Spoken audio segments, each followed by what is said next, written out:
मान्य सदस्यहरू, प्रदेश सभाको आजको बैठकको कारबाही प्रारम्भ हुन्छ। मान्य सदस्यहरू, सर्वप्रथम म मान्य मुख्यमन्त्री श्री सतीश कुमार सिंहलाई मान्य प्रदेश प्रमुखज्यूबाट मिति 2081 जेष्ठ 29 गते मंगलबार प्रदेश सभाको बैठकमा गरिएको सम्बोधनमा उल्लेखित आर्थिक वर्ष 2081-82 को प्रदेश सरकारको वार्षिक नीति तथा कार्यक्रम माथिको छलफल प्रारम्भ गरियोस् भन्ने प्रस्ताव पेश गर्न अनुमति दिन्छु।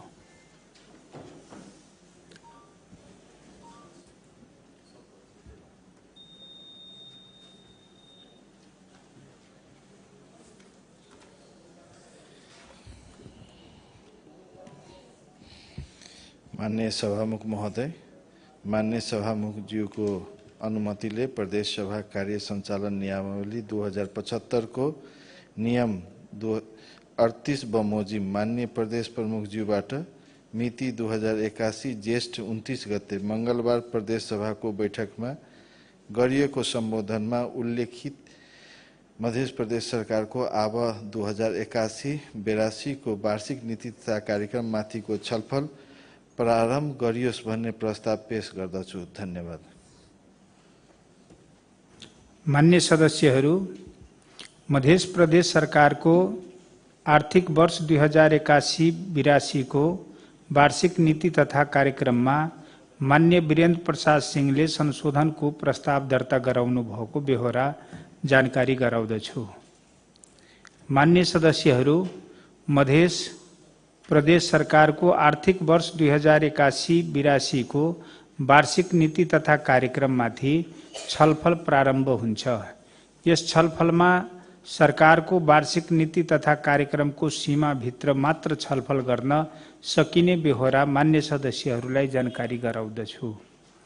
अब म मान्य श्री वीरेन्द्र प्रसाद सिंहलाई आफ्नो संशोधनहरू प्रस्तुत गर्दै छलफलमा भाग लिन अनुमति दिन्छु। समय 10 मिनट।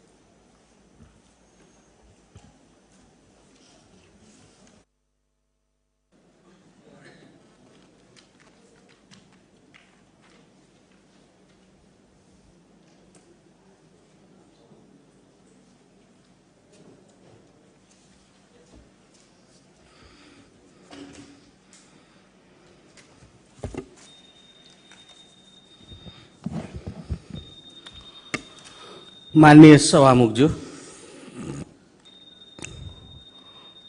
आर्थिक वर्ष 81-82 को नीति तथा कार्यक्रम प्रदेश सरकारबाट प्रस्तुत भइसकेको छ र यसपालिको नीति कार्यक्रम पहिला भन्दा अझ फराकिलो तरिकाले उत्कृष्ट तरिकाले आउँछ भन्ने हामीले सोचेका थियौं, तर अब कुनै खासै मधेसलाई समृद्धिको यात्रामा अगाडि बढाउने खालको नयाँ कार्यक्रम देखिएन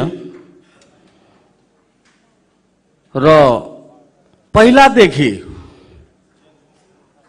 निरन्तरता पाइरहेका र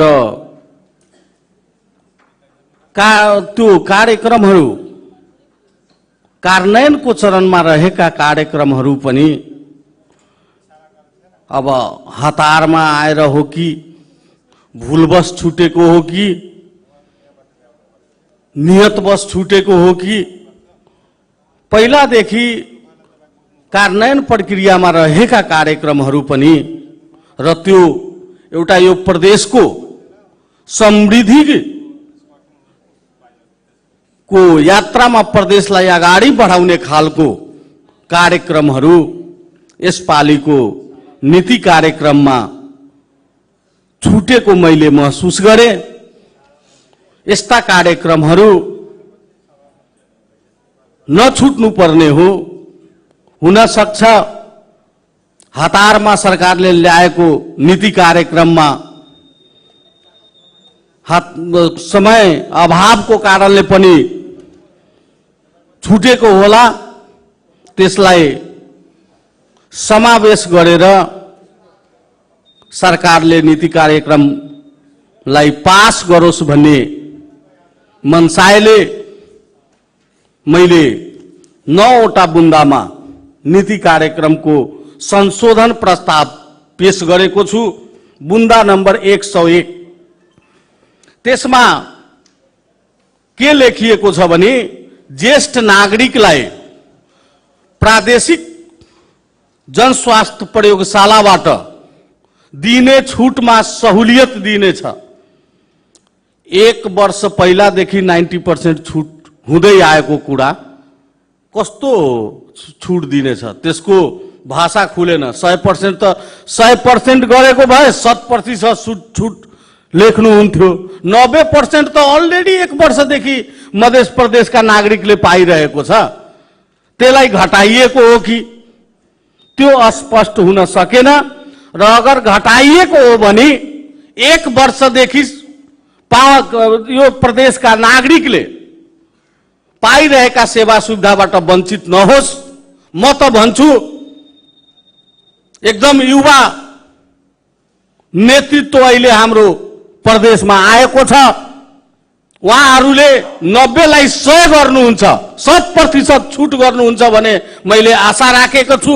अगर त्यो कुरा सम्भव भएन भने पहिलादेखि नागरिकले पाउँदै आएका 90% छुटलाई कम नगरियोस्, त्यसलाई सच्याइयोस्। र अर्को बुन्दा नम्बर 108, सरकारले के लेखेको छ भने नीति कार्यक्रममा आएको छ नागरिक आरोग्य केन्द्र स्थापना गरी सञ्चालन गर्ने। त्यो पनि मलाई लाग्छ सरकारलाई थाहा थिएन, हतारमा होला। यसै वर्ष प्रदेश सरकारको तर्फबाट 8 जिल्लामा 7-7 वटा नागरिक आरोग्य केन्द्र स्थापना भएर सञ्चालन भइसकेको छ। त्यसलाई निरन्तरता दिने कि नदिने त्यो कुरा स्पष्ट हुन सकेन। सरकारले सक्छ भने अझ थपोस्, नयाँ नागरिक आरोग्य केन्द्र स्थापना होस्, त्यो जनताको स्वास्थ्यको हक हितमा हुनेछ। तर त्यो जुन प्रत्येक जिल्लामा 1 वर्षदेखि सञ्चालनमा आएका नागरिक आरोग्य केन्द्रहरूलाई निरन्तरता दिनुपर्छ भने मैले त्यो प्रत्येक जिल्लामा 7-7 वटा जो चलिरहेको छ त्यो बन्द नहोस् यो सरकारको पालोमा, त्यसको त्यो एउटा संशोधन हालेको छु। सभामुखज्यू, एउटा यो भन्दा आर्थिक वर्ष 80-81 मा को नीति कार्यक्रममा सरकारले यो प्रदेशको स्वास्थ्य अवस्था जुन बिग्रिँदै गइरहेको छ र देशको 7वटा प्रदेशमा सबभन्दा स्वास्थ्यको अवस्थामा पनि सबभन्दा कम सूचाङ्क भएको प्रदेश मध्य प्रदेश भएको कारणले गर्दा यो भन्दा पहिला नै 80-81 मै यो प्रदेशको 8 जिल्लामा सञ्चालित जिल्ला प्रादेशिक अस्पताललाई 100 बेड गर्ने र 5 वटा नयाँ 50 बेडको अस्पताल स्थापना गर्ने भनेर 80-81 को नीति कार्यक्रममा आएको थियो। र त्यो 100 बेड र 50 नयाँ 50 बेडको 5 वटालाई सञ्चालन प्रक्रिया अगाडि बढाइसकेको छ। जुन 5 वटा अस्पताल छ 50 बेड गर्नुपर्ने, त्यसको प्रत्येक नगरपालिकाबाट हस्तान्तरण भएर त्यसको मन्त्री परिषदबाट दरबन्दी क्रिएट गरेर भ्याकेन्सी भइसकेको अवस्था छ। कसैको लिखित भएको छ, कसैको मौखिक भएको छ। अब लास्टमा यो सरकार स्थापना हुनुभन्दा 15 दिन पहिला मन्त्री परिषदमा पनि अब अस्पताललाई सञ्चालन गर्ने भने सञ्चालन अनुमतिको लागि पनि मन्त्री परिषदमा त्यो प्रस्ताव पेश भइसकेको अवस्थामा अहिले आएर त्यो अस्पतालहरूलाई 100 बेड गर्ने कुरा यो नीति कार्यक्रममा देखिएन। अर्को 5 वटा अस्पताल जुन 50 बेडको हस्तान्तरण प्रत्येक पालिकाबाट हस्तान्तरण गराएर लिइसकेको प्रदेश सरकारले उसको जनशक्तिको भ्याकेन्सी भइसकेको छ, इक्विपमेन्टको टेन्डर भइसकेको छ, त्यसका बावजुद पनि बढाथवा अस्पताललाई कन्टिन्युटीबाट हटाइएको छ। म सरकारसँग क्वेसन गर्न चाहन्छु, बढाथवा अस्पतालको लागि 59 जनाको भ्याकेन्सी भएको छ, तपाईले बढाथवा अस्पताललाई यहाँ अहिले नीति कार्यक्रममा हटाउनु भयो। त्यो 29 जना दरबन्दी यो मौखिक र लिखित 5 भइसकेपछि त्यसलाई कहाँ पठाउनुहुन्छ? र जो पालिकाबाट हस्तान्तरण भएर आइसकेको छ, पालिकाले हामीलाई हस्तान्तरण गरिसकेको छ र हामी अब त्यो सञ्चालनको प्रक्रिया पनि अब मन्त्री परिषदबाट ओके भएपछि अब अस्पताल सञ्चालनको अवस्थामा गइरहेको छ। यो अवस्थामा त्यो बढाथवा अस्पताललाई किन हटाइयो? भुलवश हटाइएको छ भने त्यसलाई थप गरेर बढाथवा अस्पताललाई पनि यसमा एड गरियोस् भन्ने संशोधन मैले राखेको छु। सभामुख महोदय, सर्लाही जिल्ला हामीले योभन्दा पहिला 2वटा अस्पताल आयुर्वेद अस्पताललाई 10 बेड गरेको थिए, जसमध्ये पर्सा अस्पताल 10 बेड सञ्चालन भइसकेको छ। सर्लाही अस्पताल सञ्चालनको प्रक्रियामा छ, उसको पनि जनशक्तिको भ्याकेन्सी भइसकेको अवस्था छ, तर यसमा 2वटा 10 बेड भएको अस्पताललाई समेटिएको छैन। त्यसलाई अब भुलवश छुटेको छ भने त्यसलाई पनि समेटियोस्। त्यस्तै प्रदेशको गौरवको योजना, प्रदेशको गौरवको योजनाको रूपमा रहेका मधेस शहीद मार्ग, लोकमार्ग निर्माणको लागि योभन्दा पहिलाको सरकारले पनि निर्माण प्रक्रिया अगाडि बढाइनेछ भन्यो, तर केही पनि गर्न सकेन। प्रत्येक सालको नीति कार्यक्रममा गौरवको रूपमा मानिने मधेस शहीद लोकमार्ग नीति कार्यक्रममा आउँछ, तर 7 वर्ष भइसक्यो अहिलेसम्म कार्यान्वयनको एक टुक्रा पनि अगाडि बढेको छैन। त्यसले गर्दा त्योभन्दा हटेर त्योभन्दा छोटे अंश मान्ने 2वटा अझ बाँकी छ, त्योभन्दा उत्कृष्ट ढङ्गले यसपालिको नयाँ सरकारले यसै सालमा विस्तृत अध्ययन प्रतिवेदन गरी लोकमार्ग निर्माणको कार्य शुभारम्भ गरिनेछ भन्ने लेख्यो भने अलि फरक हुन्छ कि जस्तो मलाई लागेको छ र यहाँहरूकै पालोमा त्यो शुभारम्भ होस् भन्ने मैले संशोधन राखेको छु। त्यस्तै प्रदेशको लाई कृषिमा आत्मनिर्भर बनाइनेछ भन्ने लेखिएको छ, तर पहिलाको सरकार योभन्दा 80-81 मा कृषि विद्युतीकरणमा 40 करोड रुपियाँ थियो, तर 1 रुपियाँ कार्यान्वयन भएन। यसपालि जबसम्म किसानले मल खाद पाउँदैन, सिँचाइको राम्रो व्यवस्था हुँदैन, के कृषिमा आत्मनिर्भर हुन सक्छ? खोइ त कृषि विद्युतीकरणको कुरा यो नीति कार्यक्रममा देखिएको छैन। त्यसकारणले कृषि विद्युतीकरण प्रत्येक 8 जिल्लामा विस्तार गरिनेछ भन्ने कुरा समावेश होस् भन्ने म आग्रह गर्न चाहन्छु। सभामुख महोदय, अर्को मधेस स्वास्थ्य विज्ञान प्रतिष्ठानमा एमबीबीएस बीडीएस र बी फार्मेसीको कक्षा सञ्चालन गर्ने कुरा आएको छ, तर त्यो अस्पतालमा एमबीबीएस बीडीएस र फार्मेसी सञ्चालनको लागि त्यसको अवस्था के छ, त्यसको भौतिक संरचना छ कि छैन, त्यो कुरा देखिएको छैन।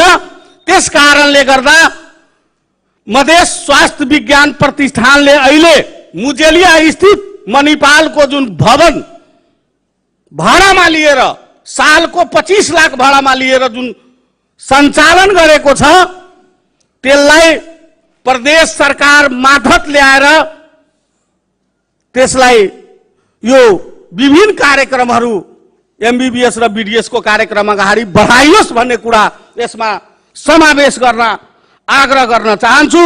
त्यस्तै 8 जिल्लामा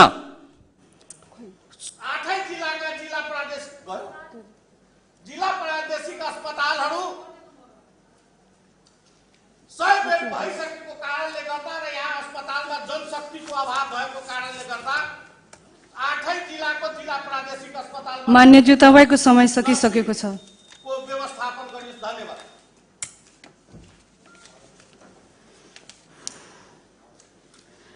माननीय सदस्यहरू, अब म यो छलफलमा बोल्न चाहनुहुने मान्य सदस्यहरूले आफ्नो नाम सभामुख डाइससँगै कर्मचारीहरू मार्फत उपलब्ध गराइदिनुहुन अनुरोध गर्दछु। छलफलमा भाग लिने प्रत्येक माननीय सदस्यलाई 7 मिनेटको समय निर्धारण गरेको छु। निर्धारित समयभित्र माननीय सदस्यहरूले आफ्नो भनाइ राखिसक्नुपर्नेछ। सर्वप्रथम माननीय श्री उपेन्द्र महतोज्यूलाई छलफलमा भाग लिन समय दिन्छु।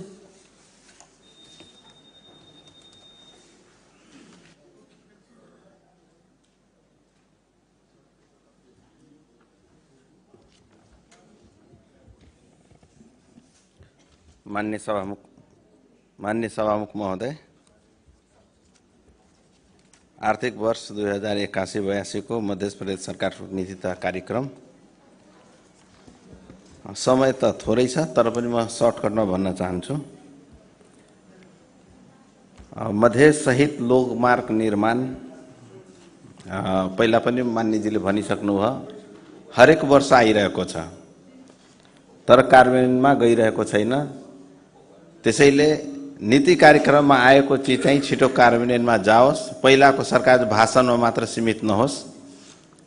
कृषि विद्युतीकरण, कृषि मिटर जडान जस्ता कार्यक्रम पहिले पनि आएको थियो तर कार्यान्वयन भएको अवस्था चाहिँ छैन। वर्षको अन्तमा बजेट खर्च गर्ने प्रवृत्तिलाई निरुत्साहित गरिनेछ भनेर उल्लेख गरिएको छ। पहिले पनि यस्तो भनिएको तर व्यवहारमा देखिएन। बरु यसको सट्टा वर्षको अन्त्यमा बजेट खर्चको प्रवृत्तिलाई अन्त्य गरिनेछ भनेर लेखेको भए चाहिँ अलि राम्रो हुने थियो होला। अनुत्पादक क्षेत्रमा बजेट विनियोजन गरिने छैन भनेर लेख्नु भएको चाहिँ स्वागत योग्य छ, तर व्यवहार र बजेटमा चाहिँ हामी चाहिँ वेट एन्ड वाचमा छौँ। मध्य प्रदेशको गौरवका योजनाहरू विशेष प्राथमिकता दिइने छ भनेर लेखिएको छ। यो चाहिँ भाषणमा चाहिँ मात्र सीमित नहोस्। यो चाहिँ पहिला पनि गौरवको योजना चाहिँ आउन सकेको आजसम्म 6 वर्षमा चाहिँ 1-2 बाहेक आउन सकेको छैन। विद्युतीय सवारी साधनलाई प्राथमिकता दिने कुरा चाहिँ स्वागत योग्य छ। विद्युत खपत बढाउने छ। इन्धन खरिदमा खर्च हुने विदेशी मुद्रा चाहिँ देशमा सञ्चित हुने चाहिँ यो चाहिँ राम्रो कुरा छ। कृषि बाली चक्लाबन्दीको व्यवस्था हरेक नीति कार्यक्रममा आउँछ तर आजसम्म यो चाहिँ कुन चराको नाम हो थाहै पाउन सकिएन। यो पालि पनि आएको छ। अब हेर्दै जाउँ। प्राकृतिक प्रकोप, महामारी, अन्य आपतकालीन व्यवस्था तुरन्तै प्रतिक्रिया दिन प्रभावकारी विपद व्यवस्थापनको कुरा चाहिँ यसमा लेखिएको छ। विगतमा चाहिँ मुख्यमन्त्रीज्यूहरूले चाहिँ हतारमा घोषणा गर्ने तर कार्यान्वयनमा नआउने। भर्खरै अस्ति सप्तरीमा आग लागि हुँदाखेरि घरै बनाइदिने घोषणा गरेर आउनुभयो। खोइ कतिवटा बाँस त्यहाँ गाडियो थाहा भएन। यस्तो कार्यले चाहिँ सरकारको विश्वसनीयतामाथि चाहिँ प्रश्न चिन्ह उठ्छ। यस्तो चाहिँ नगरियोस्। तर यो प्राकृतिक यो चाहिँ ले गर्दाखेरि आग लागि यस्ता धेरै निवेदनहरू मन्त्रालयमा परेको छ तर अहिलेसम्म कोहीले पनि विपन्न वर्गले सहयोग पाएको अवस्था छैन। पत्रकारहरूलाई स्वास्थ्य बीमा, दुर्घटना बीमा जस्ता कार्यक्रम ल्याइने भनिएको छ, त्यो स्वागत योग्य छ। चुरे तथा भावर क्षेत्रमा जलाशय निर्माणका कुरा गरिएको छ। कार्यान्वयन भए ग्राउन्ड वाटर रिचार्ज हुनेछ जसले सुक्खामा चापाकल तथा बोर्डिङमा चाहिँ पानी नआउने समस्याबाट चाहिँ हामीले निजात पाउनेछौँ। जहाँ बाटो त्यहाँ रुख, त्यसले ल्याउँछ परम सुख। विगतमा पनि यो कार्यक्रम नीति र कार्यक्रममा देखिएको थियो, नारा मात्र सीमित भएको छ। एक निर्वाचन क्षेत्र एक सडक कार्यक्रम अन्तर्गत प्रत्येक निर्वाचन क्षेत्रमा 5-5 किलोमिटर कालोपत्रेको कुरा आएको छ। मलाई लाग्छ 3-4 वर्षदेखि 5 किलोमिटर घोषणा भएको हामीले पहिला कार्यकालमा भएको मान्यजीहरूले प्रत्येक निर्वाचन क्षेत्रमा जुन दिनुभएको थियो आजसम्म पुरा भएको अवस्था छैन। अब यो 5 किलोमिटर चाहिँ कति वर्षमा पुरा हुने हो, यो पुरै 5 कार्यकालको लागि हाम्रो हो कि त्यो एउटा खुलाइदिए चाहिँ राम्रो हुन्थ्यो होला। संघीय सरकारबाट प्राप्त हुने सम्पूरक र विशेष अनुदानको चाहिँ बहुवर्षीय अवस्थामा लगिनेछ। सायद तपाईहरुले अध्ययन नै गर्नु भएन जस्तो लाग्छ सरकारले। तपाईले कहाँ पाइराख्नु भएको छ सम्पूरक र विशेष अनुदान? विगतको सरकारले माग्दै मागेन, तपाईले पाएकै छैन, त्यसलाई अब तपाई बहुवर्षीयमा लानुहुन्छ, अर्को वर्षको ठेकान छैन। त्यसैले तपाईको यो चाहिँ गलत यसमा लेखिएको छ। एउटा चाहिँ मधेसमा चाहिँ माछा पालनको कुरा लेख्नु भएको छ। एउटा जटिल समस्या चाहिँ के देखिएको छ भने माछा पालन गर्ने किसानहरूलाई चाहिँ औद्योगिक मिटर दिइरहेको छ आजकल। पहिला कृषि मिटर थियो, अहिले औद्योगिक मिटर दिनुको कारणले गर्दाखेरि त्यो माछा उत्पादनको कस्ट बढेको छ। यो केन्द्र सरकारसँग हो या विद्युत प्राधिकरणसँग कुरा गरेर चाहिँ सरकारले यो समस्याको चाहिँ समाधान गर्नुपर्दछ। कृषकलाई समयमै र सुलभ मूल्यमा चाहिँ बीज, मलखाद र सिँचाइको चाहिँ व्यवस्था भए राम्रो हुन्थ्यो। नारामा हरेक वर्ष आउँछ तर कार्यान्वयन भएको आजसम्म देखिएको छैन।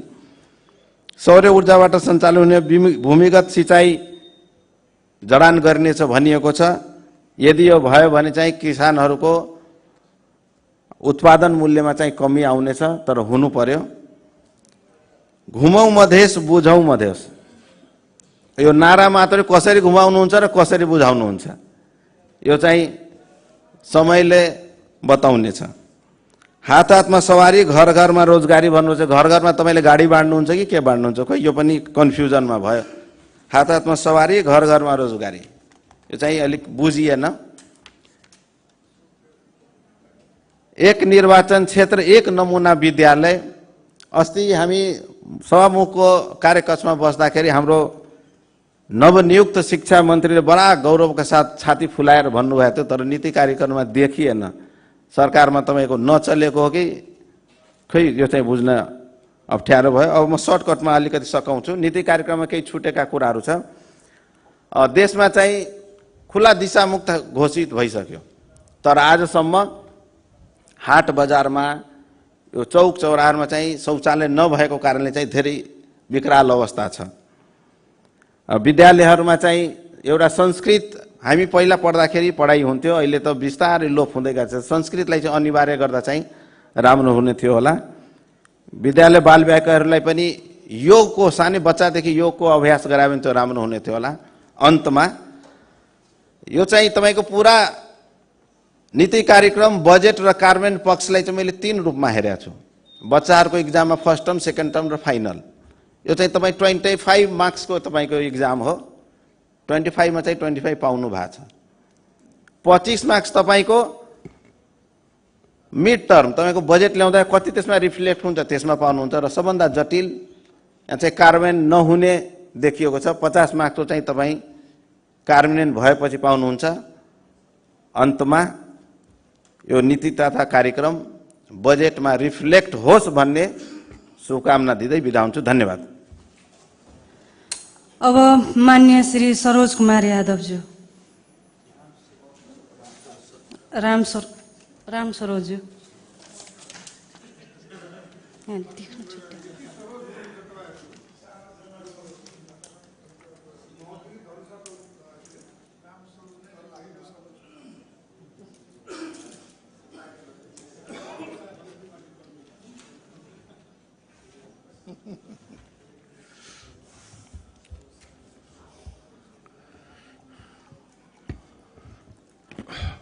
माननीय सभामुख जी, म सरसर्ती एकचोटि पूरे नीति कार्यक्रम पढेँ। मलाई त्यो पढ्दा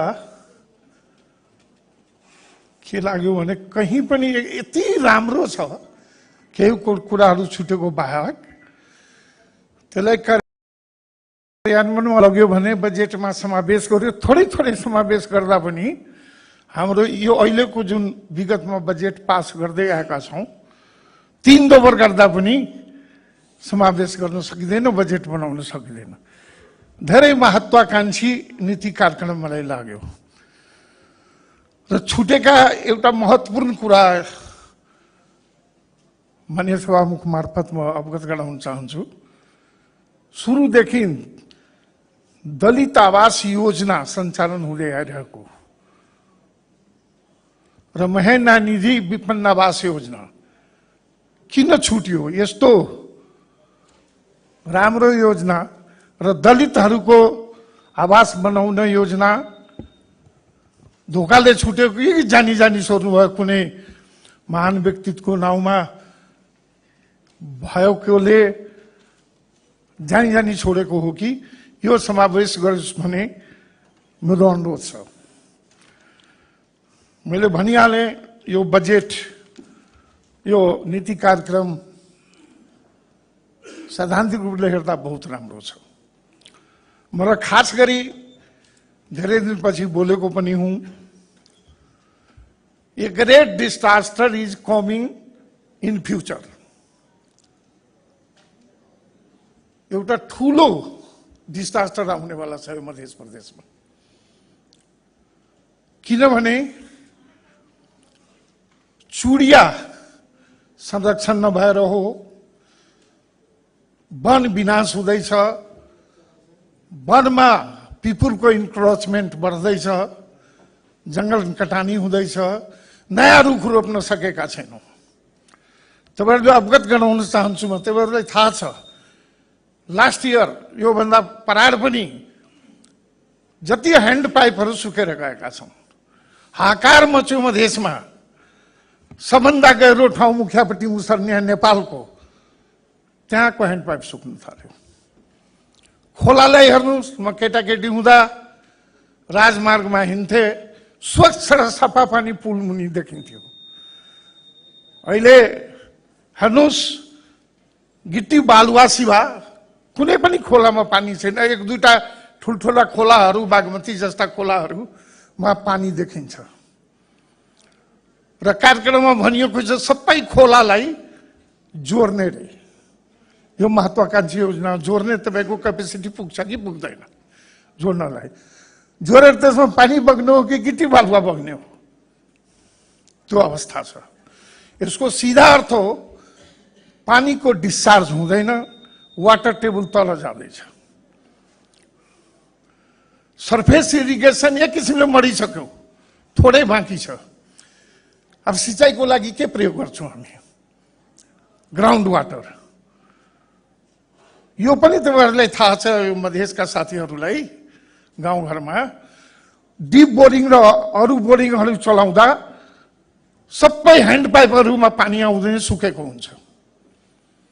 यो डिजास्टर हो कि नहीं? त्यति मात्र होइन, अब यो सरकारको, केन्द्र सरकारको डाटा कति छ थाहा छैन। एक वर्षमा रिभर बेड 35 देखि 40 CM माथि उठ्छ।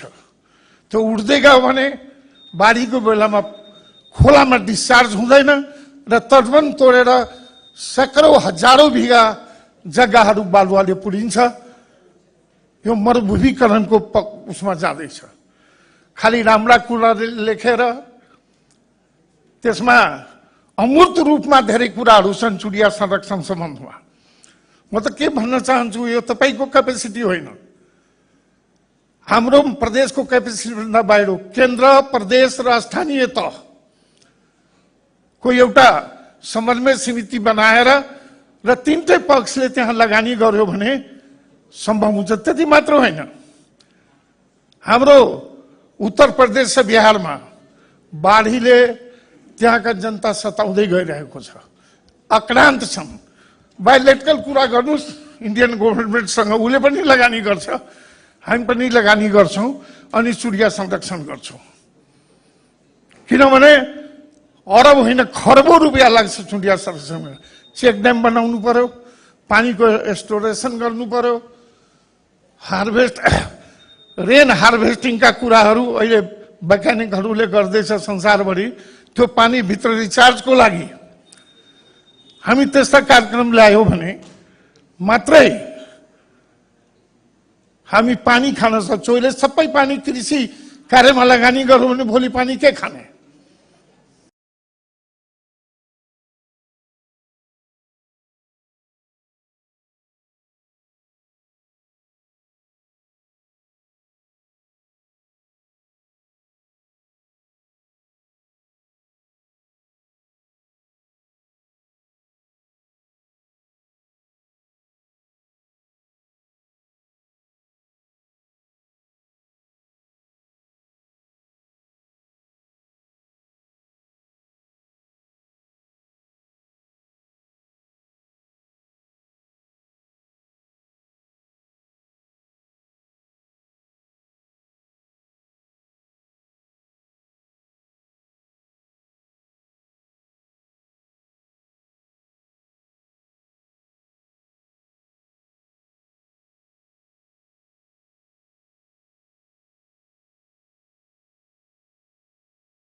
मैले भन्दा गम्भीर ध्यान आकृष्ट होस् भन्दै म आफ्नो कुरालाई विश्राम दिन्छु। अब मान्य श्री राजेन्द्र प्रसाद चौधरीज्यू।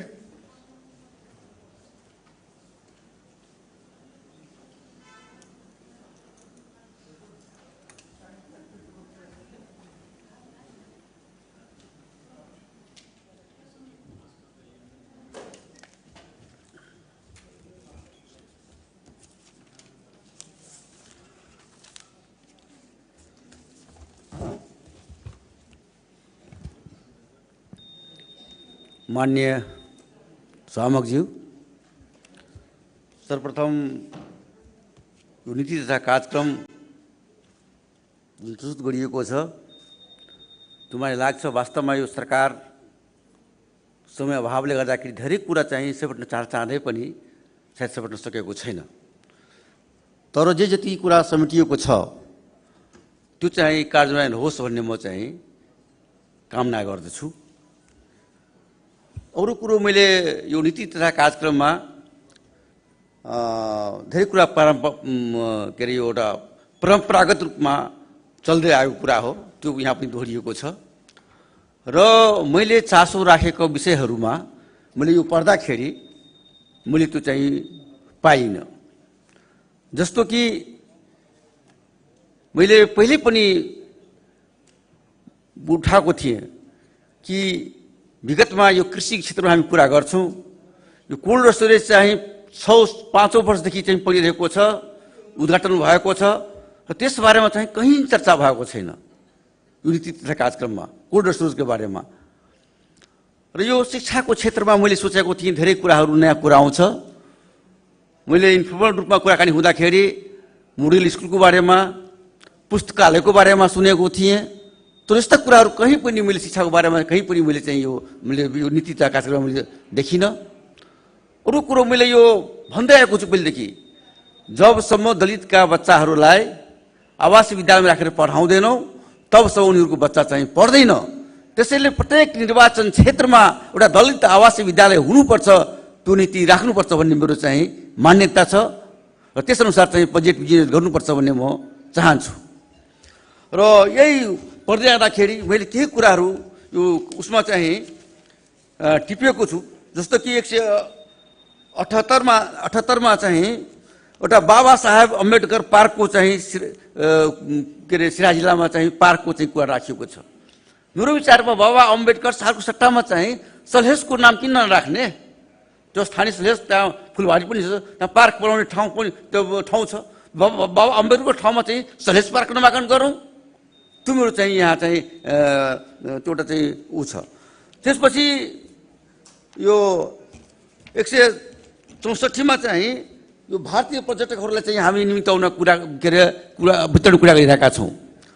मैले यहाँ के देखेको छु भने अहिले चाहिँ यो हाम्रो जुन इन्डियाबाट आइरहेको छ त्यो भाडो सठीको समस्या भइरहेको छ। उनीहरूले चाहिँ यहाँ आएर 150 रुपियाँ लिएर चाहिँ त्यो गर्नु परेको छ चाहिँ भारतीयहरूलाई। त्यसैले गर्दाखेरि ठाउँ ठाउँमा यो भारतीयको जुन सठी पनि व्यवस्था चाहिँ गर्नुपर्छ जस्तो मलाई लाग्छ। र यो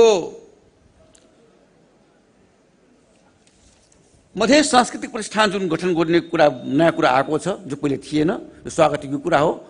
यसभित्र चाहिँ मधेसभित्र रहेका विभिन्न जात जातिका संस्कृतिहरू उत्थान गर्ने कुरा चाहिँ हुन्छ भन्ने विश्वास लिएको छु, यो स्वागतयोग्य कुरा हो।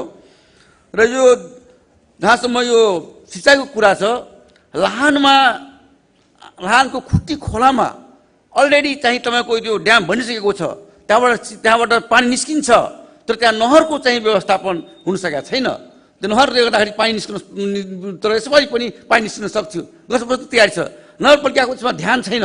त्यसैले मेरो के माग छ भने यो प्रदेश सरकारबाट त्यो जुन नहर छ त्यो नहरको व्यवस्थित गरियोस्, त्यसमा चाहिँ राखियोस् भन्ने नीति कार्यक्रममा मेरो चाहिँ एउटा माग छ। अरू कुरो के छ भने यो क्यान्सर अस्पतालको कुरा गरिएको छ। क्यान्सर अस्पताल चाहिँ यहाँ प्रदेशमा कहीँ पनि छैन। लाहानमा क्यान्सर अस्पतालको लागि अलरेडी 8 बिघा जग्गा छुट्याइएको छ र एकजना दाता पनि तयार छ त्यो बनाउनलाई, तर त्यो कोर्डिनेसन मिलिरहेको छैन, सरकारसँग त्यो कोर्डिनेसन भइरहेको छैन। त्यो चाहिँ त्यो दाताको नाउँमा र जग्गा त्यहाँ उपलब्ध छ त्यो क्यान्सर अस्पताल लाहानमा चाहिँ तपाईँको एउटा को लागि चाहिँ एउटा वातावरण बनाओस्, प्रयास गरोस्, योजना बनोस् भन्ने म चाहिँ यो नीति कार्यक्रममा समावेश गर्न चाहन्छु। अरू कुरो यो बाल अस्पताल पनि लाहानमै जग्गा पनि छुट्याएको छ। मानिपुत्र यादवले चाहिँ त्यहाँ उद्घाटन पनि गर्नुभएको छ लाहानमा, तर त्यो शिलान्यास मात्रै भएको छ, केही पनि भएको छैन। त्यसले जग्गा पनि छ, बाउन्ड्री वाल पनि गरिएको छ बाल अस्पतालको लागि छुट्टै चाहिँ त्यहाँ लाहानमा। त्यहाँ पनि त्यो बाल अस्पताल चाहिँ बनाउने भयो भने चाहिँ राम्रो हुन्छ मलाई जस्तो लाग्छ। त्यस्तै यो होमियोपेथिकको कुरा मैले चाहिँ विगतमा यो प्राकृतिक चिकित्सा, वैकल्पिक चिकित्सा कुरा आएको छ।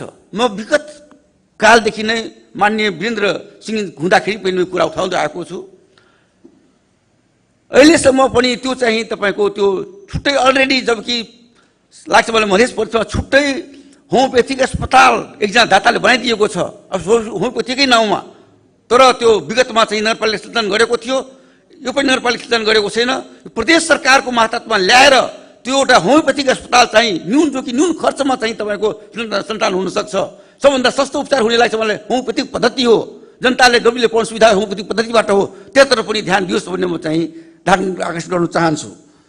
र त्यस्तै चाहिँ यो जनता आवासहरू पनि वास्तवमा मैले जनता आवास, अरू पनि दलित आवास कुराहरू थियो त्यो पनि छुटेको छ, त्यो समावेश गरियोस्। र अन्तमा यो जो नीति कार्यक्रम छ यसमा चाहिँ सबै कुराहरू चाहिँ व्यवहारमा मात्रै देखावटी होइन, व्यवहारमा लागू गरोस् भन्ने म शुभेच्छा प्रकट गर्न चाहन्छु। धन्यवाद। अब मान्य श्री सञ्जय कुमार यादवज्यू।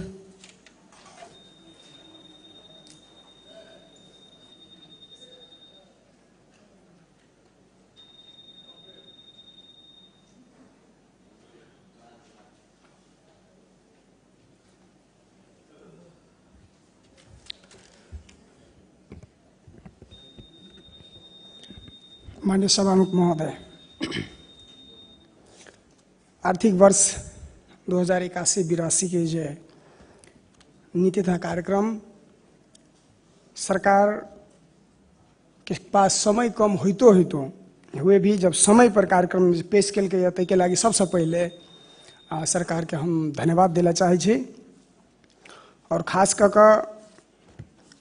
मध्य प्रदेश में जे प्रकार से अभी छलफल हम कह रहा नीति तथा कार्यक्रम में, तब बेतिथि के एक बाढ़ चले छलैया, वो बेतिथि के संपूर्ण बाढ़ के एके बाजी रोकनाई जो अपेक्षा है अप हमरा के फिर से विचार कर पड़ते। और वही बेतिथि के जे बाढ़ जे प्रकार से आगाड़ी बढ़े छलैया ओकरा निश्चिंत रूप में दाबी के नीति तथा कार्यक्रम एक सकारात्मक ओर डोरियोलके या। चूँकि एहि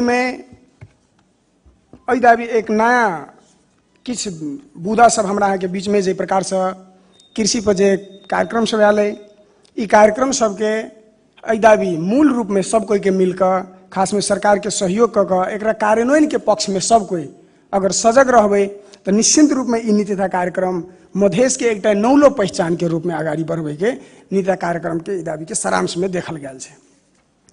खास कर अपने के जे प्रकार से मूल मधेश के पहचानगत जो कार्यक्रम सब है, एक निर्वाचन क्षेत्र एक सड़क के कार्यक्रम सब कार्यान्वयन के विषय पर दाबी एक नया एक निर्वाचन क्षेत्र एक पक्की पुल के जो अवधारणा लोल के या ओकरो कार्यान्वयन पक्ष पर अगर हम अहाँ दै तो निश्चित रूप में प्रदेशों जगह जगह पर अपना पहचान के कार्यक्रम सब दिखा सके के ये अवधारणा सब आयल से।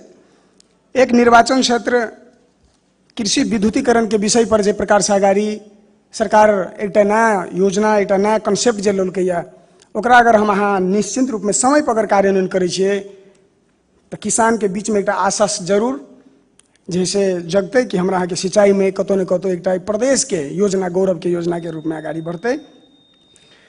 साथ साथ बीज बीजन के विषय पर और मल खाद के विषय पर निश्चित रूप में प्रदेश सरकार के बीच में अधिकार के किछ कटौती जरूर है। इस संघ सरकार के बहुत सारे हस्तक्षेप के विषय सब है, टेक्निकली जी किसी बात सब है, में प्रदेश सरकार निश्चित रूप में समय पर ध्यान दक अगर उजागर करे तो निश्चित रूप में समस्या सब अपना सब नीति तहत तथा कार्यक्रम के तहत अपना और कार्यान्वयन कह सकै छी। और खास करके मधेश में एक सुरक्षा के विषय पर जे प्रकार से हमारा यहाँ के विगत दिन से जे मधेश में विभिन्न प्रकार के जे व्यतिथि है, चाहे बॉर्डर एरिया के सुरक्षा के विषय सब हो, चाहे हमरा यहाँ के सड़क सुरक्षा के विषय सबके जे विषय वस्तु सब है, हमरा यहाँ के जे प्रकार से मानव सब के बीच में एक दूसर विभिन्न सामुदायिक बीच के जे द्वंद्वात्मक घटना सब है, एहि प्रति एहि प्रकार के एहि बाजी के सरकार बेसी से बेसी सजग रहे और मूल रूप में प्रदेश के जे सुरक्षा संबंधी जो अधिकार है एहि में फेर से एक बेर सरकार जे है से संघ सरकार से पुनर्विचार करके एक थप किछ सुरक्षा के विशेष अधिकार सब पर अपन सबके आगाड़ी बढ़े बात करे बहुत जरूरी है। और ये खास में मध्य प्रदेश में एगो बड़ा चर्चा के विषय रही है हमरा के मधेश के जे वन सब छलैया उ कतौ न कतौ विनाश होके क्रम है और एहि दाबी सरकार बहुत जोर देने या संभवतः वन सब के विषय पर शायद इनका अगर समय पर अगर एहिमे कार्यक्रम के सेहो बजट में भी एहि कार्यक्रम के जे है से लागू करबे के विषय सब रहे। तकर बाद व्यवस्थित जलाधार समृद्धि को आधार जेहन नहरा सब है, यानी हमारा यहाँ सूखा जेहन भैल जाए ओकरा एकटा फेर से पुनर्जीवित करे के जे प्रयास सब सरकार करे के प्रयास करे है, निश्चित रूप में बड़ा सराहनीय है। ग्राउंड वाटर रिचार्ज सिस्टम के जे विषय पर हम अहाँ बड़ा चिंतित है और एक रति कतौ न कतौ सरकार एक प्रदेश के एक नीतिगत रूप में ठोस नीतिगत रूप में और एक दिगो विकास के लागी जे है से तैयारी करे और खास करके सबके एक मेन रही है नीति कार्यक्रम के विषय अनुसार बजट में आवे ई अवधारणा पर सरकार निश्चित रूप में आगाड़ी रहे। और यदा भी फिर मुख्यमंत्री हरित प्रदेश अभियान जे छै एक निश्चित रूप में पहले एक निश्चित चूड़िया क्षेत्र में एक पहले फोकस करे के प्रयास करे और कार्यक्रम में बजट में आवे ई अवधारणा सब सहित कार्यक्रम के आगाड़ी लाभ पड़ते। और मधेश में प्राय हमरा अहाँ के की होइत रहे छै मधेश खास में स्वास्थ्य और शिक्षा और रोजगार तीन टा विषय के एक कॉम्बिनेशन मिलोनाई सरकार के मेन दायित्व के विषय है। और संभवतः एहि पैदा भी सरकार नीति कार्यक्रम में रोजगार विषय के एड्रेस सेहो केने छथि और वो कार्यक्रम में लाई क बजट ओकरा एक उचित बजट लाबि क एक दिगो विकास के लागी जे गाड़ी बढ़ते तो निश्चित रूप में मधेश एक अपने पहचान के स्वास्थ्य शिक्षा के सुधार के जो अधिकार सब है वो अधिकार और थप अधिकार के लागी भी संघर्ष करे। और इस सरकार के मूल अंतिम एक सुझाव के रूप में नीतिता कार्यक्रम समय पर कार्यक्रम हो, समय पर विकास संचालन हो, समय पर विकास जैसे संपन्न हो और मध्य प्रदेश के यानी संघीय सरकार द्वारा जे प्रकार से जे विभेद करे के चाहे बजट के विषय पर हो चाहे अधिकार के विषय पर हो, दोनों पर सरकार सजग रहे यह शुभकामना साथ मंतव्य के विराम देना चाहे। धन्यवाद। अब मान्य श्री श्याम प्रसाद पटेल जी।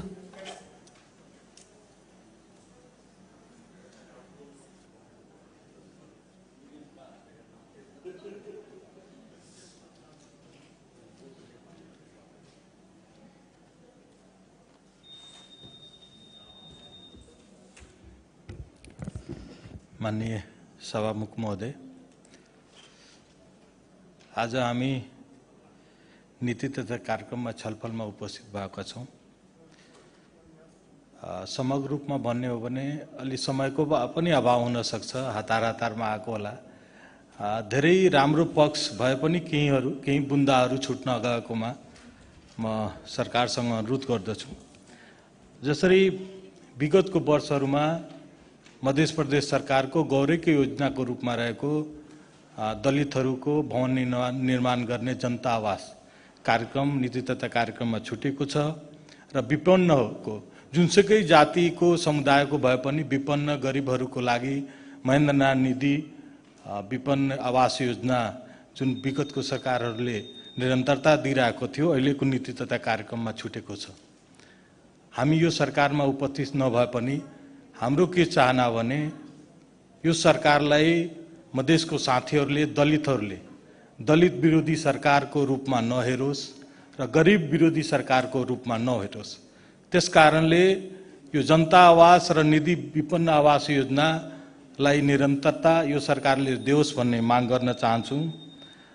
सभामुख महोदय, कृषिको क्षेत्रमा विगतको सरकारको नीति तथा कार्यक्रममा पनि ठूलो कुराहरू आएको थियो। तर परिणाम 0 आएको छ।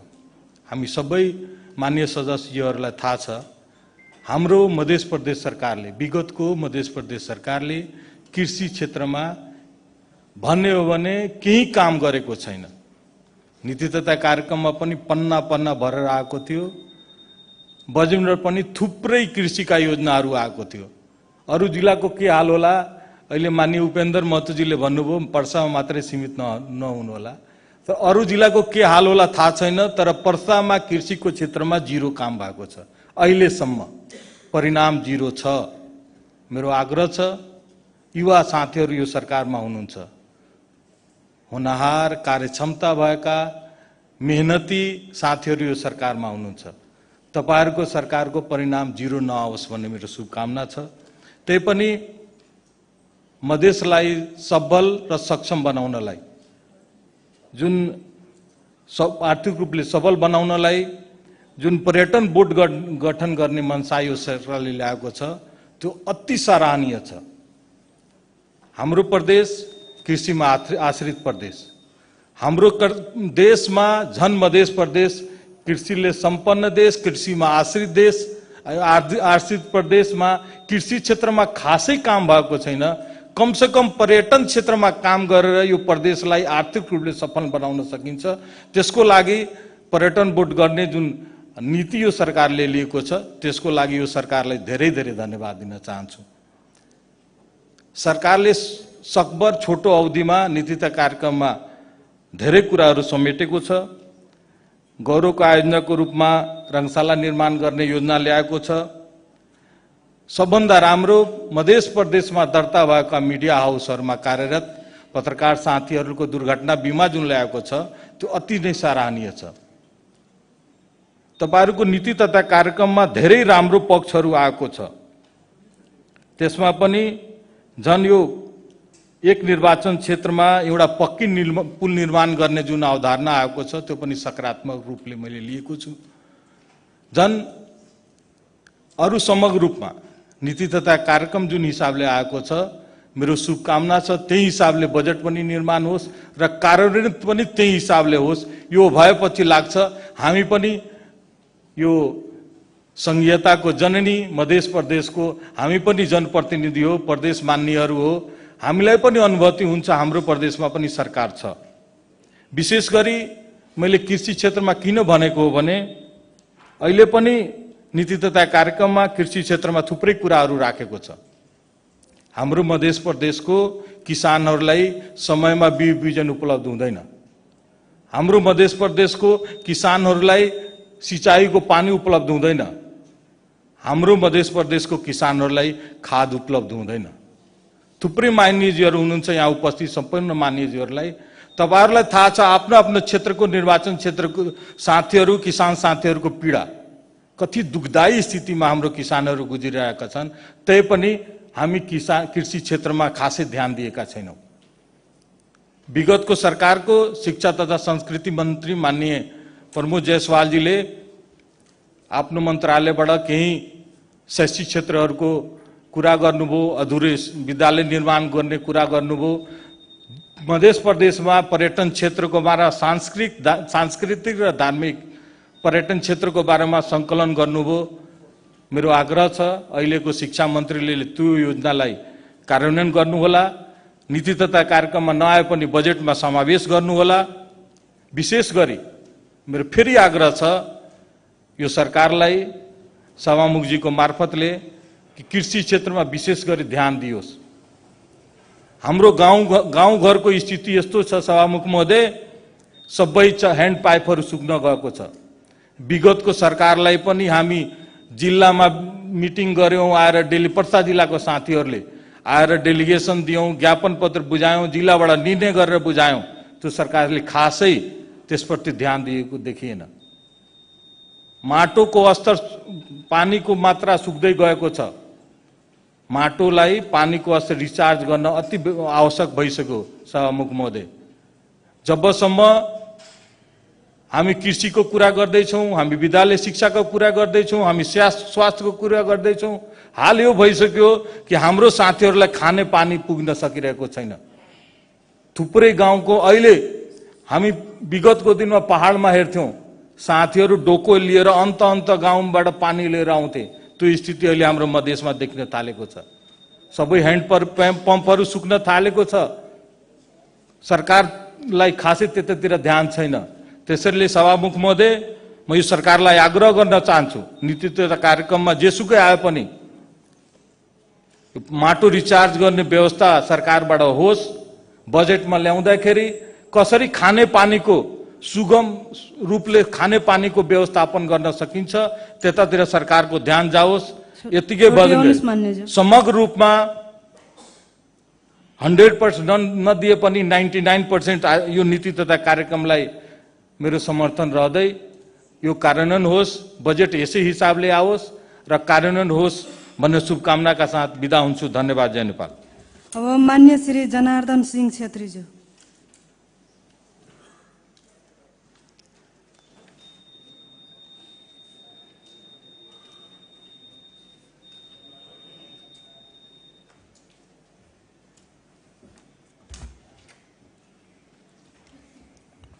सम्माननीय सभामुख महोदय, आज मध्य प्रदेश सरकारको नीति तथा कार्यक्रमको बारेमा छलफल गर्न उभिएका छौँ। सबभन्दा पहिले म यो सरकारलाई धन्यवाद दिन चाहन्छु। यो पर्यटन सम्बन्धी मुद्दा, खास गरेर यो बारा पर्सा रौतहटदेखि लिएर बागमतीसम्मको यसको अभियानको रूपमा मैले 54 सालदेखि जिल्ला विकासको सभापति हुँदाखेरि उठाउँदै आएको हो र विगतको संसदमा पनि मैले उठाएको थिएँ। र जेसुकै होस्, कमसेकम अहिलेको नीति तथा कार्यक्रममा मध्य प्रदेशमा पर्यटनको सँगसँगै पर्सा वन्यजन्तु आरक्षणलाई समेटेर एउटा पर्यटनको लागि बोर्ड गठन गर्ने वा काम अगाडि बढाउने जमर्को जुन नीति कार्यक्रम आएको छ, यसको लागि सरकारलाई म मुरी धन्यवाद दिन चाहन्छु। र एउटा सुझाव पनि दिन चाहन्छु कि हामीले धेरै पहिले सङ्घीय सरकारमा तत्कालीन भएका पर्यटन मन्त्रीलाई हामीले बारा पर्सा रौतहटको मान्य सांसदहरूलाई जम्मा गरेर मैले डेलिगेसन लिएर जाँदाखेरि त्यो तत्कालीन मन्त्रीले नाम नभनौँ, तपाईँले राम्रो काम गर्नुभयो, प्लान बनाउनु भयो, म चाहिँ नि यो टुरिज्म सम्बन्धी बारा पर्सा रौतहट मधेसकै कमिटी बनाउँछु, बोर्ड बनाउँछु। बोर्ड त उहाँले बनाउनु भयो, तर बोर्ड कस्तो बनाउनु भयो भने कार्यकर्ताको भर्ती केन्द्र बनाउनु भयो। त्यो भत्ता खानको लागि, कार्यकर्ता पाल्नको लागि मात्र गएर बोर्ड बन्यो। त्यो बोर्डले चाहिँ कुनै जिल्लाको कुनै काम चाहिँ हुन सकेन। त्यसकारण यो सरकारले मेरो आग्रह छ, यो पर्यटनको लागि चाहिँ बोर्ड बनाउँदाखेरि, मध्य प्रदेश पर्यटन बोर्ड बनाउँदाखेरि भन्दा पनि हुन्छ, त्यो विज्ञहरूलाई राखियोस्। कुनै अमुक पार्टीको कार्यकर्ता पाल्नको लागि ल तल बेरोजगार थियो, तँलाई खान दिए, जा खा भनेर त्यो पद्धतिमा यदि गयो भने यो सङ्घीय सरकारले बनाएको पहिले बोर्ड जस्तै, समिति जस्तै यो पनि कागजमा सीमित हुन्छ। त्यसकारण त्यो नहोस्, पहिले सुझाव राख्न चाहन्छु। दोस्रो कुरा के राख्न चाहन्छु भन्दाखेरि, म फेरि दोहोऱ्याउँछु, योभन्दा अगाडिको सरकारले नीति तथा कार्यक्रममा आउँदाखेरि त्यो बेलामा पनि मैले एउटा कुरा राखेको थिएँ कि अहिले पनि विद्यालयको अवस्थाहरू कहाली लाग्दो छ। हाम्रो मधेसमा उच्च विद्यालयहरू भएको छन्, विद्यार्थीको चाप बढी भएको छ, तर बढी चाप भएको विद्यालयहरूमा अझ पनि भवनको अभाव छ। त्यसले गर्दा चाहिँ पठन पाठन राम्रोसँग हुन सकेको छैन। लाइब्रेरी, हामी कलेजमा पढ्दाखेरि लाइब्रेरीमा बस्ने ठाउँ हुन्थेन, तर आज तपाईँ हामी हेरौँ कलेजहरूमा लाइब्रेरीमा बस्ने वातावरण नै छैन। भएका लाइब्रेरीहरू पनि भत्ताभुङ भइसकेका छन्। विद्यालयको छोड्दौँ, तपाईँको जनकपुरकै राराबा क्याम्पस हो, चाहे वीरगञ्जको नेपालको धरोहरको रूपमा होस् ठाकुराम बहुमुखी क्याम्पसको लाइब्रेरीको अवस्था गएर हेर्नुहोस्, ल्याबको अवस्था हेर्नुहोस्। भने एउटा कुरा के छ भन्दाखेरि, यो नीति कार्यक्रम सरकारले बनाउँदाखेरि समग्रमा प्रदेश सरकारले यसको बारेमा हरेक सेक्टरमा आफूले सूक्ष्म रूपले निहाल्नुपर्ने आवश्यक छ जस्तो मलाई लाग्छ।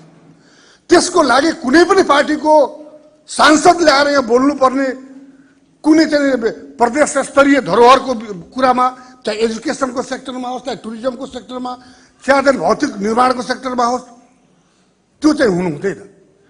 सरकारले आफै पनि ल्याउनु पर्छ।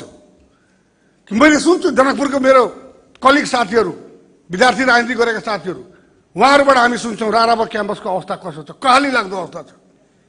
र जनकपुरमै मध्य प्रदेश सरकार छ, के यहाँको मुख्यमन्त्रीजी मन्त्रीजीहरू हेर्नु भएको छैन, सुन्नु भएको छैन? वीरगञ्जको ठाकुराम क्याम्पस, त्रिचन्द्र क्याम्पसको सँगसँगैको क्याम्पस, आज त्यसको हाल बेहाल छ।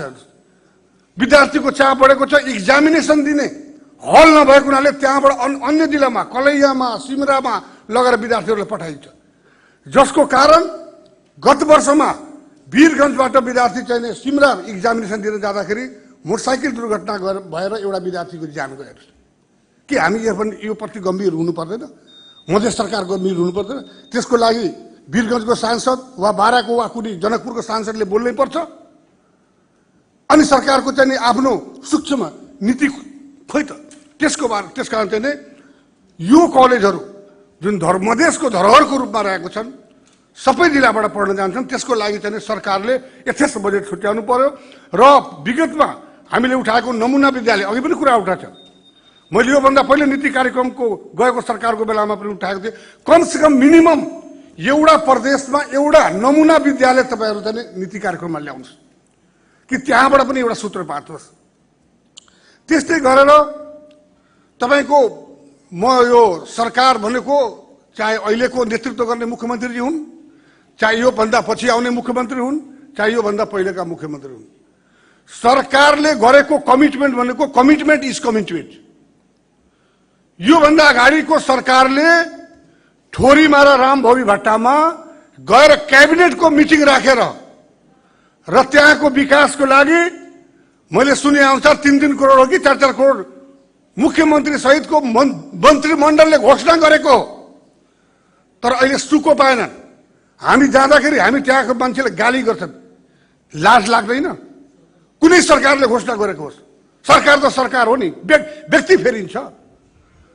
तर तपाईँको क्रेडिबिलिटीबाट तपाईँको विश्वसितता माथि प्रश्न चिन्ह खडा भयो कि भएन? मधेस सरकारको प्रश्न चिन्ह माथि यो मुख्यमन्त्री आएर बोल्ने, क्याबिनेट आएर बोल्ने, अनि चाहिँ एउटा केही पनि नहुने भने मलाई यो कुरालाई अहिलेको क्याबिनेटले करेक्सन गरोस् र एउटा विश्वास जनतामा दिलाओस् भन्ने मेरो आग्रह छ। अर्को कुरो, सिँचाइको लागि पर्सा जिल्ला मात्र होइन, मधेसको सबै जिल्ला काली लाग्दो छ सिँचाइमा। यसमा धेरै भनिराख्नु पर्दैन। सिँचाइ मन्त्रीसँग कुरा गर्दाखेरि बजेट छैन भन्नुहुन्छ, एकदम कम बजेट छ। कृषि मन्त्रीसँग कुरा गर्दाखेरि सिँचाइको लागि बजेट छैन। अरू क्षेत्रको विकास काटेर भए पनि हरेक जिल्लामा चाहे डिप एक सभामुखी मलाई 2 मिनट अलि राख्नुपर्ने भएको छ। त्यो चाहिँ सिँचाइको लागि व्यवस्था गरियोस्।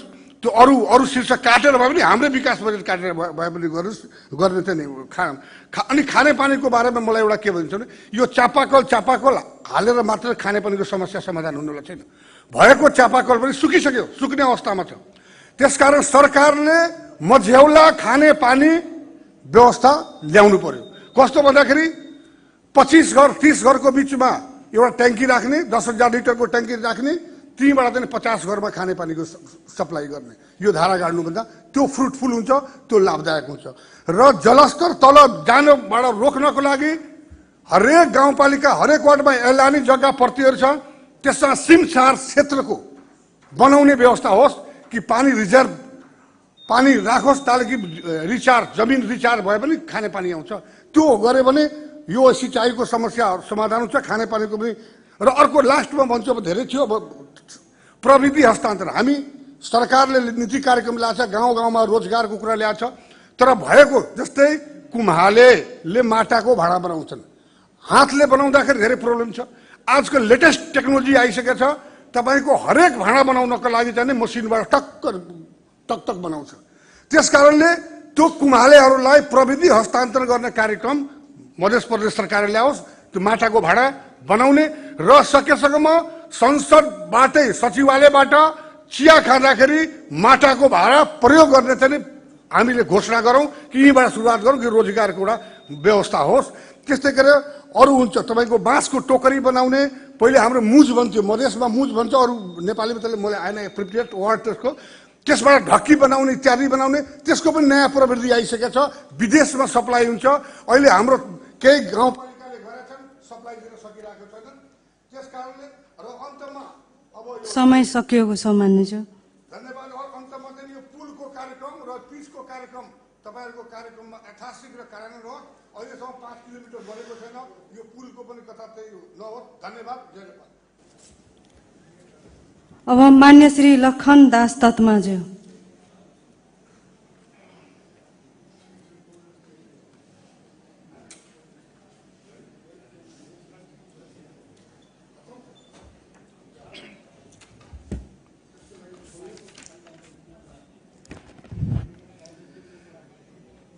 माननीय सभामुख महोदय र माननीय सदस्यहरू, आज मध्य प्रदेश को सरकार नीति तथा कार्यक्रम 2081-82 को प्रस्तुत गर्दा आज हामी छलफलको क्रममा छौं।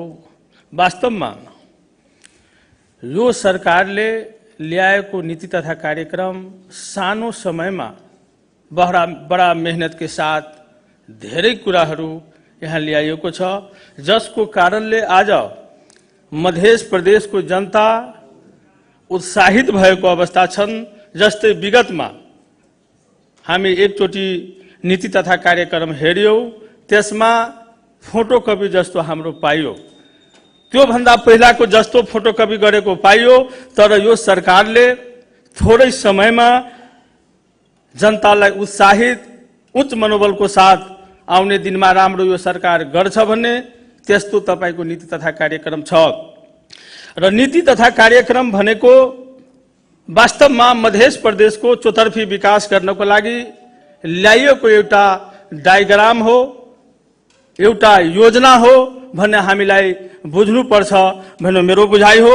तर यसमा वास्तवमा यो नीति तथा कार्यक्रममा केही कुरा थप्न म सरकारलाई म आग्रह गर्न चाहन्छु। जस्तै यो नीति तथा कार्यक्रममा तपाईको सिंचाई, भूमिगत सिंचाईको व्यवस्था गरेको छ, पानीको रिचार्ज कसरी गर्ने भन्ने कुरा गरेको छ।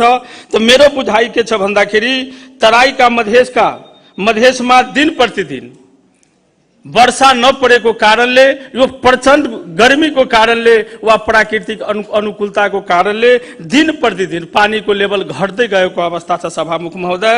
त्यस्तो अवस्थामा हामी भूमिगत सिंचाई र पानीको रिचार्ज कसरी गर्ने भन्ने मेरो एउटा के सुझाव छ भने चुरेदेखि तपाईको बोर्डरसम्म बग्ने नदीहरूलाई वर्षाको समयमा एक ठाउँमा पानीको भण्डारण गरी तपाईको ड्यामको व्यवस्थापन गरी हामी रिचार्ज गर्न सकिन्छ र भूमिगत व्यवस्थापन गर्न सकिन्छ भन्ने मेरो बुझाइ हो। अर्को के छ, नदी नाला खोला र आर्टिजन नदीहरूको संरक्षण गर्न यो मध्य प्रदेश सरकारलाई म आग्रह गर्न चाहन्छु। अर्को कुरा जस्तै सुनकोशी मरिन डाइभर्सन जस्तै यो मध्य प्रदेश सरकारलाई सुनकोशी कमला तलाउ र खोला नदीहरूलाई गागन डाइभर्सन, त्यो तपाईको सुनकोशीमा मरिन डाइभर्सन, तर त्यस्तै सुनकोशी कमला तलाउ खोलालाई गागन डाइभर्सन गरी तराईका नदीहरूमा मिलाई खाने पानी र सिंचाईको हामी व्यवस्थापन गर्न सकिन्छ।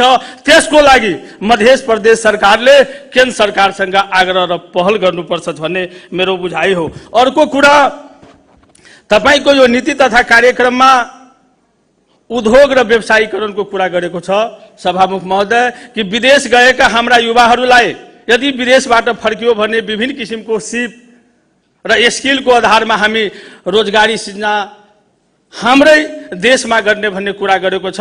तर म यो सरकारलाई आग्रह गर्न चाहन्छु भने हाम्रो मध्य प्रदेशमा 2टा उद्योग खोल्यो भने धेरै समस्या निदान हुन्छ। जुन हाम्रो यो मध्य प्रदेशमा तपाईको पर्याप्त आधारहरू छन्। पहिलो, तराईमा विभिन्न किसिमका नदीहरू छन् सभामुख महोदय, त्यसबाट निस्केको बालुवाहरूको अध्ययन अनुसन्धान गरी र त्यसबाट सिसा उत्पादन हुन सक्ने खालको एउटा कल कारखाना खोलौ, त्यसको लागि आवश्यक बजेट छुट्याऊ, यो आग्रह गर्न चाहन्छु। अर्को कुरा, नेपालको यो मध्य प्रदेशमा तपाईको आँप खेती धेरै हुन्छ। त्यो आँप खेती बढी भएको हुनाले एक्सिलेन्ट म्याङ्गो फार्मिङ भन्छ, वैज्ञानिक रूपमा उत्पादन तथा व्यवस्थापन गर्न फ्रुट इन्डस्ट्रीको व्यवस्था गरौँ। अनि त्यसपछि तपाईको कृषिको समस्या भनेको छ। कृषिमा वास्तवमा यो सरकारले कृषिको समस्या समाधान गर्नको लागि विभिन्न किसिमको तपाईको यसमा एक प्रकारको ऊर्जाको अनुदानको विभिन्न किसिमको सहयोग गरेको छ। तर मेरो बुझाइ के छ भन्दाखेरि किसानहरूको प्रमुख समस्या मल खाद नै हो। त्यो मल खाद नै भएको हुनाले त्यसलाई व्यवस्थापनको लागि मध्य प्रदेश सरकारले रासायनिक मलको उत्पादन गर्न यहाँ व्यवस्था गर्नुपर्छ भन्ने मेरो बुझाइ छ। अर्को कुरा, किसानहरूको उत्पादित विषयवस्तुलाई सरल र सहज रूपमा किनबेच गर्नको लागि पहाड, तराई र मधेसको मा जोड्ने विद्युतीय रोपको व्यवस्थापन गर्नको लागि आवश्यक बजेट छुट्याउनु पर्छ र यसको लागि केन्द्र सरकारसँग पनि पहल गर्नुपर्छ जस्तो मलाई लाग्छ। अर्को कुरो, अनुदान सम्बन्धी व्यवस्था। यो नीति तथा कार्यक्रममा अनुदानलाई समयमा केन्द्र सरकारबाट पहल गरेर ल्याउने, हामी सीमित समयमा, हामी ठिक समयमा खर्च गर्ने भन्ने कुराहरू आएको छ।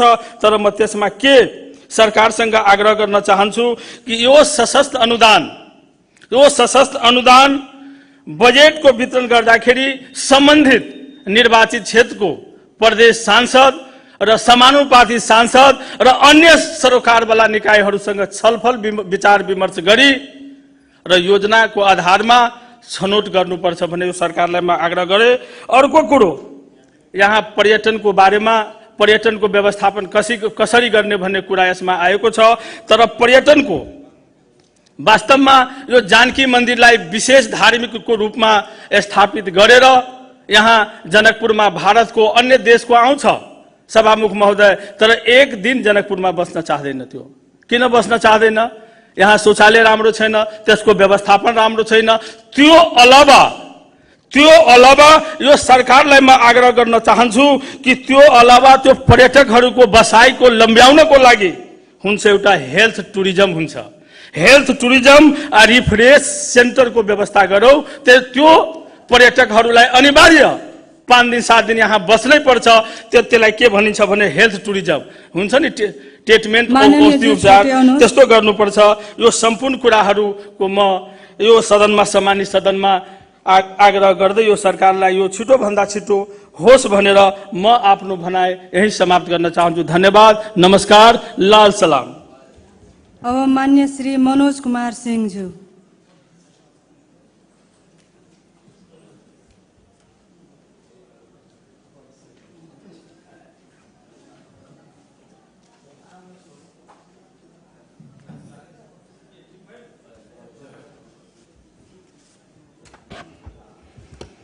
सामान्य सहमुखज्यू, मध्य प्रदेश सरकारले कम समयमा 81-82 को लागि 81-82 को नीति तथा कार्यक्रम मधेसको हकमा राम्रो आएको छ। धेरै कुरोहरू सुधार भएर आएको छ र मध्य सरकारलाई बधाई तथा शुभकामना पनि दिन चाहन्छु। यो लागू होस्। मान्य सभामुख ज्यू मार्फत प्रदेश सरकारलाई अवगत गराउन चाहन्छु, जानकारी गराउन चाहन्छु। आज मध्य प्रदेशमा खास गरी भाबर क्षेत्र र तराईको दक्षिण बेल्टमा जुन खानेपानीको समस्या, जटिलता जुन रूपले आएको छ र खानेपानी त्यो समस्याको समाधान गर्ने उपायहरू यो नीति तथा कार्यक्रममा त्यस्तो दिगो देखिएन। मैले प्रदेश सरकारलाई, मध्य प्रदेश सरकारलाई अनुरोध गर्न के चाहियो भने आज हाम्रो पृथ्वी नै, हाम्रो भूगोल, हाम्रो जमिनलाई खानेपानी र सिँचाइको नाउँमा धेरै होइन 25 मिटर 10 मिटरमा होल बनाइराखेको छ। यसले पछिको समयमा धेरै असर पार्नेछ। हामी प्रदेश सरकार, केन्द्र सरकार र स्थानीय सरकारबाट यो बोर्डिङ, चापाकल, डिप बोरिङ गरी आजको जुन खानेपानीको समस्या जुन अहिले देखा परेछ यसले समाधान गर्दैन। त्यसकारण प्रदेश सरकार नीति तथा कार्यक्रममा एक घर एक धाराको कार्यक्रम ल्याओस् भनेर म अनुरोध गर्न चाहे। त्यो गर्दाखेरि हाम्रो यो जमिनलाई धेरै होल बनाउन पर्दैन होला, कम हुन्छ। त्यस्तै सिँचाइमा पनि त्यही व्यवस्थिति छ। स्थानीय सरकारले, वाडाले, प्रदेशले र केन्द्रले 6 इन्चीको डिप बोरिङहरू जसको पहुँच छ, त्यसको कुनै मापदण्ड छैन, कति बिघामा एउटा बोरिङ गर्ने, यो समस्याहरू अहिले देखा परेको छ। त्यसकारण यसको लागि पनि एउटा ठोस नीति ल्याओस् र त्यो डिप बोरिङबाट जुन अहिले भूमिगत सिँचाइ योजना भएको छ त्यसको कुनै मापदण्ड नभएकोले यस्ता नीतिहरू ल्याओस् भने म भन्न चाहन्छु।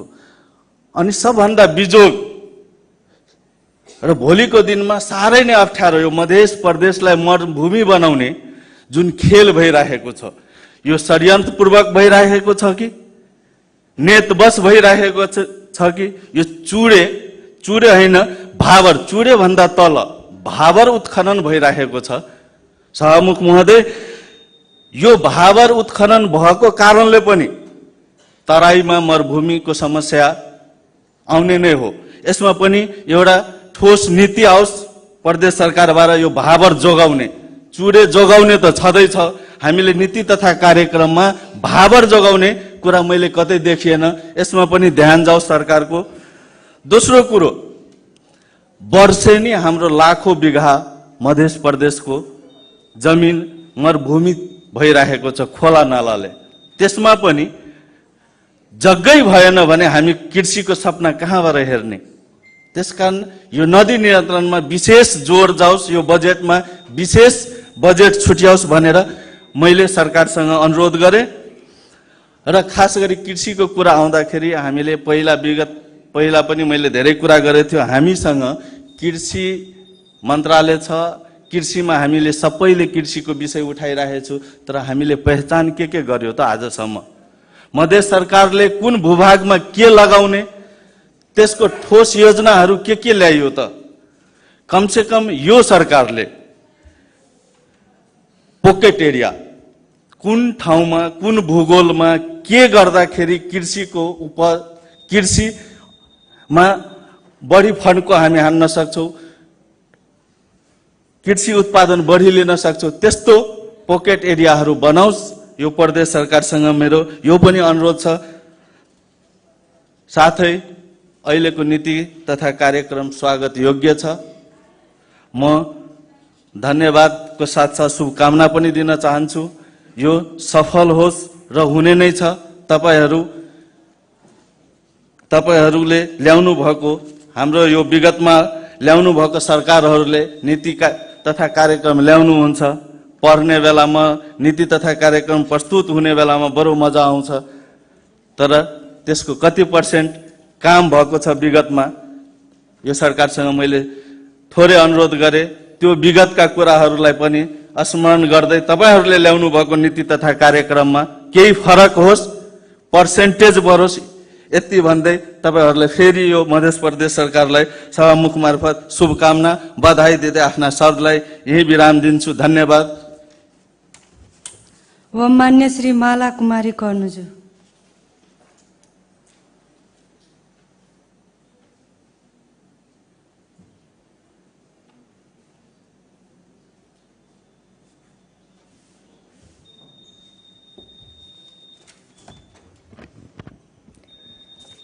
धन्यवाद सभामुख महोदय। सर्वप्रथम त हाम्रो मध्य प्रदेश सरकारले ल्याएको नीति तथा कार्यक्रम स्वागत योग्य छ र महत्त्वाकांक्षी पनि छ। र यसको कार्यान्वयन पक्षमा जोड दिनुहुनु छ भने विश्वास लिएको छु र यसमा खासै नयाँ पनि भेटिन र पुरानै अधिकांश छ, यानि कपी पेस्ट भनौँ। किनभने वर्तमान सरकार गठन भएको छोटो समयमा र पहिलो बैठकबाट ल्याएको नीति कार्यक्रम भएकोले सायद धेरै गृह कार्य गर्न सकेन होला, तर गृह कार्यमा जुटेका टिम पहिलादेखि नै हाम्रो नीति आयोगदेखि विभिन्न टिम छ। ती टिमले त कम्तीमा जुन हाम्रो पहिला ल्याएका नीतिगत योजनाहरू थियो त्यसलाई कार्यान्वयनका पक्षमा जोड दिनु पर्थ्यो र थप केही नयाँ नीतिहरू छ भने त्यो समावेश गर्न चाहिँ त्यो टिमले चाहिँ यो नीति ल्याउनेमा सहयोग गर्थ्यो भने अझ राम्रो हुन्थ्यो। तर नीति कार्यक्रममा ल्याएका जुन 7 बुन्दे नीति छन्, मुख्य रूपमा जुन 7 बुन्दे छ त्यसमै म के थप्न चाहन्छु भने 2टा मेरो खास गरी बुन्दा छ। एउटा अघिदेखि मैले यो टिपोट गरेर राखेको थिएँ तर धेरै आइसकेछ, हाम्रो मान्यज्यूहरूले त्यो कुरा ल्याइसक्नु भएको छ, म त्यसमा डिटेल छलफलमा जान्न र म सर्टमा भन्न चाहन्छु। यो हाम्रो प्रदेशमा बढ्दै गएको पानीको सङ्कट जुन चैत महिनादेखि अहिलेसम्म मानव असारसम्म यो समस्या छ, त्यो समस्या विकराल छ र त्यो समस्या समाधान गर्न मध्य प्रदेशले हाम्रो सरकारले ठोस यो नीतिमै ल्याएको भए अझ राम्रो हुन्थ्यो। यो चुरे संरक्षण, पोखरी निर्माण र हाम्रा गाउँ गाउँमा पुराना इनारहरू छन्, ती इनारहरूको जीर्णोद्धार। अहिले हामी मठ मन्दिर जान्छौँ त्यहाँ धेरै इनारहरू भेटिन्छ, तर त्यहाँ इनारमा के भेटिन्छ त?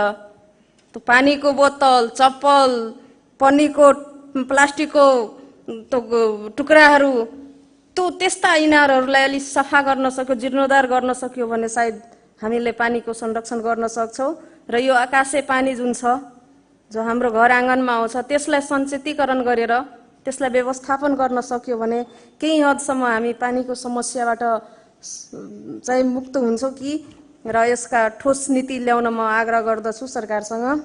दोस्रो कुरा, यहाँ हाम्रो मध्य प्रदेशमा युवाहरू विदेशमा छन्, वृद्धा घरमा छन् र बालबालिका जुन छन् हाम्रा स्कुले बालबालिकाहरू सबै कुलतमा फसेका छन्, ती दुर्व्यसनमा फसेका छन्। त्यस्ता बालबालिकाहरूलाई संरक्षण गर्ने, युवा विदेशबाट फर्किएका लागि उसको सिपको सदुपयोग गर्ने नीति छन्, तर ती बालबालिकाहरूलाई हामी कसरी सुधार गर्ने र त्यो बालबालिकाहरूलाई हामी कसरी शिक्षा दीक्षा दिने त्यो सम्बन्धी खासै म नीति देखिनँ। त्यो नीति चाहिँ नीतिगतै रूपमा यो 7 बुन्देमै आउनुपर्ने मेरो सुझाव छ र ती बालबालिकाहरूलाई यो दुर्व्यसन मुक्त समाज बनाउन र त्यस्तामा फसेका युवाहरूलाई सुधारका माध्यमबाट सुधार केन्द्र या पुनर्स्थापना केन्द्रको स्थापना गरी त्यसमा त्यो बालबालिकाहरूलाई सुधारको लागि पठाउनु पर्ने सरकारले नीति ल्याउनु पर्छ र यो 8 जिल्लामा सुधार केन्द्रको स्थापना आवश्यक छ र त्यो म गर्न सरकारसँग माग गर्दछु। धन्यवाद। अर्को, यो हामी कृषि मन्त्रीले भाषण दिँदाखेरि कृषिमा यस्तो छ, यस्तो गरिदिन्छु, तर खै त अझ अहिलेसम्म हामी एउटा पनि मान्यले सायद उहाँको नजिकका मान्यज्यूहरूले सायद महसुस गर्नुभएको होला कृषिमा के भयो, तर मैले भन्नुपर्दा अहिलेसम्म कुनै कोअर्डिनेसन र कुनै महसुस गरेको छैन कि कृषिमा यो नयाँ भएको छ भनेर। सबै कार्यालयहरू मार्फत विज्ञापन निकाल्ने, भर्ने, कसरी जान्छ त्यो थाहा छैन। त्यो प्रत्यक्ष रूपमा जो किसानसँग योजना छैन, जो अनपढ किसान छ तिनीहरूको लागि त कम्तीमा तिनीहरूको पहुँचसम्म कसरी पुग्न सक्छ त्यो कृषि नीति छैन। त मल खादको समस्या छ, अहिले खेती सुरु भइसकेको छ, मल खादको समस्या छ, किसानको पानीको समस्या छ, त्यतातिर छैन। कृषि सिँचाइ, कृषि विद्युतीकरण, कृषि सडक त्यो जुन छ त्यो चाहिँ खासै म देख्दिनँ। त्यो कृषि मन्त्रीसँग म आग्रह गर्न चाहन्छु त्यो चाहिँ नीतिगत रूपमा त्यो योजना आउँदाखेरि बजेट आउँदाखेरि त्यो कुराहरूलाई समेटेर ल्याउन म आग्रह गर्दछु। अर्को कुरा यो हाम्रो मध्य प्रदेशमा गौरवका योजनाहरू के छन् ती योजनाहरूलाई पुरा गरौँ र त्यो योजनाहरू जुन अधुरा छन् त्यसलाई सम्पन्न गर्नेतिर ध्यान जाओस्। अर्को कुरा यो कमला जुन पुल छ त्यो छिटो निर्माण होस्, किनभने हाम्रो पर्यटन मन्त्रीले घुमौ मधेस बुझौ मधेसको नारा ल्याउनु भएको छ। त्यो नारालाई सफल बनाउन, त्यो नारालाई कार्यान्वयनमा ल्याउनको लागि यो घुमौ मधेस यो हुलाकीदेखि हुँदै यो राजमार्ग हुँदै यसरी कसरी घुमाउने, त्यो कहाँ पुल बिग्रेको छ, कहाँ के समस्या छ, त्यसलाई चाहिँ व्यवस्थापन गरेर एउटा पर्यटकलाई जुन बस्ने आवासीय सुविधाहरूको चाहिँ कसरी व्यवस्था हुन्छ त्यो म मन्त्रीज्यू गइसक्नु भएको छ, तर हाम्रो मुख्यमन्त्रीज्यू हुनुहुन्छ, उहाँमार्फत म आग्रह गर्न चाहन्छु यो कुराहरूलाई चाहिँ अलि ध्यानमा दिएर यो जुन नीति ल्याएका छौँ त्यो नीति कार्यान्वयनमा कसरी जान्छ। पहिला हाम्रो सरकारले ल्याएको नीति त्यो कार्यान्वयनको पक्ष हामी हेरिसकेका छौँ। अब जुन हाम्रो जोस जागर युवा मुख्यमन्त्री आउनु भएको छ र धेरै चर्चा छ मध्य प्रदेशमा। विगतमा त नीतिगत कुराहरू धेरै भए, तर अब कार्यान्वयनतिर बढी जोड दिनुहुन्छ भने आशा आएको छ जनतामा। त्यो आशा भरोसालाई एउटा व्यवहारमा उतारेर त्यो कार्यान्वयनका पक्षमा बढी ध्यान दिनुहुनेछ भने विश्वासका साथ यो नीति सफलतापूर्वक कार्यान्वयनमा आओस् भन्ने आशा राख्दै शब्दलाई यही विराम दिन्छु। धन्यवाद। अब मान्य श्री अनिता कुमारी शाहज्यू।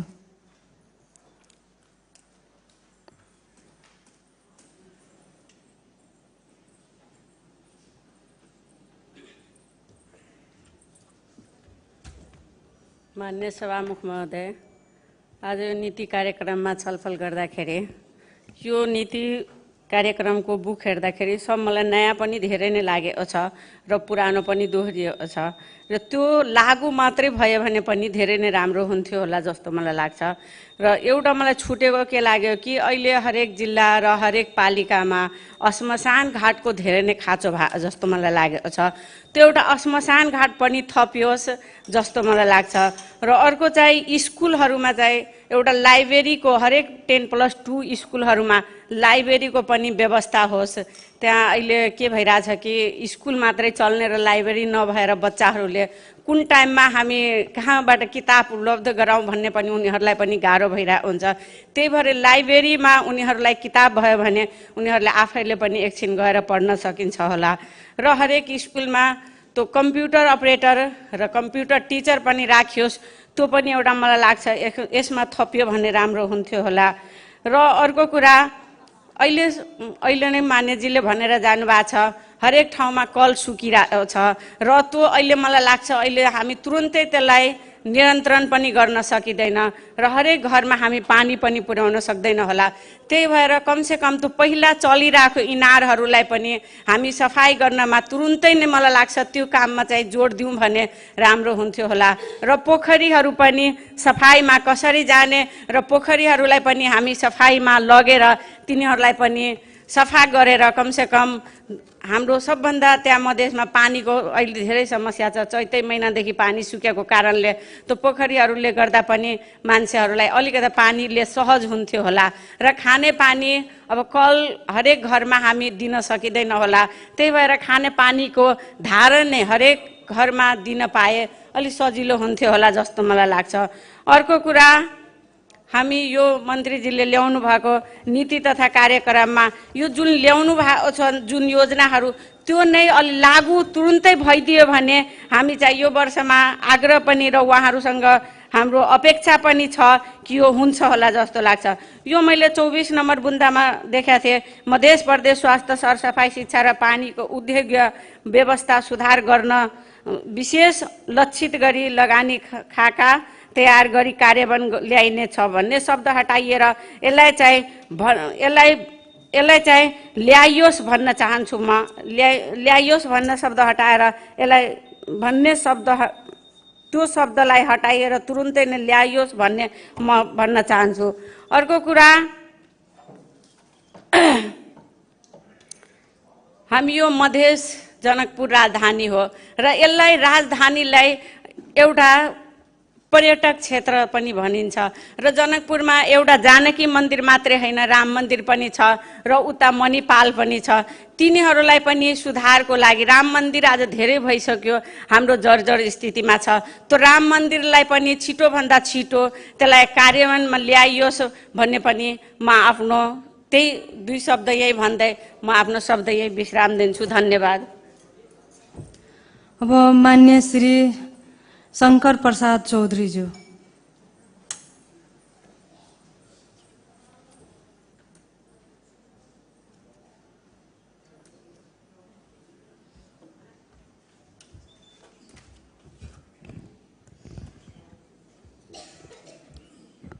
माननीय सभामुख महोदयजी,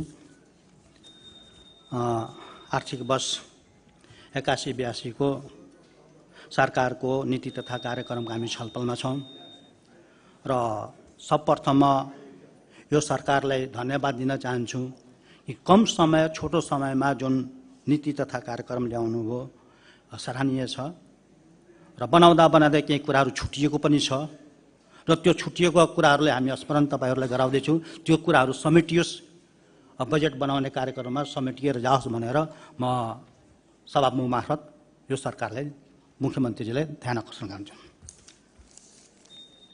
अब यसमा के छ भन्दा चुरे जोगाउँ मधेस जोगाउँ भनेर यो चाहिँ आजदेखि होइन, आज हामी 5-6 वर्ष भइसक्यो यो सभामा र बारम्बार कुरा उठिराखेको छ। तर अहिलेसम्म चुरे जोगाउने चाहिँ काम कतिको भएको छ र के भएको छ यो सरकारलाई, यो सदनलाई पनि जानकारी छ। त्यसमा पनि यो सरकारको ध्यान जाओस्। कृषिमा आधारित अब हामी पुरै यो प्रदेश नै हामी कृषिमा आधारित छौँ र यो मध्य प्रदेश नै कृषि प्रधान मध्य प्रदेश हो र कृषिलाई, किसानलाई हामी चाहिँ उत्थान गर्न सकिराखेको छैन र आजदेखि होइन, पहिलादेखि पनि हामी ट्युबवेलको कुरा अब यो आगामी आर्थिक गत आर्थिक वर्षमा हामी चाहिँ अब पोलिङ र विद्युतीयको कुरा आयो, त्यो पनि अहिलेसम्म हुन सकेको छैन। त एउटा कुरा के म भन्न चाहन्छु भन्दाखेरि यो डिप ट्युबवेलले मात्र चाहिँ हाम्रो सिँचाइको समस्या समाधान हुँदैन। हामी नेपालको जति नदी नालाहरू छ त्यसलाई हामी अलि राम्रोसँग अनुसन्धान गरेर त्यसलाई नै एउटा बाँध बनाएर हामी चाहिँ सिँचाइको उस रूपमा ल्याउन सक्यो भने हाम्रो चाहिँ सिँचाइको समाधान धेरै हुन सक्छ।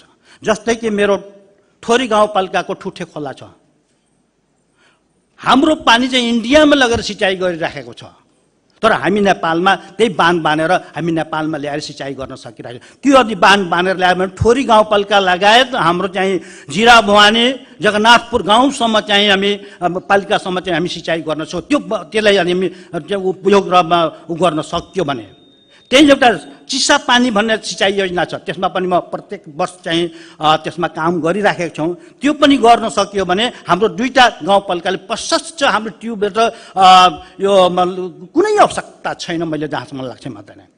त्यस्तै एउटा घोडा मसान सिँचाइ योजना छ, प्रशस्त पानी छ त्यहाँ। हाम्रो ठोरी गाउँपालिकाको तपाईँको सुवर्णपुरदेखि लिएर जिरा भवानदेखि लिएर जगन्नाथपुरसम्म चाहिँ सिँचाइ गर्न सक्छन्। त्यसमा अलि त्यसलाई राम्रोसँग व्यवस्थित गरेर ल्याउन सकियो भने यो कुरा छ। अर्को कुरा के छ भने भन्दाखेरि एउटा अब गुनासो नै गरौँ, अघिल्लो सरकारले मध्य प्रदेशका ठुलो जम्बू मन्त्रीजीहरू चाहिँ ठोरीमा गएर क्याबिनेट सञ्चालन त्यहाँ गर्नुभयो। के यहाँबाट सञ्चालन गरेर त्यहाँ घोषणा गर्न सक्दैन, तर त्यही बसेर घोषणा गर्नुभयो र घोषणा गरेको कुराहरू चाहिँ अहिलेसम्म पुरा हुन सकेन। त्यहाँ मासमै गएर मञ्च नै बनाएर घोषणा के गर्नुभयो, 10 करोड रुपियाँ उद्योग के अरे 10 करोड रुपियाँ चाहिँ हामी चाहिँ पर्यटनको लागि घोषणा गरेर आउनुभयो, तर 10 सुको पैसा पनि त्यहाँ पठाउनु हामी कसरी त्यो क्षेत्रमा जान्छौँ र यो मध्य प्रदेशका सरकार कसरी जान सक्छ, कसरी उपस्थित हुन सक्छ त्यो ठाउँमा गएर? के त्यहाँको जनताले यो मध्य प्रदेशको सरकारप्रति विश्वास गर्छ त? गर्दैन, विश्वास उठिसकेको छ। त्यही बसेर त्यही गएर घोषणा गरियो भने त्यो चाहिँ एउटा प्रदेश सरकारको एउटा अर्थपूर्ण र एउटा अर्थ नै छन् भनेर अझै एउटा कुरा जो अझै त्यो घोषणा गरेर अझै त्यसलाई राम्रोसँग गर्यो भने आज पनि इन्डियाको पर्यटकहरूले हाम्रो सभामुख मार्फत म भन्न चाहन्छु वर्तमान सरकारलाई कि ठोरी नाकालाई तपाईँहरू यो सरकारले राम्रोसँग बनाओस्। पर्यटनको दृष्टिकोणमा तपाईँ हामी चाहिँ सौराहासँग जोडेका छौँ। सौराहाबाट आएका पर्यटनहरूलाई पनि हामी पर्सामा ल्याएर त्यसलाई प्रशस्त ठाउँ त्यहाँ चाहिँ पर्यटनको दृष्टिकोणमा विकास गर्नलाई त्यहाँबाट चाहिँ भाटालाई पनि घुमाउन सक्छौँ। भाटा पनि राम्रो रमणीय ठाउँ छन्। दुधेश्वरनाथको मन्दिर छन् त्यहाँ र हाम्रो आय आर्जनको चाहिँ यो मध्य प्रदेश सरकारको आय आर्जनको पनि व्यवस्था हुन सक्छ। त्यसले राम्रोसँग व्यवस्थित गरेर गयो भने त्यस कारणले यो सरकारले यतापट्टि पनि ध्यान जाओस्। यो घोडा मसान ठुटे खोलादेखि लिएर जाओस् र जनता आवास हामी दलितको त बडा कुरा गर्छौँ। दलितलाई उठान गर्नुपर्छ भनेर जुन पायो त्यसैले खोसेर हामी राखिदिएको छौँ। दलितको चाहिँ जनता आवास किन यसपालि चाहिँ आइएन भनेर त्यो पनि मेरो एउटा प्रश्न छ।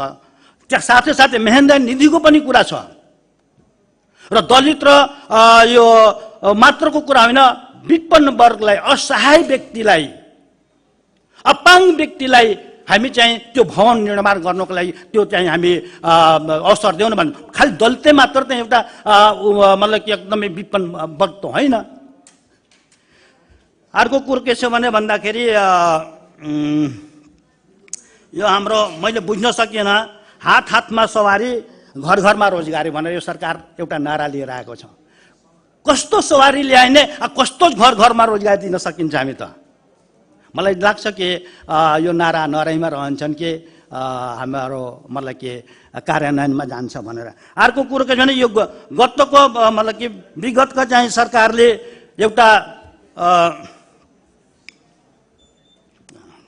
ओरिया तथा ढोडा सिँचाइ योजनालाई मैले डिपिआर तयारी गरेर 79-80 को बजेटमा बजेट पनि छुट्याइएको थियो 1 करोड रुपियाँ, तर टेन्डर गर्न सकिएन। र आज हामी आएर डिप ट्युबवेल बोरिङको कुरा गर्छौँ, हामी सानो ट्युबवेलको कुरा गर्छौँ। अझै त्यो सिँचाइ योजनालाई हामी मतलब कि टेन्डर गरेर आज ल्याएको भएदेखि सायद हामी यो कुराहरू यहाँ उठाउन पाउँथेन भनेर।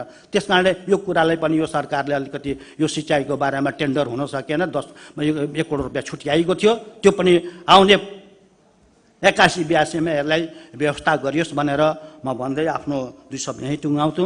धन्यवाद। र यो सरकारले जुन ल्याएको छ यो आर्थिक वर्ष 81-82 को जुन नीति तथा कार्यक्रम राम्रो छ, जुन छुटेको छ कुराहरू हामी तपाईँ माध्यममा राखेका छौँ। यसलाई बजेट बनाउँदाखेरि समावेश गरियोस् र विगतका सरकारभन्दा अलिकति फरक तपाईँ अलि जनतालाई, यो मध्य प्रदेश जनताले अनुभूति हुने गरी काम गर्नुहोस्। मेरो सल्लाह र सुझाव यही छ। र तपाईँहरूको यो ल्याएको मेहनत गरेको तपाईँहरूको बजेट पनि जनतालाई समेट्ने गरी आओस् भनेर शुभकामना दिँदै तपाईँसँग बिदा लिनु। धन्यवाद। मान्य श्री बीना देवी शर्माजी।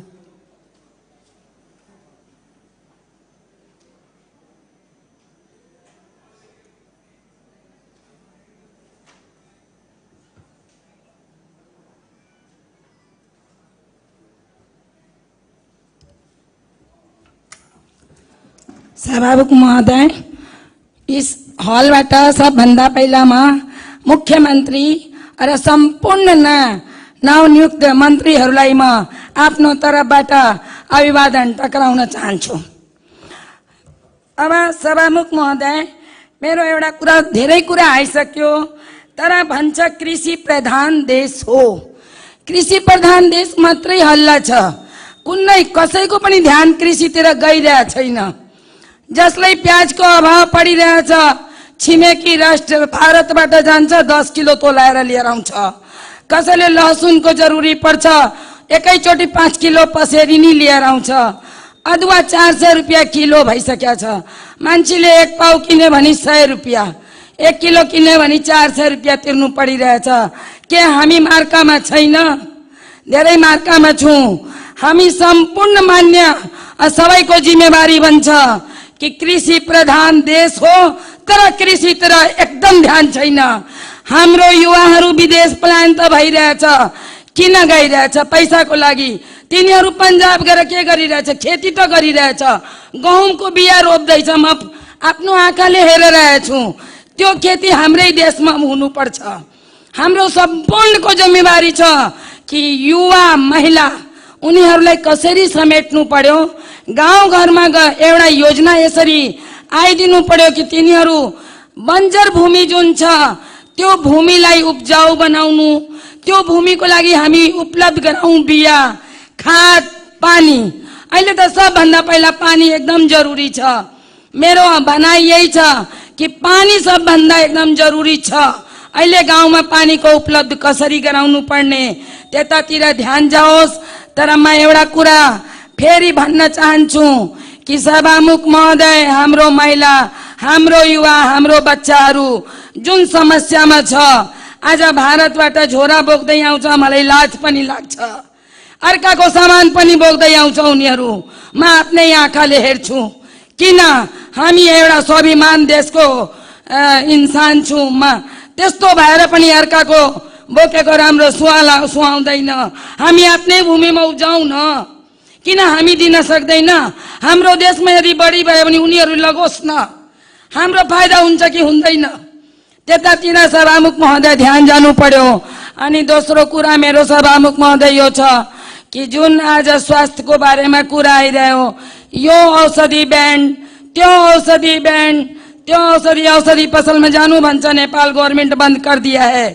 तर सभामुख महोदय, एउटा डिकल टोटल खाएर यदि मान्छेको सर्दी बुखार ज्वरो तीनटै जान्छ भने त्यो औषधि राम्रो छ कि डिकल राम्रो छ? डिकल टोटल राम्रो छ। त्यतातिर पनि ध्यान दिनुपर्छ। सभामुख महोदय, आफ्नो फाइदाको लागि कम्पनीहरूले राम्रो औषधिलाई बन्द गराइदिन्छ, ब्यान्ड गराइदिन्छ। मान्छे मर्न थाल्छ त अमेरिकाबाट पनि औषधि आउँछ। किन आउँछ? जान बचाउनको लागि। त फेरि इन्डियाको औषधि बन्द गरेर के काम? त्यस्तो धेरै औषधि छ, त्यसको लागि पनि विचार गर्नु होला। धेरै मान्छेहरूले समस्या पर्छ, कोही पटनाबाट मगाउँछ, कोही दिल्लीबाट मगाउँछ। त्यस्तो नहोस्, हाम्रै देशमा उपलब्ध होस्। अनि अर्को पनि एउटा कुरा म के भन्न चाहन्छु, भूमि आयोग केही काम छैन। भूमि आयोगको भूमि आयोग छ, भूमिमा के काम भइरहेछ? कतिजना लाभारिसहरूको, कतिजना रिफ्युजीहरूको घरको लाल पूर्जा पाएछ? पाउँदैन। त्यो मात्रै हलमा आफ्नो चेम्बरमा आउँछ, अध्यक्ष बस्छ, चिया खान्छ, मिटिङ गर्छ, जान्छ। कहीँ न्युजमा आएछ लाल पूर्जा वितरण भइरहेछ? छैन। त्यसको लागि ध्यान दिनु पर्यो। खाली भत्ता खाएर बसेर काम छैन। उता पनि ध्यान दिनु पर्यो कि जति हाम्रो यो के भन्छ घरविहीन मान्छे, घर छ, भोट दिन्छ तर जग्गा लाल पूर्जा छैन, त्यो हाम्रो देशको नागरिक होइन? किन भूमि आयोग बनेछ त? त्यतातिर ध्यान दिनु पर्यो। यहाँ त खेल हुन्छ, एउटा आयोग आयो भने अर्कालाई छाडेर निकालिदिनु पर्यो, छिट्टो निकालोस्। त्यस्तो नहुनु पर्ने। हाम्रो देशको विकास यसरी हुँदैन।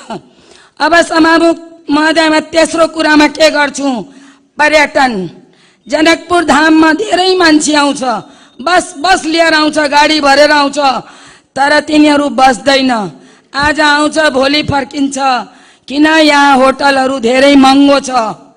यदि हाम्रो यहाँ पर्यटकीय हिसाबले कुनै एउटा ठुलो धर्मशाला, कुनै एउटा ठुलो त्यस्तो आवास बनाइदियो भने हाम्रो यो जनकपुर धामलाई इन्कमको स्रोत पनि हुन्छ। त्यसको लागि म तपाईको ध्यान आकर्षित गर्न चाहन्छु कि जो मान्छे एक दिनमा भाग्छ त्यो 4 दिन बस्छ यहाँ। किनकि काठमाडौँमा कहाँ भाग्छ? सबै गौशालामा बसिराखेको हुन्छ। आरामले जति पर्चेसिङ गर्छ, जति बस्यो भने हामीलाई नि फाइदा छ। यति भन्दैमा आफ्नो 2 शब्द यहीँ टुङ्गाउँछु। नमस्कार। अब मान्य श्री रानी कुमारी तिवारीज्यू।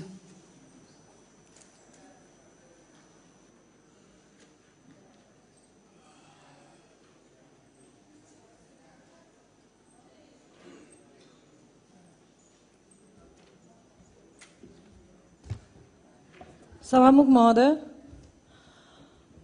सबैभन्दा पहिले त मलाई लाग्छ आज जुन हामीले 7 मिनटको समय राख्यौँ त्यो नै कम भयो र अघि कार्यपरामर्शको बैठकमा छलफल हुँदा के भनिएको थियो भने 50 जना मान्यले बोल्नुभयो भने 10 मिनट दियो भने कति हुन्छ, तर मलाई लाग्छ यो हाउसमा आज 50 जना लगभग उपस्थित नै छौँ भनेपछि संख्या नै कम छौँ, बोल्ने पनि कम नै हुनेछौँ। 1-2 मिनट बढी पाऊँ भन्ने मेरो अनुरोध। ल म सुरुमै नीति कार्यक्रममा म जान चाहे। 1 नम्बर बुदामै जुन लेखिएको छ 5 वर्षको कार्यकाल, मलाई लाग्छ यो कपी पेस्टको परिणाम हो। 5 वर्ष होइन 7 वर्ष हामीले पुरा गर्दैछौँ, त्यसले गर्दा यो कपी पेस्टको परिणाम होला जस्तो लाग्छ। अर्कोमा 2 नम्बर बुदामा गए, यहाँ विभिन्न आन्दोलनहरूको नाम लिएको छ, तर जुन मधेस आन्दोलनले गर्दाखेरि आज हाम्रो यही प्रदेश सभामा एकजना हाम्रो प्रदेश सभा सदस्य उपस्थित हुनुहुन्न र निलम्बित हुनुहुन्छ, त्यो मधेस आन्दोलनकै परिणाम हो र आज त्यही आन्दोलन हामीले यहाँ छोड्दैछौँ। किन यो मलाई सोध्न मन लाग्यो, किनकि मधेस आन्दोलनकै उपलब्धि अहिलेको उपलब्धि हो भन्ने मेरो बुझाइ छ।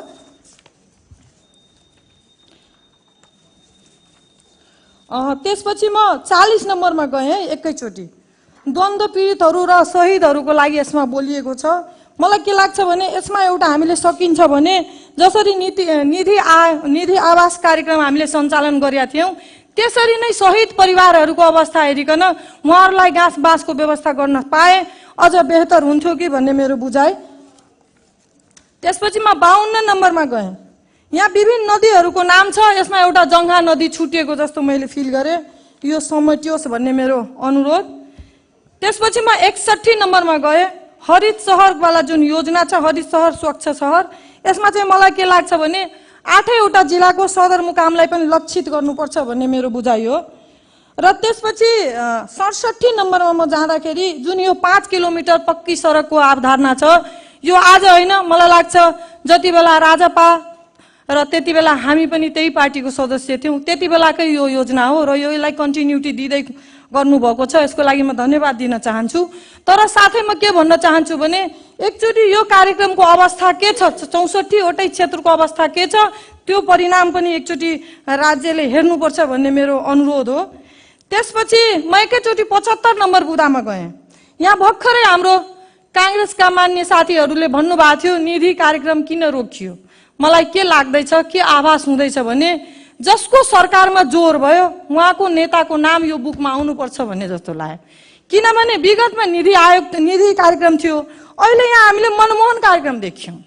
भन्दाखेरि के भने मेरो पार्टी मजबुत हुँदाखेरि मैले आफ्नो पार्टीको नेतालाई हाइलाइट गर्ने र अर्को नेतालाई हटाउने कामहरू गर्नु चाहिँ राम्रो होइन, किनभने ती नेताहरू हाम्रो देशकै धरोहरहरू हुन्। उहाँहरू कुनै पार्टीलाई मात्र भन्न मिल्दैन, उहाँहरूको नाम जुन पार्टीले पनि सम्मानपूर्वक राख्नै पर्छ, यो छुट्नु चाहिँ गल्ती हो। थपिएकोमा मलाई आपत्ति छैन, तर के भने हटाउनु चाहिँ गलत हो। आफ्नोलाई थप्नु राम्रो, तर अर्कालाई हटाउनु चाहिँ कतै कहीँ न कहीँ हामी पार्टीबाट ग्रसित भएर यो कुरा राखेका हो कि भन्ने मेरो बुझाइ हो, त्यो चाहिँ नहोस्। त्यसपछि म 100 नम्बर बुदामा गएँ। मूल्य श्रृङ्खला आधारित रही आँप तथा केराको प्रशोधनवाला जुन बुदा छ, त्यसमा मलाई के लाग्छ भने हाम्रो देशमा अहिले पनि लगभग 40 करोडको खालि फुल मात्रै निर्यात गर्ने गरेका छौँ। 40 करोडको जुन हामीले फुल ल्याउँछौँ, त्यो हामीले फुल खेती जुन गुलाबको फुल होइन कि गेन्दाकै फुलको कुरा म गर्दैछौँ, हाम्रो हरेक राजनीतिक कार्यक्रमदेखि लिएर विभिन्न कार्यक्रममा प्रयोग हुँदै आइरहेको छ र त्यसको प्रयोग अहिले बढ्दै गएको छ। त्यसले गर्दाखेरि त्यो खेतीलाई प्रोत्साहन गर्न सक्यो भने हाम्रो प्रदेशमा पनि यसको विकास हुन सक्छ र रोजगारीको पनि सिर्जना हुन्छ भन्ने मेरो बुझाइ हो। त्यसपछि मैले 101 नम्बर बुदामा गएँ। त्यसमा सुरक्षित मातृत्वको कुरा लेखिएको छ। म पुरा पढिनँ किनभने यहाँ समय थोरै दिनुभएको छ। मैले हुन त रिक्वेस्ट गरिसकेको छु सभामुखजीलाई 1-2 मिनट दिनु भनेर। त्यसमा मैले पुरै नपढिकन मैले थप्ने कुरा मात्रै लेखेँ। यहाँ हामीले बर्थिङ सेन्टरको कल्पना गर्छौँ हरेक नीति कार्यक्रममा, हरेक बजेटमा। तर के भने बर्थिङ सेन्टरको मात्रै 2 कोठे धर्मशाला होइन, बर्थिङ सेन्टर सुविधा सम्पन्न हुनुपर्छ। बरु एउटा क्षेत्रमा एउटा मात्रै हामीले निर्माण गरौँ, तर त्यो स्तरको गरौँ जुन सुविधा सम्पन्न बर्थिङ सेन्टर होस् र त्यस्तो अवधारणा ल्याउँ। होइन कि भने यो कार्यकर्ता या आफ्नो मान्य या आफ्नो क्षेत्रमा खुसी पार्नको लागि गाउँ पिछु बर्थिङ सेन्टर बनाउने। तर आजको अवस्था धेरै ठाउँमा बर्थिङ सेन्टरको नाममा जे निर्मित भवनहरू छन् त्यहाँ गएर हेर्नुहोस्, र त्यहाँ बाख्रा र भैँसी र गोठको काम भइरहेको छ, त्यो चाहिँ बन्द होस्। मलाई 2 मिनट समय दिउँ सभामुख महोदय। त्यसपछि म 115 नम्बर बुदामा गएँ, अस्पतालको कुराहरू लेखिएको छ, मैले फेरि पुरा पढिनँ। यसमा जलेश्वर अस्पताल जुन 100 शैय्याको घोषणा भइसकेको र त्यहाँ आइभीएफ सेन्टर सञ्चालन गर्ने पहिल्यै घोषणा भइसकेको र त्यहाँ नर्सिङ क्याम्पसको पनि सञ्चालन गर्ने कुरा भइसकेको, त्यो यहाँ मैले भेटिनँ। त्यो हटाइएको हो, त्यो के को लागि हो मैले थाहा पाइनँ। यहाँ अर्को 197 बुदामा म गएँ, हात हातमा सवारीवाला जुन योजना राखिएको छ र यहाँ भर्खरै भन्नुभएको थियो कि हात हातमा सवारी दिने हो कि के हो। मलाई सम्झना छ योभन्दा अगाडि खेत खेतमा पानी हात हातमा काम भन्ने नारा हामीले ल्याएको थियौँ र त्यो मलाई लाग्छ व्यवहारिक नारा थियो, हामीले गर्न सक्ने नारा थियौँ। तर त्यो नारालाई हटाएर हामीले हात हातमा सवारी दिन खोज्दैछौँ। कुन चाहिँ सवारी हो मैले बुझ्न सकिनँ, त्यसले गर्दा यो पनि ध्यान दिनुपर्ने जस्तो लाग्छ। त्यसपछि 179 नम्बरमा म गएँ, बालिबालिका महिलाको अधिकार अपाङ्गताको कुरा राखिएको छ। यसमा मलाई लाग्छ तेस्रो लिङ्गीको पनि नाम कोड होस्, किनकि उहाँहरूलाई पनि हामीले ध्यान दिनुपर्छ भन्ने मेरो बुझाइ हो। त्यसपछि 200 नम्बरमा म गएँ, दलितहरूको क्षमता अभिवृद्धिको कार्यक्रम भनिएको छ। यसमा मलाई लाग्छ दलितमा मात्रै गरिब छैनन्, गरिब धेरै जातिहरूमा छन्। त्यसले गर्दाखेरि विपन्न दलित राख्दाखेरि बढी हुन्छ, बेहतर जस्तो लाग्छ मलाई, किन गरिब कुनै बाहुनमा नहुने होइन, दलितमा मात्रै गरिबै मात्रै हुने होइन। त्यसले गर्दा त्यो सबैलाई समेट्नको लागि मलाई लाग्छ दलित साथसाथै विपन्न पनि जोड्नुपर्छ भने। त्यसपछि मध्य प्रदेशका दलित राखिएको छ, विभिन्न परिवारका लागि 1 विद्युतीय चुलो। यो कार्यक्रम विगतमा पनि थियो, तर यो कार्यक्रम कहाँ सञ्चालन भयो हामीले थाहा पाउन सकिएन।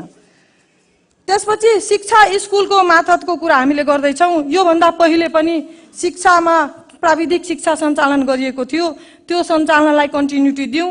साथै योभन्दा अगाडिको नीति कार्यक्रमहरूमा एउटा धार्मिक कोरिडोरको अवधारणा थियो र त्यसमा विभिन्न जलेश्वरनाथ मन्दिरदेखि लिएर मठियानीको लक्ष्मीनारायण मठ, तप्सी बाबा बाराको गढीमाई, महतरीको रौजा मजार, यसरी छिन्मस्ता मन्दिर लगायतका मन्दिरहरूको राखिएको थियो। त्यो कार्यक्रम यहाँबाट हराएको देखिए। तर मलाई लाग्छ यो सबैलाई आवश्यकता र यो प्रदेशकै धरोहरहरू हुन्, यी धरोहरहरूको कार्यक्रमलाई हटाउनु चाहिँ उचित होइन। त्यसै गरेर मलाई लाग्छ कृषि विद्युतीकरण पहिले पनि ल्याएको हो, तर यसको कार्यक्रम हुनै सकेन। यो किन भएन, के भएन, त्यो सरकारले नै जवाफ दिने हो। देशमा सबैभन्दा पुरानो विद्यालय मटिहानी संस्कृत विद्यालय, जुन विद्यालयको नाम चर्चा यो नीति कार्यक्रममा देखिन। योभन्दा पहिले देखिने गरेको थियो, तर आज मैले देखिनँ। त्यसले गर्दा मैले कहाँ कहाँ के लाग्दैछ भने यो नीति कार्यक्रम बनाउँदा डाटा हामीले नहेरिकन कार्यक्रम बनाइयो कि, हुन पनि मुख्यमन्त्रीलाई के दोष दिनु, समय 2-4 दिनको पाउनु भएको छ। यो समयमा उहाँले गर्दाखेरि छुट्नु स्वाभाविक हो जस्तो लाग्छ। त्यसपछि मैले सडक दुर्घटनालाई यहाँ लक्षित गरिएको देखेन। मैले के भन्न चाहन्छु भने मध्य प्रदेशको 8वटै जिल्लाहरूमा मूल सडक र सोसँगै जोड्ने सडकहरूको रात्रिकालीन देखिने चम्किलो सडक लाइट, स्टिकर र कनेक्सन वा कन्भर्ट मिटरको व्यवस्था गरौँ र यो नीति कार्यक्रममा हामीले ल्याउनुपर्छ। यहाँ हाम्रो साथीले भन्नुभयो यो नीति कार्यक्रम हेरेर जनता उत्साहित हुनुहुन्छ। मलाई लाग्छ यो हाउस नै उत्साहित देखिएन। सत्ता विपक्षको त कुरा गरेर नगरौँ, सत्ता पक्ष नै पनि उत्साहित देखिएको मैले पाइनँ। आजभन्दा पहिले पनि नीति कार्यक्रमहरूमा हामीले छलफलमा सहभागी भएकै हौँ, तर आजको अवस्था हेर्दाखेरि कहाँ कहाँ सबै निराशवादी भएको जस्तो चाहिँ मैले फिल गर्दैछु। जुन रौनक, जुन उत्सुकता हिजो अस्तिकोमा कार्यक्रममा त्यो उत्सुकता चाहिँ मैले आज हेर्न पाइनँ। यो के कारण हो मैले बुझ्न सकेन। त्यसपछि एउटा बुदा अर्को थपौँ, अपराध पीडित महिलाहरूको लागि र बालिकाको लक्षित गर्दै सामाजिक पुनर्स्थापनाको लागि कार्यक्रम ल्याउनुपर्छ। किनभने महिलाहरू अहिले पनि अफेलना र हिंसाको पीडित हुँदै गरेको छ र त्यसमा त्यो बच्चाहरू अझ बढी त्यसमा पीडित हुन्छ, किनकि महिला र पुरुष भनेको एउटा नाबालिग होइन कि बालिग हो। तर त्यो सँगसँगै जुन बालिग बच्चाहरू हुँदैनन्, ती बच्चाहरू जुन नाबालिग हुन्छ उनीहरूलाई समाजमा हामीले स्थापित गर्नको लागि हामीले कार्यक्रम ल्याउनुपर्छ र महिला लक्षित घरेलु उद्यमशीलता सिप तालिम हामीले ल्याउन सक्यौँ भने रोजगारीसँग पनि जोड्न सक्छौँ र महिलाहरूलाई सहजता पनि दिन सक्छौँ भने जस्तो लाग्छ। र एउटा अन्तिम मैले मुद्दा राखेँ, कुलत दुर्व्यसनमा रहेका युवाहरूको लागि खेलकुद तथा मनोरञ्जनका कार्यक्रममा सहभागी गराउन र कुल दुर्व्यसनबाट बाहिर ल्याउनको लागि विशेष कार्यक्रम हामीले ल्याउनुपर्छ भन्ने मेरो अनुरोध। यी साथै मैले आफ्नो शब्दलाई विराम दिएँ। धन्यवाद। जय मधेस। मलाई लाग्छ समयभित्रै मैले सकेँ।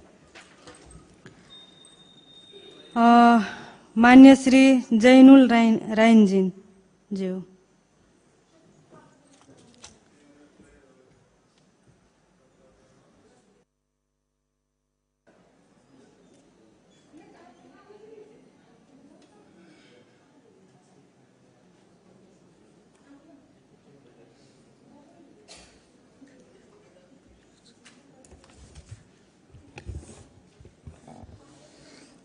माननीय सभामुख महोदय,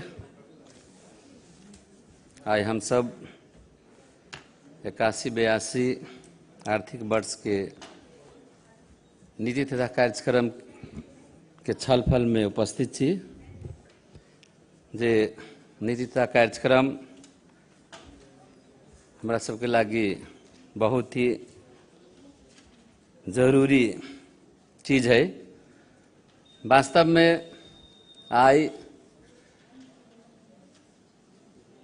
सत्ता पक्ष और प्रतिपक्ष, मतलब प्रतिपक्ष से ज़्यादा सत्ता पक्ष ही खुश नहीं दिखाई दे। जना आइया साथी सबके आवाज़ अली ते हिसाब से लग रहा है। एक साल के 81-82 के जो नीति तथा कार्यक्रम है, ऐसे पहले तो परंपरा से चलल अभी छलिए तेहन नीति तथा कार्यक्रम अभी छलिए। लेकिन अई बेर जे है, अई बेर के नीति तथा कार्यक्रम ये निजी कार्यक्रम लेखा हमरा सबके दिखाई दे रहा है, जकरा अपना सबके गांव घर के भाषा में ये चित्तर फुत्तर जो कहे छी ना, मतलब खोदल उदल जो होय छै कौआ के, तेहन कार्यक्रम हमरा एना नीति तथा कार्यक्रम दिखाई दे रहा है। कभी कई लागी तो बहुते कुछ निमन लग आयल है, तो बहुते चीज जैसे छोड़ देने हैं कि जे बहुत जरूरी के चीज सब है, जे साथी सबके आवाज अली है, जे बहुते चीज में छूटल है। जेना कार्यक्रम सबके होना तो मतलब हाथ हाथ में सवारी सब गोरे के बात अली है। तहिना जैसे आके जेना ऐसे पहले कार्यक्रम सब अभी छलिए तो सब कुछ के समेट के अभी छलिए, तैयो जे है से कॉपी क के अबै छै, पेस्ट क के अबै छै, तेहन लगे छै। लेकिन हमरा सबके यह नेपाल में 7 प्रदेश में ये मधेश प्रदेश जो है, जइया मधेसी जनता, मधेसी शहीद सब अइया मधेश के केना जे है से कर बढ़िया होती मध्य प्रदेश एकर जैसे केना बढ़िया रहते ये के जनता तै लगे जे शहीद भेल है। लेकिन वही जे है शहीद के सेहो छोड़ देने है। नाम जे शुरू में माननीय जी कहल कि आज ना हमरा सबके 7 प्रदेश के जैसे मध्य प्रदेश में हर एक चीज में जे डाटा के हिसाब से देखबी तो सब चीज में कमजोर छी। जेना जरूरी के सामान अइया मध्य प्रदेश में सबसे पहले तो कृषि सेहो है, शिक्षा है, स्वास्थ्य है, सिंचाई है, सड़क है, हर एक स्तर से जैसे ही हम सब जैसे ये मध्य प्रदेश में कमजोर छिए। लेकिन ये नीति तथा कार्यक्रम अली है तो कम से कम हर एक क्षेत्र में हम सब केना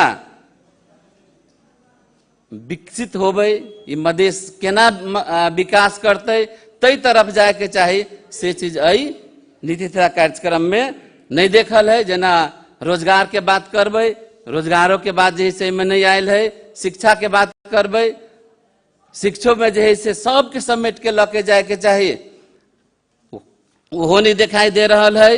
तहिना अइया जे धार्मिक स्थल सब है, जे धार्मिक स्थल सबके जैसे हर एक जगह जना छिन्नमस्ता है, गढ़ीमाई है, रौजा मजार है, एकरा सबके चर्चा करे के चाहे से चर्चा सब हम सब नहीं देख लिया। तहिना जे है से कॉरिडोर जना धार्मिक कॉरिडोर के बात आयल है, अभी मान्य जी कहल कि तहिना धार्मिक कॉरिडोर होय के चाहे, वही के जे है से में कुछ नहीं दिखाई दे रहा है। तहिना हमरा सबके जे समुदाय हर एक चीज में पिछड़ल है, जना शिक्षा में शिक्षा में हम सब ये देखल लिए जे 4-5 गो बूंदा मात्र 148, 49, 50, 51, 52, 53 4-5 गो में समेट देने हैं। लेकिन हमरा सबके शिक्षा में एक तो जे कुछ जे है से स्थानीय तह में चल गए है, आ बाकी अपर जे ऊपर में है से सब चल गए है मतलब संघीय सरकार में। तो हम सब जे है की करबे, हमरा सबके जे है से प्रदेश के अपन जे है से शैक्षिक अवस्था की होते, हमरा सबके शिक्षा में हम सब की कर रहा छे। हम सब जना ये अभी की कहे छे विश्वविद्यालय है जनकपुर में है, वही के जे है से हम सब केना एकरा जे है से आगाड़ी बढ़ाबे, एहि के साथ में हम सब केना जोड़बे, मधेश में केना मधेश के शिक्षा आगाड़ी होते, तई हिसाब से जे आगाड़ी बढ़े के चाहिए। वही में अहाँ के जना मदरसा शिक्षा है, ओकरा जे है से केना अहाँ सबके जे है से मुस्लिम समुदाय के जे सबसे कमजोर है एहि प्रदेश में जकर शैक्षिक स्तर, ओकरा केना अहाँ आगाड़ी बढ़ाबे, एहि सबके समेट के ल जाए के चाहिए से नहीं देख लिया। तहिना जना हर एक वर्ग के जना जैसे दलित की कहे छे एगो 149 में जे है 2-4 गो जे है ना जे डोम, मुसर, चमार, दुसाद, हलखोर 3-4 गो जात के लागी जे है से की कहे छे छात्रवृत्ति के, ओना तो दलित के जे है से दलित सशक्तिकरण विधेयक में आ गई कि जतेक जे है से एकर जे है से छात्रवृत्ति के व्यवस्था, ओकर जे है से हर एक चीज के व्यवस्था ओहिमे कैल गेल है, ओकर कानूने बनल है। लेकिन आब जे हिसाब से जे जात के जे विपन्न वर्ग के ओकरा जे है से ओकर सुविधा मिले के चाही से एहिमे नहीं लिखल गेल, एहिमे जे है से ओकर जे है से व्यवस्था होय। तहिना आजकल जे है से अभी टेक्नोलॉजी के जमाना है, टेक्नोलॉजी हिसाब से कृषि में, सिंचाई में हमरा सबके कौन हिसाब से आगाड़ी बढ़े के चाही। हम सब रहे छी मतलब कभी कभी जे है से फेसबुक देख ली तो विभिन्न किस्म के जे है ओकर जे है से टेक्नोलॉजी सब देखबित रहे छै। तो वही हिसाब से हमरा सबके मध्य प्रदेश में खास करके जे पूरा जनता या के युवा सब बेरोजगार है, तो ओकरा रोजगारी के लागी ये सबसे भर पर्दो जे है से हमरा जगह है कृषि, जे कृषि में जे है से एकरा केना आगाड़ी बढ़ाबे तै पर जे है से हम सब ध्यान दी। धन्यवाद। अब मान्य श्री मंजू थापा मगरज्यू।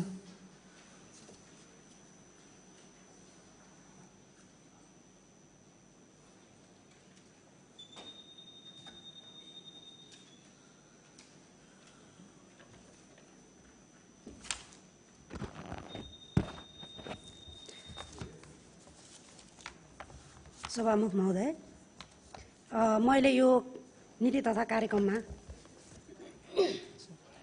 सबैले मान्यजीहरू सबैले आफ्नो कुरा राखिसक्नु भएको छ र मैले यसमा धेरै बुन्दालाई नछोइकन यहाँ सबै मान्यजीहरूले कसैले कसैले बोलिदिन्छु हुनुहुन्छ कि यो सब यो विषयमा भन्ने कुरा मन सोध्दै थिएँ, तर कतैबाट पनि नआएको हुनाले मैले यो विषय चाहिँ यो 158 नम्बर बुन्दामा यो बारा र पर्सा जिल्लाको औद्योगिक करिडोर लगायत प्रदेशका उद्योगहरूमा जनशक्ति स्थानीय स्तरमै विकास गरिनेछ भन्ने कुरालाई लिएर चाहिँ मैले के भन्न खोजेँ भने योभन्दा अगाडिको नीति तथा कार्यक्रममा नि मैले बोलेको थिएँ।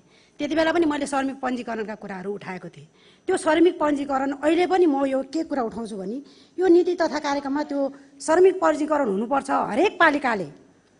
यो श्रमिक पञ्जीकरणको कुरा भनेको चाहिँ कति हामीसँग चाहिँ रोजगारीका लागि तयार भएका छन्, कति बेरोजगारहरू छन् र यो नीति तथा कार्यक्रममा चाहिँ अर्को मैले के देखेँ भने बुन्दा थुप्रै तर विषयलाई चाहिँ एउटा चाहिँ सिरियली नलेखेको एउटा त्यही कुरालाई पनि कता कता उछिटेर कोही कता पुगेको मैले देखेँ होइन। त्यो अब हतार हतारमै हुनसक्छ। त्यो भएको हुनाले यो श्रमिक पञ्जीकरण किन गर्नुपर्छ भन्ने कुरा मैले अगाडि पनि बोलिसकेको हुनाले मैले यो हामीसँग समयको पनि पाबन्दी भएको हुनाले मैले त्यो कुरा राखिनँ। र अस्ति भर्खरै श्रम रोजगार तथा सामाजिक सुरक्षा मन्त्रालय केन्द्रले चाहिँ 7वटै प्रदेशमा चाहिँ श्रमाधान मेला राखेको थियो।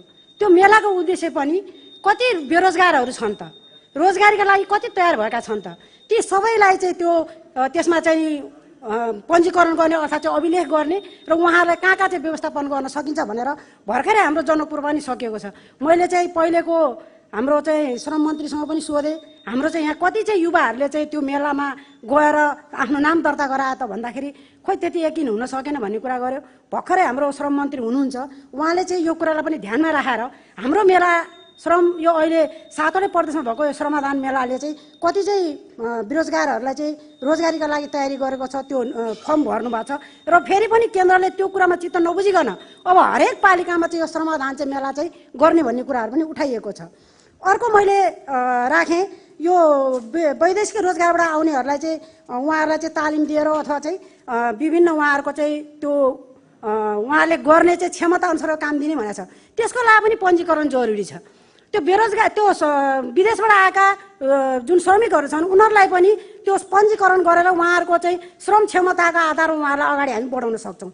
अर्को भनेको यो प्रदेशले यो नीति तथा कार्यक्रममा समावेश गरियोस् भन्छु म चाहिँ। यो चाहिँ प्रदेश श्रम सल्लाहकार परिषद गठन हो। यो चाहिँ यो केन्द्रमा चाहिँ श्रम सल्लाहकार परिषद छ, त्यसको म धेरै पहिले सदस्य पनि भएको हुनाले त्यति मात्रै नभएर यो प्रदेश श्रम सल्लाहकार परिषद किन गठन गर्नुपर्छ भने भर्खरै हाम्रो चाहिँ श्रम मन्त्रालय पनि गठन भइसकेको हुनाले यसका चाहिँ उद्देश्यहरू भनेको चाहिँ प्रदेशभित्र ऐनको सहज रूपमा कार्यान्वयन गर्न सकोस्। ऐन भनेको 2075 को श्रम ऐन, 2075 को होइन नियमावलीहरूलाई अथवा सामाजिक सुरक्षाको कुरा उठाइरहेछ हामी। ती सम्पूर्ण जति पनि श्रम क्षेत्रसँग सम्बन्धित ऐनहरू छ त्यो ऐनलाई चाहिँ सहज रूपमा चाहिँ यो प्रदेशमा चाहिँ कार्यान्वयन गर्नको लागि पनि श्रम सल्लाहकार परिषद चाहिँ गठन गर्न जरुरी छ। अर्को भनेको श्रमिक रोजगारदाता र प्रदेश सरकार बीचको सम्बन्ध सुमधुर बनाउन। जहिले पनि हामी औद्योगिक क्षेत्रहरूमा चाहिँ एकदमसँग चाहिँ झैझगडा भएको होइन हडतालहरू भएको कुराहरू सुन्छौँ, भइ पनि रहेको छ। त्यहाँ आफ्नो अधिकार माग्दाखेरि अधिकार पाइरहेको छैन होइन। अब व्यवस्थापक रोजगारदाताले एउटा कुरा गरेर हुन्छ, श्रमिकहरूले अर्को कुरा गरेर हुन्छ, ती सरकारले एउटा कुरा ल्याएर हुन्छ। ती सबै कुराहरूलाई चाहिँ मिलाएर चाहिँ सम्बन्ध सुमधुर बनाउनको लागि पनि यो श्रम सल्लाहकार परिषद चाहिँ गठन गर्न चाहिँ यसको चाहिँ अति आवश्यक छ। अर्को नम्बरमा भनेको प्रदेशभित्र श्रम सम्बन्धी नीति निर्माणका लागि पनि प्रदेश सरकारलाई सुझाव सल्लाह र यसले चाहिँ सिफारिस गर्छ। श्रम मन्त्रालय त छ, त्यो श्रम मन्त्रालय के गर्ने हो त, कोसँग सम्बन्धित व्यक्तिहरू अथवा त्यो श्रम मन्त्रालयसँग सम्बन्धित क्षेत्र कुन हो त भन्ने कुरा पनि यो श्रम सल्लाहकार परिषद गठन भइसकेपछि चाहिँ त्यसले चाहिँ सुझाव सल्लाहहरू सहित चाहिँ दिने गर्दछ। अर्को छ श्रम सम्बन्धी कार्यहरूको अनुगमन तथा मूल्याङ्कन गर्ने। थुप्रैहरू हामी श्रम शोषणका कुरा गरिरहन्छौँ, भर्खरै हामी न्युजमा सुनिरहेको छौँ बाल श्रमका कुराहरू, सम्पूर्ण श्रमसँग सम्बन्धित जति पनि शोषणका कुराहरू छ ती कुराहरूलाई चाहिँ कहाँ शोषण भइरहेछ, कहाँ के भइरहेछ भन्ने कुरा पनि यो श्रम सम्बन्धी कार्यहरूको अनुगमन तथा मूल्याङ्कन गर्ने यो श्रम सल्लाहकार परिषद लगायत सरकार, यसमा चाहिँ सरकार त्यसपछिबाट रोजगारदाता र त्यसपछि श्रमिकहरूको ट्रेड युनियनहरूको सहभागिता हुन्छ। यसमा चाहिँ प्रदेशमा विकसित र सभ्य समाज निर्माण गर्न। यो प्रदेशमा भइरहेको अप्ठ्यारा कुराहरू, नराम्रा कुराहरू होइन, विवादका कुराहरूलाई पनि यो श्रम सल्लाहकार परिषद बनाइसकेपछि, गठन गरिसकेपछि यसले चाहिँ एउटा चाहिँ राम्रो चाहिँ एउटा भनौँ न निर्कोल निकाल्छ र कसरी चाहिँ नराम्रो कुराहरूलाई चाहिँ विकसित सभ्य समाज निर्माण गर्ने भन्ने कुरातिर लैजान्छ। प्रदेश र राज्यको कर्तव्यको कार्यान्वयन गर्छ यसले चाहिँ। प्रदेशले के कार्यान्वयन गर्ने यो क्षेत्रमा श्रम सम्बन्धी, राज्यले के श्रम सम्बन्धी चाहिँ कार्यान्वयन गर्ने भन्ने कुरामा पनि यसले चाहिँ यो कार्यान्वयनको पक्षलाई यसले उठाउँछ। अनि प्रदेशमा सहज औद्योगिक वातावरण निर्माण र वृद्धि गरी राष्ट्रिय र प्रदेशलाई समृद्धिमा टेवा पुर्याउँछ। यसले चाहिँ हामीले चाहिँ सहज वातावरण बनाउने औद्योगिक क्षेत्रलाई होइन, हामीले औद्योगिक क्षेत्रका कुराहरू उठाइरहेका छौँ यहाँनिर, त्यो भित्र रहेका चाहिँ असहज वातावरणहरूलाई चाहिँ सहज बनाउने यो श्रम सल्लाहकार परिषदले चाहिँ त्यो काम पनि गर्छ होइन। यसको चाहिँ अब अध्यक्ष नै श्रम मन्त्री नै हुन्छ यसको अध्यक्ष, त्यसपछि रोजगारदाता होइन, त्यसपछिबाट चाहिँ हाम्रो ट्रेड युनियनहरूको सहभागिता हुन्छ र यसले चाहिँ यो श्रम क्षेत्रलाई राम्रोसँग चाहिँ अगाडि बढाउँछ भन्ने छ। अर्को भनेको मैले पोहोरको मलाई अलिकति यो नीति तथा कार्यक्रम अलिकति राम्रो पनि लागेको छ होइन। उत्साहित अहत्साहित हुनुभन्दा पनि हामीले ल्याएको यो कुरालाई चाहिँ कार्यान्वयनमा लग्यो भने चाहिँ हामी साह्रै नै उत्साहित हुनेछौँ। त्यसमा चाहिँ हामीले पोहोर मैले एउटा कुरा उठाएको थिएँ, जो क्यान्सरको मात्रै थियो, त्यसमा चाहिँ किडनीको पनि हुनुपर्छ भन्ने थियो, मैले डायलासिसका कुराहरू उठाएको थिएँ। तर अहिले चाहिँ ट्रान्सप्लान्टकै कुराहरू आयो, त्यो एकदम राम्रो कुरा हो, त्यसलाई चाहिँ व्यवहारमा लाउने एकदम राम्रो कुरा हो। अर्को भनेको हामीले हरेक अपाङ्गता भएका व्यक्तिहरू अथवा बालबच्चाहरूलाई चाहिँ हामीले चाहिँ शिक्षाका कुराहरू गरेका छौँ। त्यति बेला पनि मैले कुरा गरेको थिएँ, अटिजमलाई रोग भनिँदैन, तर अटिजमका बच्चाहरू थुप्रै छन् होइन। त्यो अटिजमका बच्चाहरूलाई पनि कसरी चाहिँ अगाडि बढाउन सक्छ, उनीहरूको विकास वृद्धि कसरी हुनसक्छ भन्ने कुरा पनि यो नीति तथा कार्यक्रमले समाएदेखि चाहिँ अलिकति यसले लगेदेखि चाहिँ राम्रो हुने थियो भन्दै मैले आफ्नो कुरालाई समयमै समापन गरेँ। धन्यवाद, नमस्कार। मान्य श्री संजय कुमार महतोजी।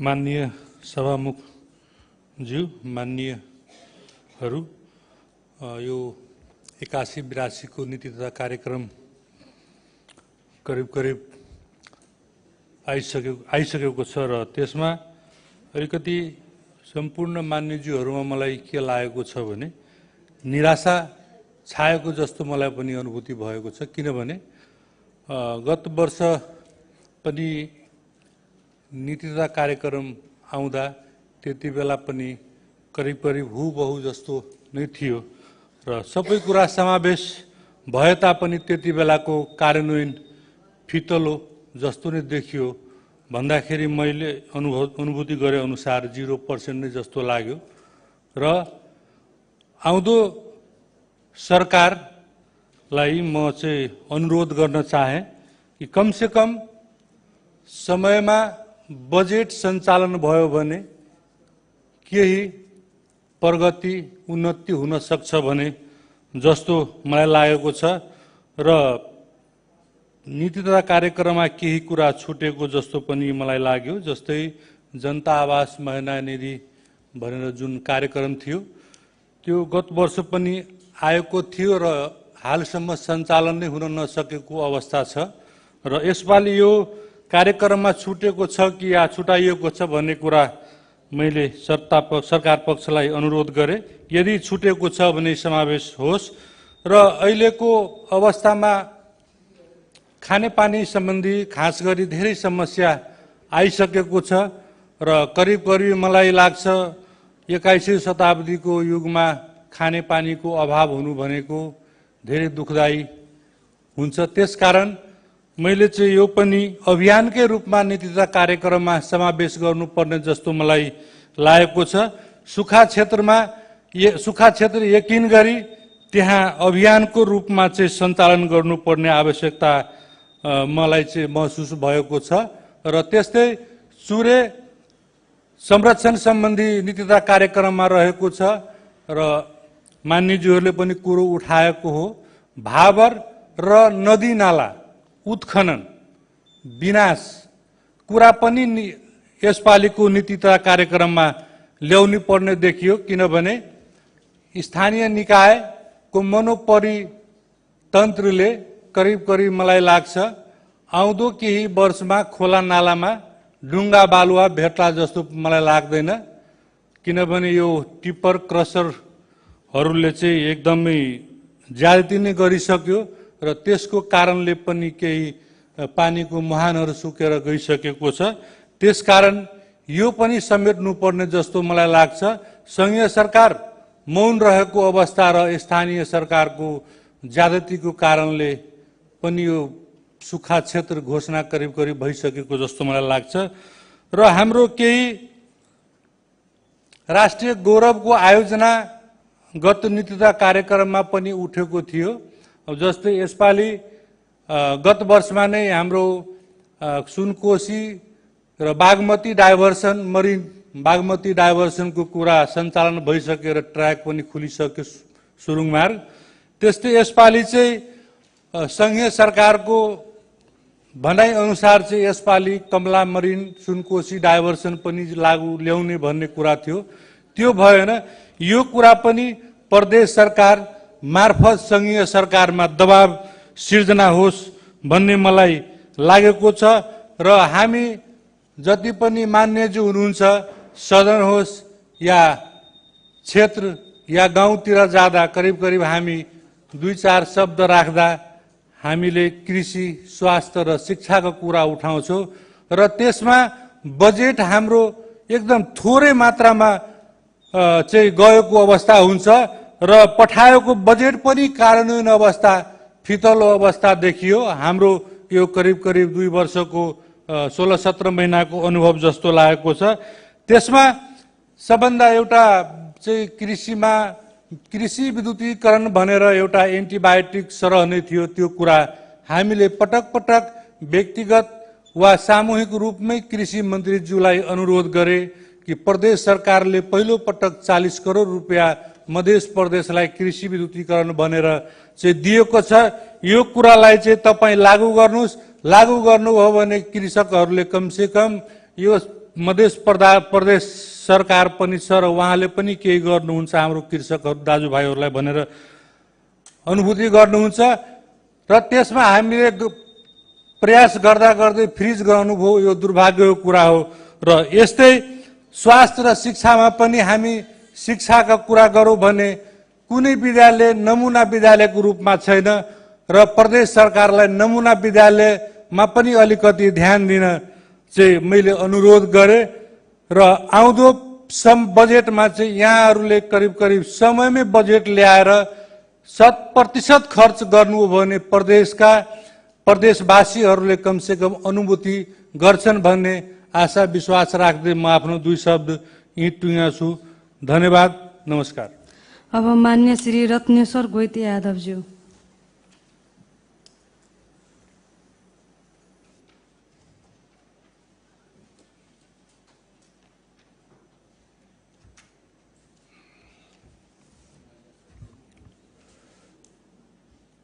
माननीय सभामुख महोदय, 81-82 को नीति तथा कार्यक्रम जुन यहाँ प्रस्तुत भयो हाउसमा, त्यो यसरी सरस्वती पर्दा पढ्नमा राम्रै लाग्यो। अब नीति तथा कार्यक्रम सबै क्षेत्रलाई समेटेर ल्याइएको जस्तो अनुभूति हुन्छ। त्यसको लागि मध्य प्रदेश सरकारको सफल कार्यान्वयन होस् भन्ने शुभकामना पनि यहीँबाट दिन चाहन्छु र साथै यसमा केही सुझाव अथवा केही आफ्ना भनाइहरू पनि राख्न चाहन्छु। नीति कार्यक्रम आउँदाखेरि एउटा नजिर के लागू गर्नुपर्छ भने हाम्रो मानव सूचाङ्क मध्य प्रदेशको हरेक क्षेत्रमा कृषिमा के छ, स्वास्थ्यमा के छ, शिक्षामा के छ, सिंचाइमा के छ, वनमा के छ, पर्यटनमा के छ, त्यो मानव सूचाङ्कलाई नीति कार्यक्रमको कुनै पृष्ठमा एउटा राख्ने चलन बसाउनु पर्छ। हामी कसरी थाहा पाउने शिक्षामा हामी कसरी कति सुधार गर्यौं, सिंचाइको कुरालाई कति अगाडि बढायौं, अथवा स्वास्थ्यको क्षेत्रमा कुन कुन हामी कार्यक्रम ल्याएर स्वास्थ्य क्षेत्रलाई सुधार गर्यौं, त्यो थाहा कसरी पाउने, त्यसको नाप्ने यन्त्र हाम्रो के त। त्यसैले मेरो के एउटा सुझाव र अनुरोध छ, मध्य प्रदेशको सरकारले नीति कार्यक्रम ल्याउँदाखेरि त्यो मानव सूचाङ्कलाई एकचोटि सरसरी नीति कार्यक्रममा कुनै पृष्ठमा राख्नुपर्छ ताकि मान्य सदस्यहरूलाई आगामी दिनमा त्यो पत्ता लागोस्। त्यो एउटा अन्तर हो। हाम्रो मानव सूचाङ्कले के भनिराखेको छ, त्यो अनुसार हाम्रो काम कारबाही गइरहेको छ कि छैन, त्यसैले एउटा यो कुरालाई मैले अनुरोध गरेँ। तर यो नीति कार्यक्रममा धेरै राम्रा कुराहरू पनि आएको छ। चुरे र भावर क्षेत्रलाई कसरी व्यवस्थित गर्ने, वास्तवमा यो चुनौतीको कुरा हो, किनभने अहिले हामीले जुन अहिले ती 40 डिग्रीसम्म 42 डिग्रीसम्म हामी मध्य प्रदेशका वासीहरूले यसपालि गर्मी खेप्यौं। तर धेरै मान्यजीहरूले भन्नुभयो हामी बालकालमा हिँड्दाखेरि हरेक नदीमा पानी हुन्थ्यो, अलिकता गहराई अथवा कोदालोले खन्दाखेरि पानी आउँथ्यो।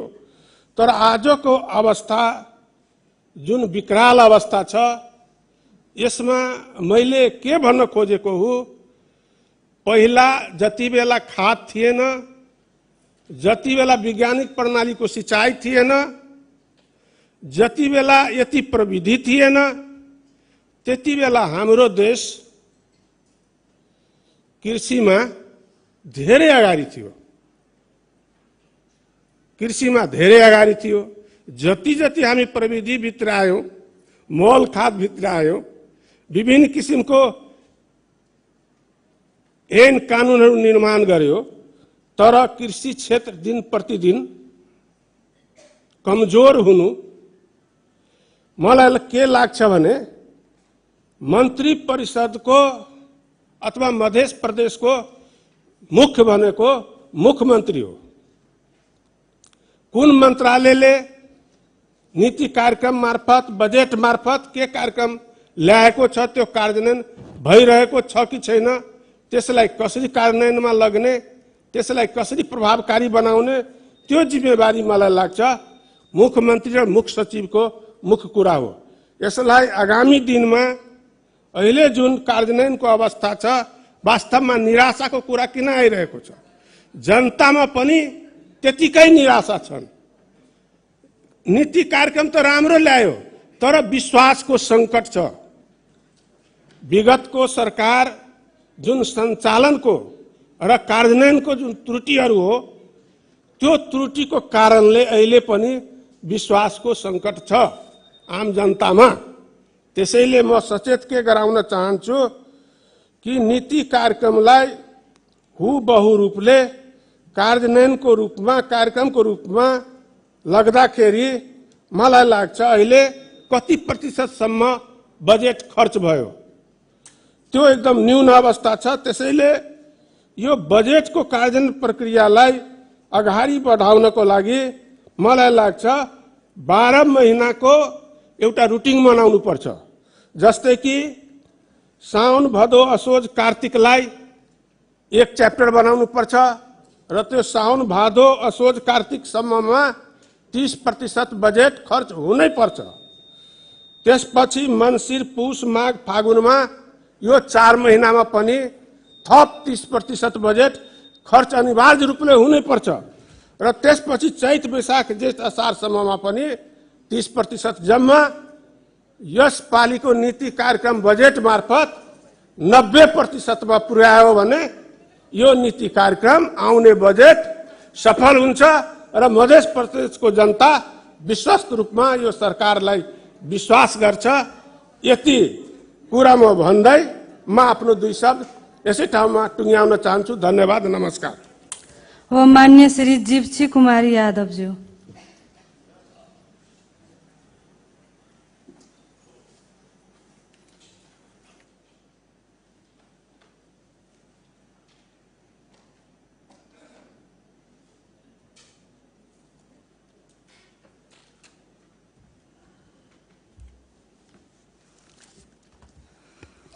आदरणीय सभामुख महोदय, उपस्थित सम्पूर्ण मान्यज्यूहरू, मध्य सरकारले 81-82 को नीति तथा कार्यक्रम जुन सदनमा प्रस्तुत गर्नु भएको छ, यो सराहनीय छ। छोटै समयमा बडो मेहनतको साथ समेट्न प्रयास गर्नु भएको छ। तर पनि अहिलेको परिवेशमा मधेसको आवश्यकता र मधेस विकासको लागि यो नीति तथा कार्यक्रम अपुग्य जस्तो देखिया छन्। यसमा मध्य सरकारले ल्याएका नीति कार्यक्रमहरू, बुन्दागत रूपमा प्रस्तुत गरेका बुन्दाहरू, साथै अहिले पनि यो नीति तथा कार्यक्रममा मधेसका नागरिकलाई अनुभूति हुने गरी खालका र यथार्थमा मधेसमा गर्ने कामहरू र यसमा नीति तथा कार्यक्रममा थपिने बुन्दाहरूको निकै खाँचो देखिरहेको छु। आदरणीय सभामुख महोदय, तपाईको मार्फतबाट म मधेस सरकारका मुख्यमन्त्रीज्यूलाई ध्यान आकर्षण गराउन चाहन्छु। यो नीति तथा कार्यक्रममा मैले एउटा बुन्दामा हेरेँ, त्यो लेखाएको मिस्टेक हो कि हामी त्यस्तै गर्न खोजिरहेका छौँ। मदिरा, इट्टा भट्टा विभिन्न क्षेत्रमा बाल मैत्री सुधार गर्दै लैजाने कुरा मैले हेरेँ। मैले ध्यान आकर्षण गराउन चाहन्छु, इटा भट्टाबाट बाल श्रम भइरहेको हुन त नेपालको सम्पूर्ण इटा भट्टामा तथ्याङ्कको रूपमा लिँदाखेरि विदेशबाट, हाम्रो छिमेकी राष्ट्रको विदेशबाट, बङ्गालको देशबाट चाहिँ काम गर्ने कामदारहरू छन् बढ्ता, तर पनि त्यहाँ बालबालिकाहरूको श्रम लगाइरहेका छन्। म आग्रह गर्न चाहन्छु, कम्तीमा इट्टा भट्टामा काम गरिरहेको बालिकाहरू श्रमबाट मुक्त होस् र यो कुरा सच्यायोस्, म ध्यान आकर्षण गराउन चाहन्छु। अर्को कुरा, म यही नीति तथा कार्यक्रममा हेरेँ, विभिन्न उपयोगिक जडीबुटीहरूको मुख्यमन्त्री कार्यालयकै मार्फतबाट अभियानकै रूपमा हामी सरकारी गैर सरकारी जग्गाहरूमा वृक्षारोपण कार्यक्रम गर्ने। म मधेस सरकारलाई ध्यान आकर्षण गराउन चाहन्छु, अहिले पनि पालिकाहरूबाट विभिन्न किसिमका फलफुल र का वृक्षारोपणहरू वितरण भइरहेको छ। त्यो बजेट चाहिँ खेर गइरहेको अवस्था छन्। त्यो आफ्ना नजिकका व्यक्तिहरूलाई त्यो बोट बिरुवा वितरण भइरहेको अवस्था छन्। तपाईहरू पनि फेरि त्यही गर्ने हो। हाम्रो मधेसमा रहेका खोलाका साइडहरूको जग्गा, तपाईँ कमलाको कुरा गर्दै गर्नु, कमलाको दुवैतिर हेर्नु कति जग्गा बाँझो परिरहेको अवस्था छ। त्यहाँनिर के गर्ने, त्यहाँको सम्भावना के छ, कुन जडीबुटी उत्पादन गर्ने खालका छन्, त्यो पहिला पहिचान गरौँ र कुन ठाउँमा के गर्न सकिन्छ त्यो कुरा गरौँ। यहाँ कि प्रत्येक खोलामा तटबन्धमा हामी रुख लगाउँदै जाने र त्यो गौचरणको रूपमा युज हुँदै जाने र त्यो लगाएको वृक्षहरू चाहिँ मासिँदै गयो भने हाम्रो मधेस सरकारको बजेट प्रत्येक वर्ष अभियानको रूपमा खेर फालिन्छ। त्यो कुराले हामी सम्भावित एरिया कहाँ छन् त्यो सम्भावित एरिया पत्ता लगाउँ र त्यो सम्भावित ठाउँमा त्यो जग्गामा निश्चित कुन जडीबुटी उपयोग हुने कुन ठाउँ हो त्यो ठाउँमा लगाउँ, या न कि सारै सडकमा त्यो चाहिँ अभियानको रूपमा जाउँ र गौचरणको रूपमा त्यो मासिँदै जाउँ र हाम्रो बजेट खेर जाउँ। त्यो कुरा चाहिँ म ध्यान आकर्षण गराउन चाहन्छु। मैले अर्को बुन्दामा हेरेँ, विदेशबाट फर्किएका युवाहरूको क्षमता अभिवृद्धि गर्ने सिपमूलक ट्रेनिङहरू गर्ने। म भन्छु तपाईँकै ठाउँमा अहिले हेर्नु, जुन हामी चामलको कुरा गर्दैछौँ, छुट्ने कुराहरू, पहिला नै हाम्रा मधेसका महिलाहरूले धानहरू सङ्कलन गर्थे, घरमै त्यो धानलाई उसिने गरेर त्यो एकतर्फ सेलिङ गरिराखेको हुन्थ्यो। अहिले हामी हाफ बोइल, फुल बोइल, केमिकल हालेको कुरा खान्छौँ र नागरिकलाई चाहिँ स्वास्थ्यमा गम्भीर असर परिरहेछ। तर हाम्रै ठाउँमा भएको त्यो साना औद्योगिकहरूलाई चाहिँ एकीकरण गरेर पहिचान गरेर दक्ष बनाएर त्यो चामलहरू जुन गाउँघरमै उत्पन्न भइरहेको हुन्थ्यो त्यसलाई सङ्गठित गर्ने उद्योगको रूपमा स्थापना गर्ने त्यो कुरा देखिरहेको छैन। यो मधेसको भूमि भारतको इन्डियासँग जोडिएका छन्। अहिलेसम्म मधेस सरकारले सङ्घीय सरकारको सँग समिनै गरेर एउटा सटिक कन्टर राख्ने त्यो कुराको कल्पना गरिरहेको छैनौँ। हाम्रो दिनहुँ पैसा इन्डियाको मार्केटमा जान्छ अनि त्यो पैसा चाहिँ खेर गइरहेछ, 1000 रुपियाँ 600मा गइरहेछ। मधेस सरकारसँग त्यो अहिलेसम्म सोच गएको छैन कि आफ्नो पैसाले आफ्नो मुद्रालाई बोर्डरमै सञ्चितीकरण गर्ने, या त मधेस सरकारले गर्ने या सङ्घीय सरकारसँग समिनै गरेर गर्ने कुरा, त्यो कुराको कहीँ कल्पना गर्न सकिया छैन यो नीति तथा कार्यक्रममा।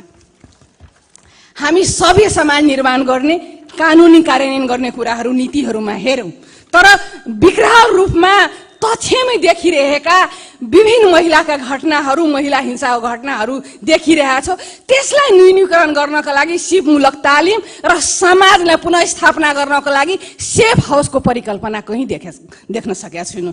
यो मध्य प्रदेशको 8वटा जिल्लामा कम्तीमा यो वर्षमा पहिलोचोटि फलानो जिल्लामा महिला सुरक्षावासको व्यवस्थापन गर्ने र पीडित महिलाहरूलाई स्थापना गर्ने र समुदायमा फर्काउने सिपमूलक ट्रेनिङ गरेर दक्ष महिला निर्माण गरेर पठाउने त्यो कहीँ परिकल्पना नै गरेको देख्न सकिन्न। म फेरि ध्यान आकर्षण गराउन चाहन्छु। तपाईँको यो बुन्दाहरू पढ्दै जाँदाखेरि धेरै ठाउँमा सुधार गर्ने कुराहरू देखिरहेका छु। तपाईँहरू चुरेको ठाउँमा भावरमा दोहन गरिरहेका गिटी बालुवा क्रेसरहरू जो नियमसँग दर्ता नभएको कुराहरू छ त्यसलाई अनुगमन गरेर सरकारको दायरामा राख्ने त्यो कुराहरू देखिरहेको छ। पर्यटन भित्राउने कुरा हामी देखै ठाउँमा हेरे त्यो पर्यटकबाट फाइदा भएको करको कुरा कहीँ पनि देखिसकिन्न। म उदाहरण दिन चाहन्छु।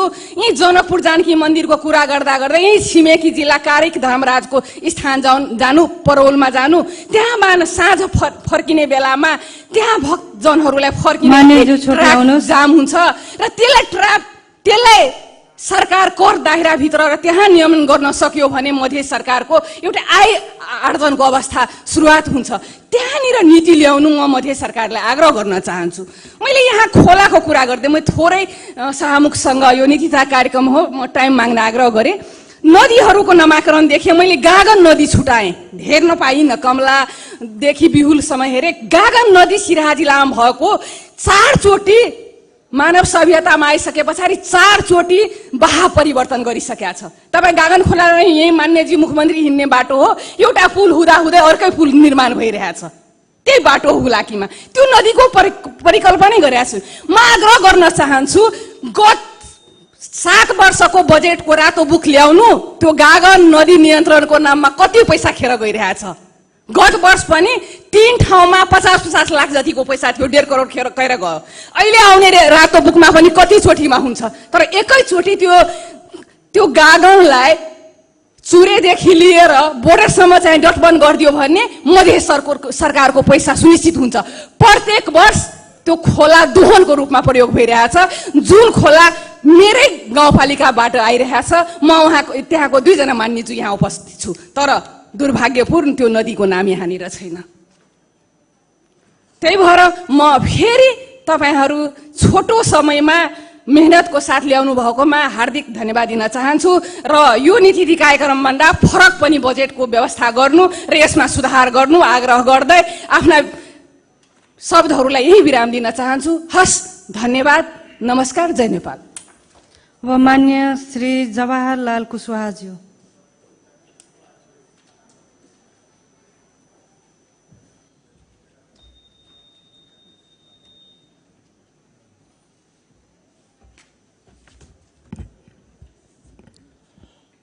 माननीय सभामुख महोदय, आज हामी यो आर्थिक वर्ष 2081-82 को यो मध्य प्रदेशको नीति तथा कार्यक्रममा आज छलफल चलिरहेको छ। यसमा मैले पनि यहाँ केही कुराहरू राख्ने अनुमति चाहन्छु। सर्वप्रथम त मैले यो नीति तथा कार्यक्रम ल्याउनु भएकोमा नेपाल मध्य सरकारलाई म धन्यवाद दिन चाहन्छु। धेरै कुराहरू यसमा समेट्नु भएको छ र मलाई लाग्छ यसको 25 देखि 30% कार्यान्वयन भयो भनेदेखि मध्य प्रदेशमा कायापलट हुन्छ जस्तो मैले महसुस गरेको छु। तर त्यो कार्यान्वयन पक्ष कस्तो हुन्छ र यसका यो नीति तथा कार्यक्रमको समेटेर कसरी बजेट आउँछ, यो अहिले हामी प्री बजेटमा हामी छलफल गरिरहेका छौँ र यसलाई समेटेर हामी कसरी बजेट ल्याउन सक्छौँ त्यसले भर पर्ने कुरा हो र म यो कार्यान्वयनको चाहिँ सफलताको शुभकामना पनि यो सरकारलाई दिन चाहन्छु। र यो सँगसँगै मैले 1-2वटा कुरा के थप्न चाहन्छु भन्दाखेरि, सर्वप्रथम त मैले यो सदनमा पहिले पनि बोल्ने गरेको छु र अहिले पनि भन्छु, म यो हाम्रो नेपाल भनेको कृषि प्रधान देश, जसमा पनि हामी मधेस भनेको झन् अझ कृषिमा आश्रित जनसङ्ख्या, बहुसङ्ख्यक जनसङ्ख्या रहेको अवस्था र त्यसमा पनि हामी यो 8 जिल्लामा मलाई लाग्छ कृषिमै आश्रित रहेर हामी अहिले के गरिरहेका छौँ, आफ्नो जीविका उपार्जन गरिरहेका छौँ। त्यसकारण हामी बजेट बनाउँदै गर्दाखेरि हामी एउटा मेगा प्रोजेक्टको रूपमा हामीले यो मधेसलाई कृषिमा कसरी आमूल परिवर्तन गर्न सकिन्छ, हामीले कति बजेट ल्याउँदाखेरि यहाँ सिँचाइका कुराहरू, किसानका विद्युतीकरणका कुराहरू र यो के भन्छ यहाँ यो शीत भण्डार कोल्ड स्टोरेजका कुराहरू हामीले ल्याउन सक्छौँ र हामीले त्यसलाई यो भण्डारणका कुराहरू र यो मल खाद बिउ बिजन र जस्ता कुराहरू सुनिश्चितता गर्न सक्छौँ। त्यसमा हामी कुन कारणले हामी पछाडि परिरहेका छौँ त्यो कुरामा छलफल बहस चलाउनु पर्यो र त्यसलाई यो बजेटमा ल्याउनु पर्यो मलाई जस्तो लाग्छ। मलाई लाग्छ यो 8वटा जिल्लामा 8 अरब रुपियाँ छुट्याइदियो भने मलाई लाग्छ यो सबै समस्या समाधान हुन्छ। तर गर्न इच्छा शक्ति बलियो भएर आउनु पर्यो।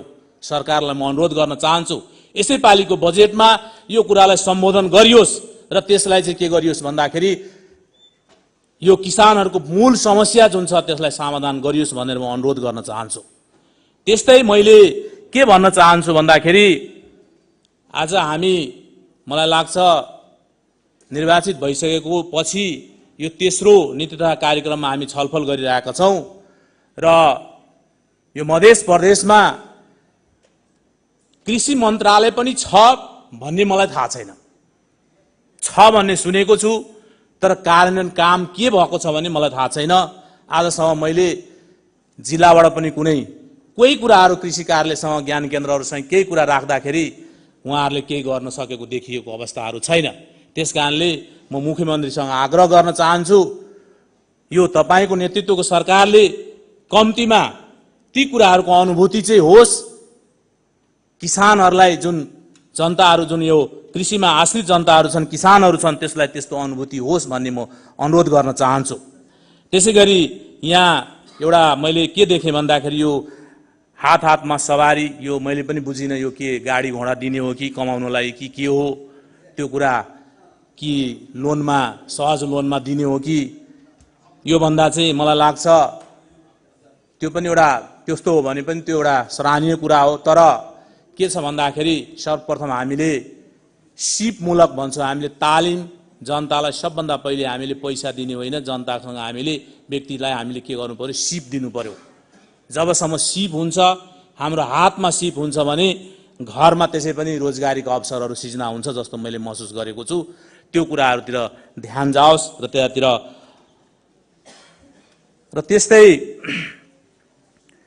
मैले अलिकता यहाँ के जोड्न चाहेँ भन्दाखेरि यहाँ संशोधन प्रस्ताव पनि राखिएको रहेछ र मेरो क्षेत्रसँग जोडिएको कुरा भएको कारणले यो गत नीति तथा कार्यक्रममा जुन यो प्रादेशिक अस्पतालको कुरा अघि पनि उठेको मैले सुने। यहाँ 5वटा प्रस्तावित प्रादेशिक अस्पतालमा 4वटा चाहिँ यो नीति तथा कार्यक्रममा आएको छ। एउटा बरहतबाको जुन त्यत्रो विताण्ड भयो त्यहाँनिर जयशङ्कर जस्ता युवा त्यहाँ शहीद पनि भएको छ र त्यहाँ सम्झौता पनि भएको छ कि उहाँको शालिग र उहाँको नाममा त्यो प्रादेशिक अस्पताल राख्ने भनेर र आज यो नीति तथा कार्यक्रमबाट हटाइएको छ। यो के कारण हो यसो यतापट्टि पनि ध्यान जाओस् मैले यहाँहरूलाई अनुरोध गर्न चाहेँ, यहाँ सरकारलाई अनुरोध गर्न चाहेँ र यी कुराहरू राख्दै म यो नीति तथा कार्यक्रमको सफलता सबल कार्यान्वयनको शुभकामना दिँदै म आफ्नो छोटो अभिव्यक्ति अन्त्य गर्न चाहन्छु। हस्त धन्यवाद। अब मान्य श्री रहबर अन्सारीज्यू।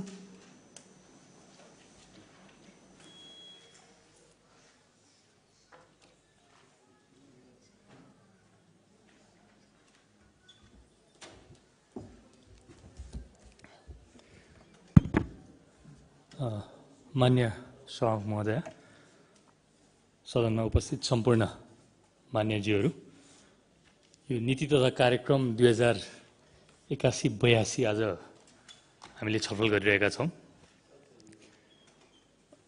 यो नीति र नियतको गहिरो सम्बन्ध हुन्छ तर कारणवश कतिपटक चाहिँ यो नीति र नियतको बिचमा सम्बन्ध चाहिँ विच्छेद हुने गर्छ। यसको कारण चाहिँ अराजनीतिक महत्त्वाकांक्षा हुन सक्छ, कार्यान्वयन गर्ने व्यक्ति अथवा संस्थाले कार्यान्वयन गर्न नचाहेको अवस्था हुन सक्छ, अथवा हामीले आफ्नो टाउकोमा जिम्मा लिने भने हामी नेताहरूको अकर्मण्यता पनि हुन सक्छ।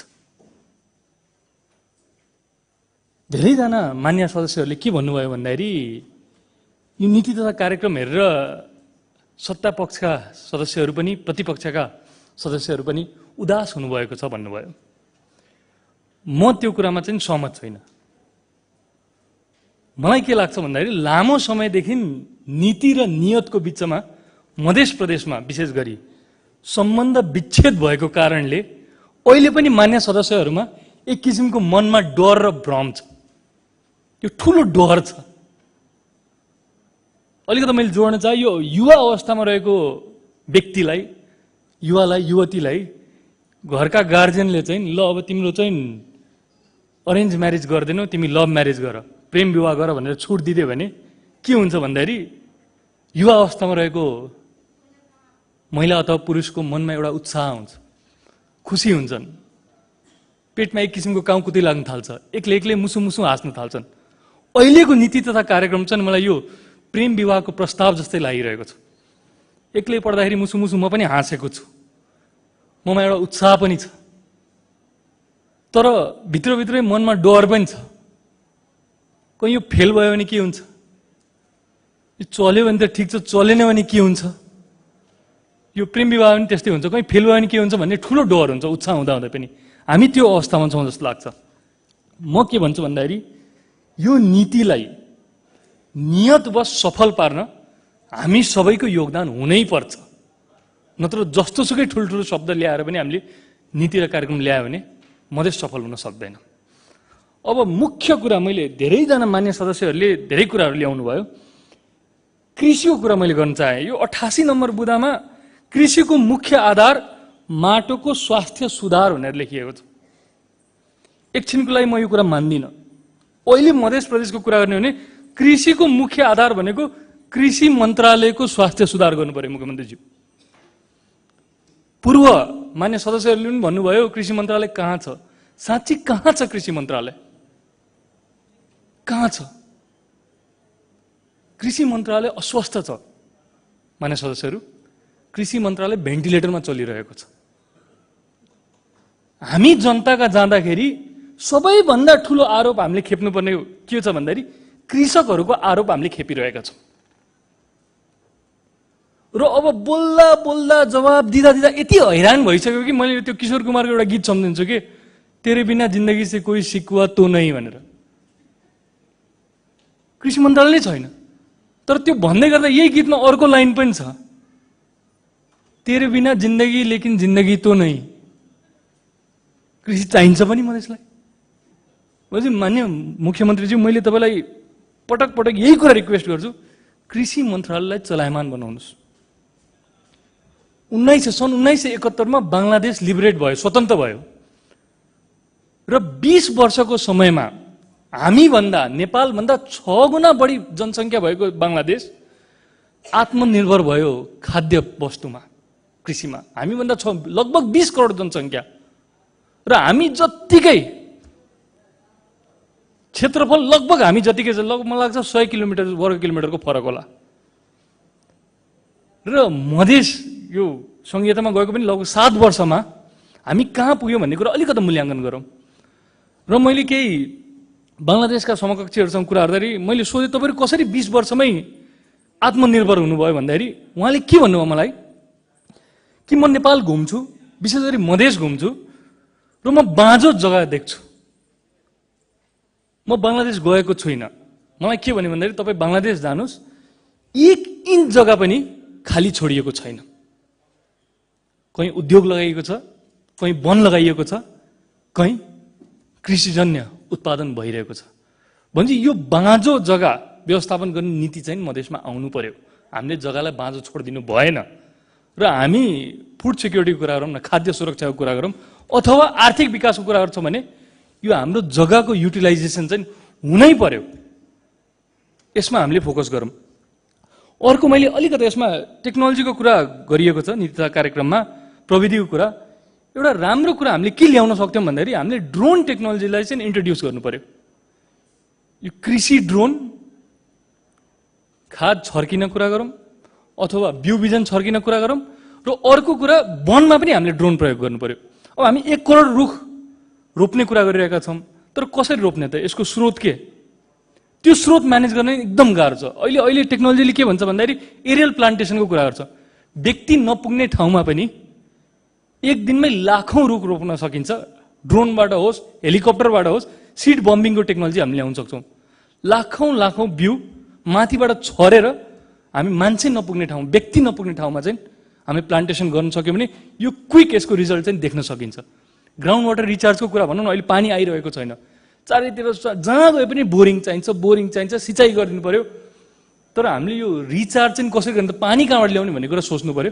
त्यसमा म अलिकति मुख्यमन्त्रीज्यूलाई तपाईँ आफ्नो कार्यकालमा चाहिँ यो ड्रोनको टेक्नोलोजी मधेसमा कृषिमा र वनमा जसरी पनि ल्याउनुहोस् भनेर म भन्न चाहेँ। मैले अर्को पर्यटनको प्रवर्धनको अलिकति मैले कुरा गर्न खोजेँ। हामीले धार्मिक पर्यटनको धेरै कुरा गरिरहेका छौँ।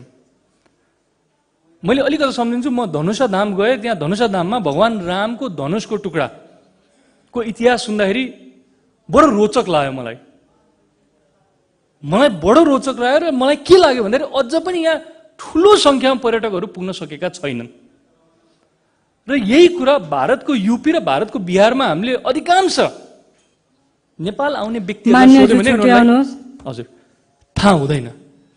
त हामीले अब अन्तर्राष्ट्रिय मार्केटमा पनि मधेसका यी धरोहरहरूको चाहिँ एडभर्टिजमेन्ट गर्न सक्नु पर्यो। त्यसको लागि प्राइभेट ट्राभल एजेन्सीले होइन, त्यसको लागि मधेस सरकारले नै पहल लिनु पर्यो। जसरी इन्क्रेडिबल इन्डियाको पहल चाहिँ भारत सरकारले लिएको थियो, भिजिट मलेसियाको पहल मलेसियन सरकारले लिएको थियो, मधेस सरकारले नै एउटा पहल लिएर फेरि हामी बीच धेरै एडभर्टिजमेन्ट गर्नु पर्दैन। हामीलाई थाहा छ यो एडभर्टिजमेन्ट चाहिँ भारतमा गर्नु पर्यो जस्तो मलाई लाग्छ। र अरू मैले मोटामोटी नीति तथा कार्यक्रममा निकै राम्रा कुराहरू आएका छन्। यी कुराहरूले हामीलाई नयाँ अवसर पनि दिइरहेको छ, मधेस बनाउने आर्थिक विकासको कुराहरूमा अवसर दिइरहेको छ। र यी अवसरहरू आउँदा पनि हामीलाई केही चुनौतीहरू छन्। यी चुनौतीहरू जस्तै मैले कुरा गर्दै यो राजनीतिक अस्थिरता पनि एक किसिमको चुनौती हो। यो राजनीतिक अस्थिरता आउँछ, हुनसक्छ, छ भन्दैमा हामीले नीति तथा कार्यक्रमलाई कुन दिशामा लग्ने भन्ने कुरा चाहिँ त्यो हामीले नै फेरि निर्धारण गर्ने हो। यो यहाँको राजनीति स्थिर र अस्थिर बनाउने हाम्रै हातमा, 107 जनाकै हातमा छ। भनेपछि कुनै पनि सरकार आउँदाखेरि एउटा डिरेक्सनमा यदि हामी चल्छौँ भने त्यसलाई चल्न दिउँ। त्यसको आउटपुटसम्म होइन, हामी त्यसको इम्प्याक्टसम्म आउनु पर्यो। त्यसका असरहरू के हुन् भन्ने कुरा हामीले बुझ्नु पर्यो। र हामी जनताका लागि छौँ। फेरि म भन्छु, हामी जनताका लागि हौँ। हामी कुनै राजनीतिक सङ्गठनका लागि यहाँ काम गरिरहेका छैनौँ। हामी जनताकै नोकर हौँ जस्तो मलाई लाग्छ। र अन्त्यमा म के भन्न चाहन्छु भन्दाखेरि यो कार्यान्वयनको पक्षमा मधेस सरकार गम्भीर हुनु पर्यो। यो कर्मचारीले नेतालाई दोष दिने, नेताले कर्मचारीलाई दोष दिने र यसको मार कसलाई परिरहेको छ भन्दाखेरि यसको मार जनतालाई परिरहेको छ। हाम्रा आउने पुस्तालाई पनि यसको मार परिरहेको छ। यो दोष दिने चक्रबाट चाहिँ हामी निक्लिन सक्नु पर्यो र हामी समृद्ध मधेसको लागि आजैबाट, उनीहरूले 7 वर्षमा केही भएको छ भने केही पनि भएन, आजैबाट लागौँ भन्दै म पुनः एकचोटि मधेस सरकारलाई शुभकामना दिन चाहन्छु। धन्यवाद।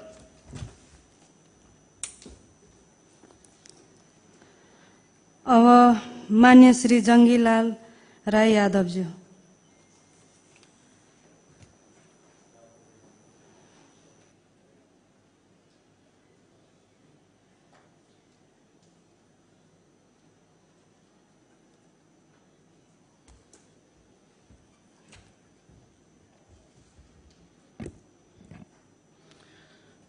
माननीय सभामुख महोदय, माननीय साथीहरू, आज 2081-82 को नीति तथा कार्यक्रम माथि छलफल यो हाउसमा चलिरहेछ। जुन अहिले आएको जुन नीति तथा कार्यक्रम छन्, ती नीति तथा कार्यक्रमहरू एकदम हतारमा आएको छ। धेरै कुराहरू त्यहाँ समेटिएछ। विगतमा नीति तथा कार्यक्रम आएको भन्दा पनि 70-80 वटा पोइन्ट यसपालिको नीति तथा कार्यक्रममा बढी नै आएको छ। त्यसकारणले मलाई लाग्छ कि हतारमा आएकोले धेरै कुराहरू छुटेको छ र नआउने कुराहरू धेरै आएको पनि छ। त्यसकारणले सञ्चालन गर्ने मुख्यमन्त्रीजीले ल्याएको जुन नीति तथा कार्यक्रम छ, यसमाथि उहाँले बजेट बनाउने बेलामा अवश्य पनि हुने काममा चाहिँ ध्यान दिनुहुनेछ भन्ने मलाई लागेको छ। र आज खास गरिकन भौतिक, खानेपानी, सिंचाई, शिक्षा, कृषि, स्वास्थ्य, पर्यटन यस्ता विषयमा साथीहरूले धेरै कुरा उठाइसक्नु भएको छ। त्यसकारणले मैले मेरो एउटा अनुभवले के भनिरहेछ भन्दाखेरि अहिले नेपालमा रेल मार्गको अवधारणा ल्याएको छ। पूर्वदेखि पश्चिम तर्फ रेल लाइन गइरहेको छ, तर हामीले यहाँ हेर्दाखेरि त्यो रेलमा कति मान्छे बसेको हुन्छ। अहिले चलिरहेको रेल घाटामा नै गइरहेको छ। त्यसको वास्तवमा जनसङ्ख्या कम छ यो देशको र रेल मार्गमा लगानी बढी छ, तर केन्द्रीय सरकारको त्यो योजना हो। त्यसै कारणले त्यस ठाउँमा मध्य प्रदेशले पनि खास गरिकन सिंचाइको लागि मध्य प्रदेशको पूर्वमा कोशी नदी छ र पश्चिममा नारायणी नदी छ। कोशी र नारायणी नदीको दुवैमा बाट कुलो ल्याएर जसरी रेलमार्गको जुन बाटो अहिले बनिरहेछ त्यसको तल होस् या माथि, त्यो पानीलाई हामी मध्य प्रदेशमा ल्यायौं भने धेरै नहरहरू पनि खन्नु पर्दैन। धेरै नहरहरू खनिया छन् र धेरै खोलाहरू सुकेका छन्। त्यो खोलामा पनि पानी छोडिदिँदाखेरि मधेसका सम्पूर्ण भूभागमा पानीको सिंचाई, खेतमा सिंचाई र खानेपानीमा जुन अहिले देखिरहेछ कि धेरै नै खानेपानी त्यो ह्यान्ड पाइपहरू सुकिरहेछ, बोर्डिङहरू सुकिरहेछ, त्यसको समस्या पनि समाधान हुनेछ। त्यसकारणले त्यो सिंचाइको लागि पनि र खानेपानीलाई लागि पनि त्यो कुरालाई हामीले जोड दियौं भने त्यो ट्रेन भन्दा राम्रो यो चाहिँ हुन सक्छ। कोशीको र नारायणीको पानी मध्य प्रदेशमा आयो भने मलाई लाग्छ कि सिंचाइको धेरै राम्रो व्यवस्था हुन सक्छ। त्यस्तै हामीले खानेपानीको पनि त्यसमा कुरा जोड्यौं, तर अहिले तत्काल यो बजेटको यो नीति तथा कार्यक्रम आएको छ, यसमा खानेपानीको लागि चाहिँ राम्ररी चाहिँ प्रबन्ध गरेको छैन। यसलाई पनि व्यवस्थित गरियोस् भन्ने म मुख्यमन्त्रीज्यूलाई सभामुख मार्फत आग्रह गर्न चाहन्छु। कृषिमा पनि हाम्रो साथीहरूले भनिसक्नु नै भएको छ कि कृषि मन्त्रालय त छ, मन्त्रीजीले यहाँ विगतमा पनि भाषण गरेर जानुभयो, तर जिल्लामा यो कृषि मन्त्रालयबाट कुनै किसिमको प्रभाव परेको छैन। झन चाहिँ जनता पीडित भइरहेको छ। त्यसकारण यसमा ध्यान दियोस्।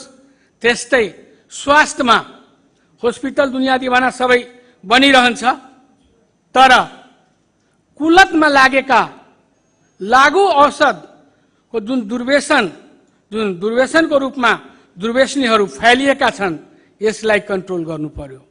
र यो खास गरिकन नेपालका ठाउँमा त पाउँदैन, तर इन्डिया सरकारसँग हाम्रो बिहारसँग जोडिएको छ। र खास गरिकन जुन जुन नाका बिहारको छ त्यहाँ एउटा कटघेरामा औषधि पसल त्यहाँ पनि ब्यान्ड छ, तर त्यहाँ राखिएको छ। बिहानै सैकड़ों मोटरसाइकल लिएर नेपालका युवाहरू त्यहाँ जान्छ, खान्छ पनि बोक्छ पनि।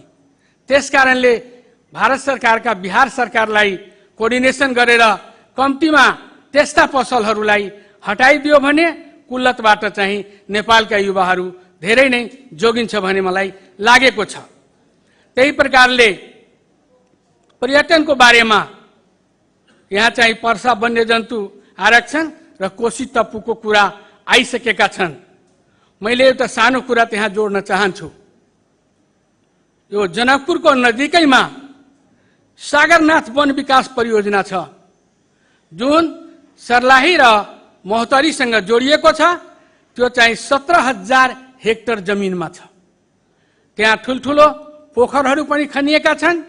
त्यस ठाउँमा पंक्षी धेरै छन्। अझ पंक्षीलाई अरू जातिको पंक्षीलाई ल्याएर त्यहाँ चाहिँ बर्डको चाहिँ विकास गर्यो भने, पंक्षीको विकास गर्यो भने विदेशी पर्यटकहरू जुन नेपालमा आउँछ, जानकी मन्दिरको दर्शन गर्न आउँछ, त्यो अवश्य पनि सागरनाथ प्रोजेक्टमा त्यो पंक्षीको पनि हेर्न जान्छ। एक दिन त्यहाँ बस्छन् भने, किन भन्दाखेरि बिहान र बेलुका पंक्षी देखा पर्छ।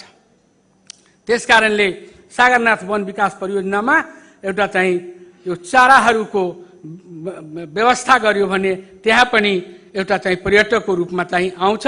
त्यस्तै यो जनता आवास जुन कार्यक्रम छ यसलाई छोडिनु भएन।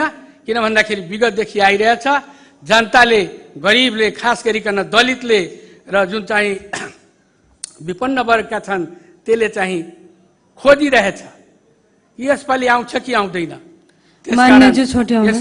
सक्न लागि यसलाई व्यवस्थित गरियोस् र नीति तथा कार्यक्रम जुन आएको छ यसलाई राम्ररी लागू गरियोस्। यति फास्ट जुन बजेटमा जुन राखिएको छ कुराहरू हामीले त दिन पनि सकेको छैन। किन भन्दाखेरि दिने बेलामा मन्त्रीज्यूहरूले मोबाइल अफ गर्नुभयो। अब मन्त्रालयमा गएर छोडिदिया छु, मन्त्रीजीले पाउनु भएछ कि छैन त्यो मलाई थाहा छैन।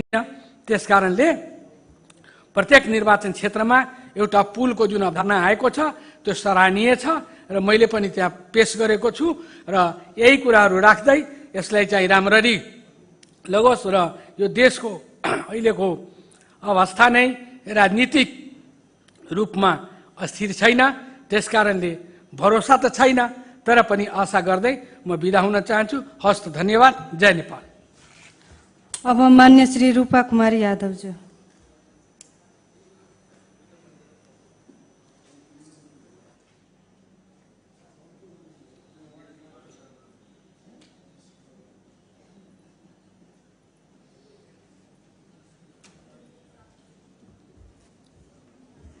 धन्यवाद सभामुख महोदय।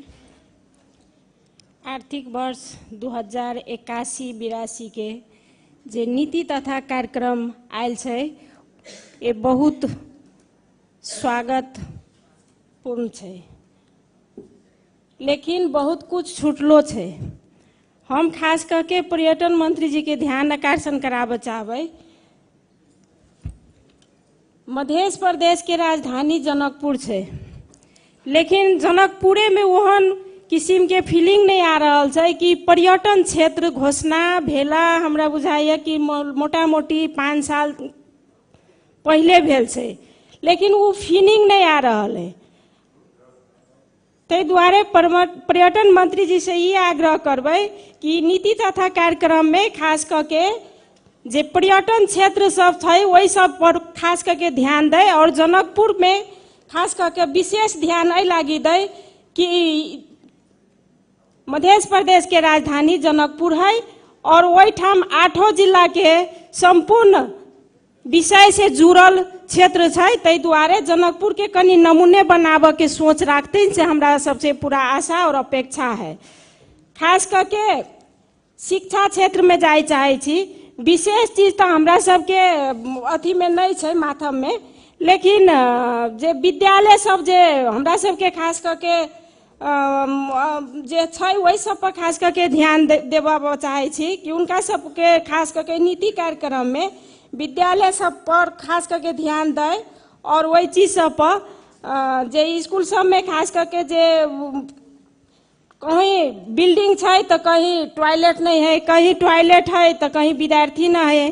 तै द्वारे वही सबके स्तर उन्नति पर खास करके ध्यान दे से आग्रह करबै। दोसर में ई बाल विवाह पर सेहो बहुत किस्म के चर्चा चलल है। ए बाल विवाह में मध्य प्रदेश के दलित समुदाय खास करके विशेष जुड़ल है, लेकिन दलिते समुदाय में देखे छी बहुत किस्म के त्रुटि है। तै द्वारे नीति तथा कार्यक्रम में वो चीज सबके समटल जाए। और मध्य प्रदेश में देखे छी सबसे बड़का त्रुटि की छै किसान सबके। और कृषि मंत्री जे हमरा सबके छथिन से कोन किस्म के कृषि मंत्री छथिन से हमरा सबके बुझाए कि पता न है। जब कोनो बात जाए छी पूछ कि मंत्री जी हाम्रो क्षेत्र में चाहे अलिकता बजेट को आवश्यकता छ त के कहे छथिन कि खै सबै चाहे हामी जिल्ला में पठाइदिया छु। अब जिल्ला में की पठाइदिने छथिन से मंत्री जी जनता। तै द्वारे मध्य प्रदेश के यदि सुधारक के छै तो कृषि मंत्री जी से हम सब ये आग्रह करबै कि हमरा सबके नीति तथा कार्यक्रम में उचित चाहे देखाई देव पड़ले, उचित देखाई नहीं दे रहा है। दोसर बात मध्य प्रदेश में जो किसान सब छथिन उ सब माछा पालन करे छै, मुर्गा पालन करे छै, उनका सबके जो अनुदान के आवश्यकता है तो वो अनुदान केम्हर जा रहा है, वास्तव में किसान ल जाए छै कि कत जाए छै सेहो एहि नीति तथा कार्यक्रम में ठोस करके आव पड़ले से हमर सबके एगो आग्रह है। अब एते कहे तो अपन 2 शब्द एहिठाम खत्म कर छी। जय मधेश। अब मान्य श्री चंदन कुमार सिंह जी।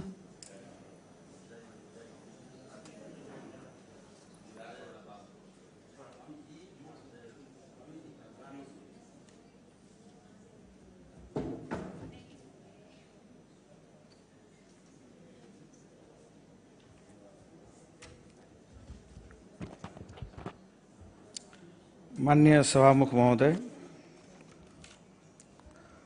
सर्वप्रथम हाम्रो यो नवगठित सरकारको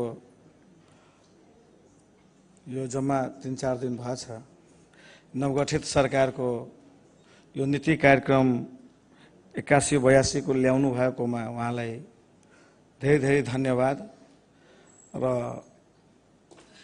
यो पास होस् भन्ने शुभकामना सहित सरकार को नीति कार्यक्रम लागू होस् भन्ने शुभकामना सहित समग्र सबै दलका साथीहरूसँग आग्रह सहित म आफ्नो 2-4 शब्द यहाँ 2-4 बुदामा केही विषयगत कुरामा म प्रवेश गर्न चाहन्छु। माननीय सभामुख महोदय, मधेस सरकार को अवस्था र व्यवस्था हामी भोगेकै हौं, यसमा धेरै मलाई लाग्छ बोल्नुपर्ने आवश्यकता होइन। अस्ति हामीले विश्वासको मत लिँदाखेरि हामीलाई याद छ मुख्यमन्त्रीजी निवर्तमान मुख्यमन्त्रीजी 1 घण्टा पहिला बिरामी हुनुहुन्थ्यो, सूचना आयो 1 घण्टामा ठिक हुनुभयो, फेरि विश्वासको मत हामी लियौं। त्यसपछि नयाँ गठित सरकार बन्यो। साथीहरूले धेरै कुरा यहाँ आछन्, धेरै सुझावहरू आउनु पर्ने हो, जरुरी पनि हो। मधेसको शहीद, मधेसी शहीद, देशको शहीद प्रति सम्मानका साथ अगाडि बढ्दै हामीले 40 बुदामा हाम्रो सरकारले राखेकै हुन्। सबैलाई सम्मान र सबै परिवारलाई सम्मानका साथ हामीले अगाडि बढाउने र उहाँको जे हुन्छ सहयोगको व्यवस्था गर्ने भन्ने कुरा उल्लेख छ। लगायतका केही संशोधनका प्रस्ताव यसमा थपिएको थियो, होलान् केही छुटेका, मलाई पनि लागेको छ। जलेश्वर अस्पताल हाम्रै क्षेत्रको, हाम्रै गाउँको हो, त्यो 100 शैय्याको पहिला नै भएकै हो। त्यो पहिला हामीले योजना पनि बनाएका थियौँ, यो भन्दा गत सरकारलाई पनि हामीले भनेका थियौँ कि नर्सिङ कलेज त्यहाँ खोल्नु पर्यो, त्यहाँ सञ्चालन हुनु पर्यो। यस्ता केही कुराहरू त्रुटिपूर्ण छन्। मणिपाल कलेज छन्, यस्तै खास गरेर रामायणकालीन ऋषि मुनिहरू जुन यो भूमिमा माता जानकीको भूमिमा वरपर बसेर बस्नु भएको र तपस्या गर्नुभएका यस्ता धेरै धार्मिक स्थलहरू पनि छन्, जसलाई धार्मिक पर्यटकीय स्थलको रूपमा विकास गर्न सकिन्छ। त्यसमा भृगु ऋषि बस्ने वासस्थान भार्गव सब पोखरी भन्छ, त्यसलाई ताल जस्तै हो। त्यसमा अझ त्यसलाई सुधार गर्नको लागि जलेश्वरमा छन्, त्यसलाई चाहिँ सुधार गर्नको लागि त्यसमा समाहित गर्न सकिन्छन्। यस्ता धेरै कुरा छन्। यसको मतलब यो होइन कि सरकारले ल्याएको हाम्रो नीति चाहिँ धेरै त्रुटिपूर्ण छ भन्न अनुभूति कसैलाई भएको होला भने त्यो चाहिँ मलाई लाग्दैन र मलाई लाग्छ कि यो कुरालाई हामी विचार गर्नु पर्दछ र यो पुरै प्रगतिशील सरकार हो। 4 दिन 5 दिन भएको छ, सरकार प्रगतिशील हो, सबैजनाले यसलाई सहयोग गर्नुपर्छ। म त सबै पक्षको सबै पार्टीका साथीहरूलाई म आग्रह गर्न चाहन्छु कि खुला दिलले विश्वासको मत दिने र यो सरकारलाई पछि अगाडि बढाउनु पर्दछ र यो नीति कार्यक्रमलाई पास गर्नु पर्दछ। आजको आवश्यकता त्यो हो। एउटा जकडिएको सरकार, अब त्यो त धेरै कुरा उतापट्टि नजाउँ, अहिले भन्ने अवस्था छैन, त्यो भन्ने बेला पनि छैन। तर मैले भन्न खोजेको 2-4 वटा कुरा यसमा देखिन्छ। जुन हाम्रो सरकारले 81-82 को नीति कार्यक्रममा प्रमुख रूपमा जुन आएका कुराहरू छन्, म सरसरी 2-4 वटा बुदा तपाईहरूको बीचमा मैले सम्माननीय सदनमा मान्य सभामुख मार्फत म राख्न चाहन्छु। हरेक निर्वाचन क्षेत्रमा एक रोजगार प्रवर्धन केन्द्र, यो नयाँ चिजै हो। रोजगार प्रवर्धन केन्द्र हरेक क्षेत्रमा, जब हरेक निर्वाचन क्षेत्रमा रोजगारको सृजनात्मक क्षेत्र, हामी त क्षेत्रमा गइसकेका छौँ, जिल्लाको कुरा त छोडिदिउँ, क्षेत्रमा एउटा रोजगार प्रवर्धन केन्द्र हुनुपर्छ। हरेक पालिकामा कृषि विद्युतीकरण कुरा आइसकेकै छ। जिल्लामा नदेखिया होला तर कृषि विद्युतीकरणको कुरा हरेक पालिका स्तरमै जाने हाम्रो योजना छ। साथै पूर्ण साक्षर मध्य प्रदेश साक्षरता अभियान सञ्चालन गर्ने सरकारको राष्ट्रिय नीति हामीले प्रदेश स्तरीय नीतिमै ल्याएका छौँ। त्यो पनि बुदागत यसमा पढ्नुहुन्छ भने सरसरी झल्किन्छ। साक्षरताको लागि प्रदेश स्तरीय सञ्चालन नै गर्ने, त्यो पालिका लेभलमै सञ्चालन गर्ने हो। त्यस्तै हरेक जिल्लामा पूर्ण सुसज्जित मेडिकल उपकरण सहितको मोबाइल एम्बुलेन्स सरकारले ल्याउने अवधारणा हाम्रो यो नीति कार्यक्रममा समावेश हामीले गरेका छौँ। मोबाइल एम्बुलेन्सको धारणा अब 7 मिनट भइसक्यो होला सभामुख महोदय, त्यस्तो त लागेको थियो, अलिकति विचार गरिदिनु होला। त्यसर्थ हरेक पालिकाको सांस्कृतिक झल्को देखिने गरी माटो पार्कको पनि हामीले अवधारणा ल्याएका छौँ। त्यस्तै हरेक पालिकामा एग्रोभेट खोल्ने, 1 करोड वृक्षारोपणको अभियान, चुरे संरक्षणको योजना हामीले ल्याएका छौँ। मधेस स्वयंसेवक कोर टिम स्थापित गर्ने हो, स्वयंसेवकलाई तालिम दिने हो, स्वयंसेवक स्तरमा नयाँ युवालाई एउटा सुरक्षित स्वयंसेवकको रूपमा, किनकि ड्रग्स ट्राफिकिङ हाम्रो मध्य प्रदेशमा धेरै बढ्या छ। माननीयजीहरू पनि उठाउनु भएको छ यो कुरा। ड्रग्स ट्राफिकिङ बच्चालाई कुलतमा गइरहेछ। म यो पनि आग्रह गर्न चाहन्छु माननीय मुख्यमन्त्रीजी, हाम्रो सरकारले हरेक मेन नाकामा, मध्य प्रदेशको जति पनि मेन नाकामा छ, विद्युतीय आजकल उपकरण पाउँछ। ड्रग्स खाएर आएको मान्छेलाई तुरुन्त मुखमा लगायो भने कति ड्रग्स खाएर आएछ, यसलाई के छ कस्तो छ, त्यही समातेर त्यही सुधार केन्द्र पठाउन सक्ने वातावरण बनाउन सकिन्छ।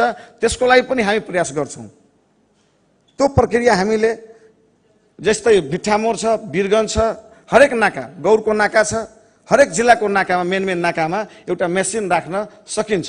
यसको लागि पनि हामीले योजनाबद्ध रूपमा अगाडि बढ्यो भने मलाई लाग्छ कि यो सार्थक हुन्छ। चुरे संरक्षण र पानी रिचार्जको लागि त्यहाँ पोखरी साना तलाउहरू खोद्ने काम गर्ने व्यवस्था गरेका छ। मधेसको प्रिमियम लिग खेलकुदको लागि एउटा उत्साहपूर्ण वातावरण बनाउनको लागि मधेस प्रिमियम लिग हाम्रो यो नीति कार्यक्रममा समाहित गरेका छौँ। मधेसको इतिहास पार्क, मधेसको झल्किने इतिहास पार्क, मधेस के थियो पौराणिक कालमा र आजको कालमा, मधेसको इतिहास के हो त्यसको झल्किने एउटा पार्क बनाउने कि तपाईँ त्यो पार्कमा घुम्नुहुन्छ भने मधेस पार्क नै, मधेस के हो भन्ने तपाईँ घुमेरै अध्ययन गर्न सक्नुहुन्छ। त्यो अवधारणा छुट्याउन लाग्यो, बुदा मात्रै मैले पढ्न खोजेको मान्य सभामुख महोदय। मधेस लगानी सम्मेलन, मधेस वैदेशिक रोजगार प्रशिक्षण कार्यक्रम, मधेस वैदेशिक रोजगार उद्धार केन्द्र, स्किल टेस्ट सेन्टर, प्रादेशिक कृषि औजार केन्द्र, Madhesh startup innovation centre, teach for Madhesh, हरेक 4 बिघामा एउटा बोर्डिङ, हरेक मधेसको आइटी पार्क, टेक्निकली हामी जाँदाखेरि आइटी पार्क, प्रशासनिक सुधार तथा सुशासन, लागू पदार्थ विरुद्ध सचेतना कार्यक्रम, मुख्यमन्त्री सुशासन अनुसन्धान फेलोशिपको कार्यक्रम, भिजिट मधेस पर्यटन कार्यक्रम, मधेस रोजगार सूचना केन्द्र, मुख्यमन्त्री प्राकृतिक विपद बीमा कार्यक्रम। जनतालाई बिमा कार्यक्रम लगायतका यी सारा चिजहरूलाई समेटेर सरकारले नयाँ अवधारणा सहितको ल्याउने योजना बनाएको छ। मलाई लाग्छ कि यसलाई बिस्तारै हामीले कार्यान्वयन गर्दै जाने हो भने यो फलदायी हुन्छ, लाभकारी हुन्छ र अन्य कुराहरूमा मलाई लाग्छ कि सरकारले यसमा धेरै जवाब दिनुपर्ने अरू कुराहरू छ, त्यसमा आउने हो। धन्यवाद, नमस्कार। अब मान्य श्री रमिता प्रधानज्यू।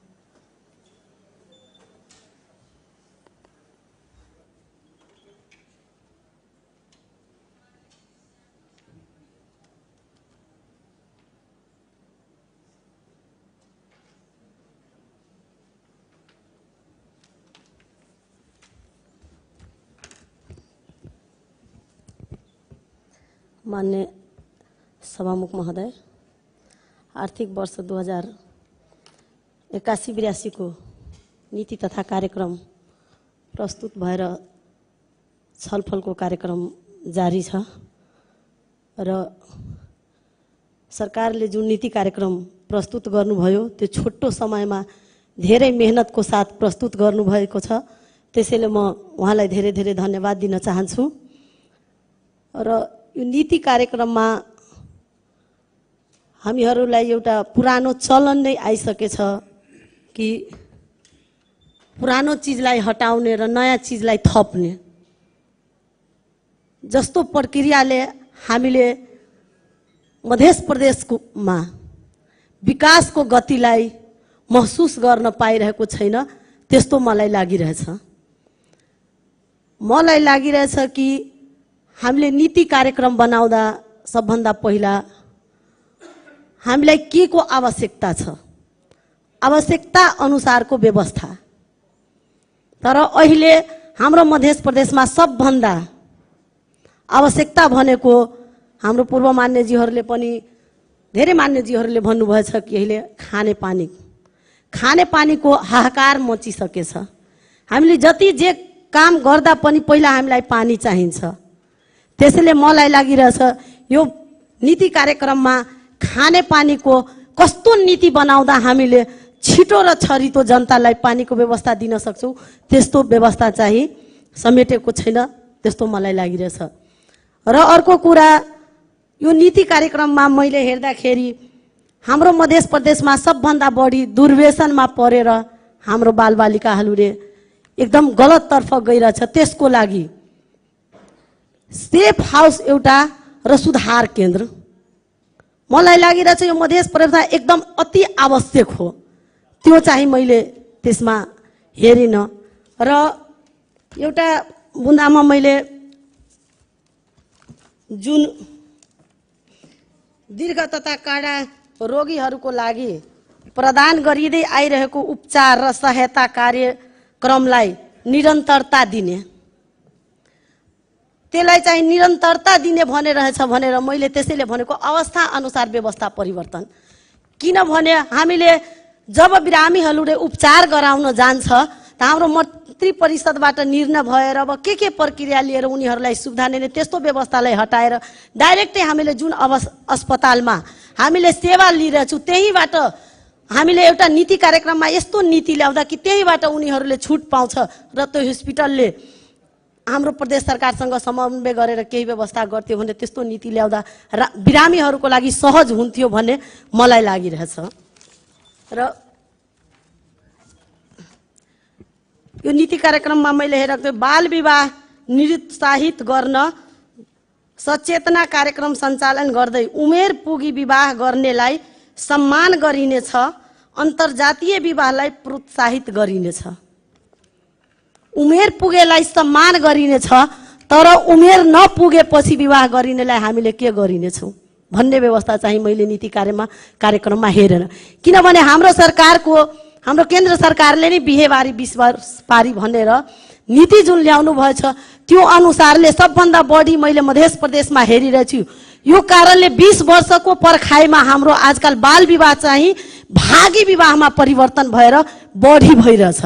र त्यो हामीले अन्तर्जातीय विवाहलाई प्रोत्साहन गर्छौँ भने त्यसमा मलाई लाग्छ एउटा कुरा थप्नु पर्ने, अन्तर्जातीय विवाह एकदम राम्रो कुरा हो, राम्रो पक्ष हो। हामी जातीय भेदभाव हटाउन खोजिरहेछौँ तर त्यो अन्तर्जातीय विवाहमा एउटा कुरा थपिने चाहिँ आमा बुवाको अनिवार्य सहमति चाहिँ हुनुपर्ने जस्तो मलाई लागिरहेछ।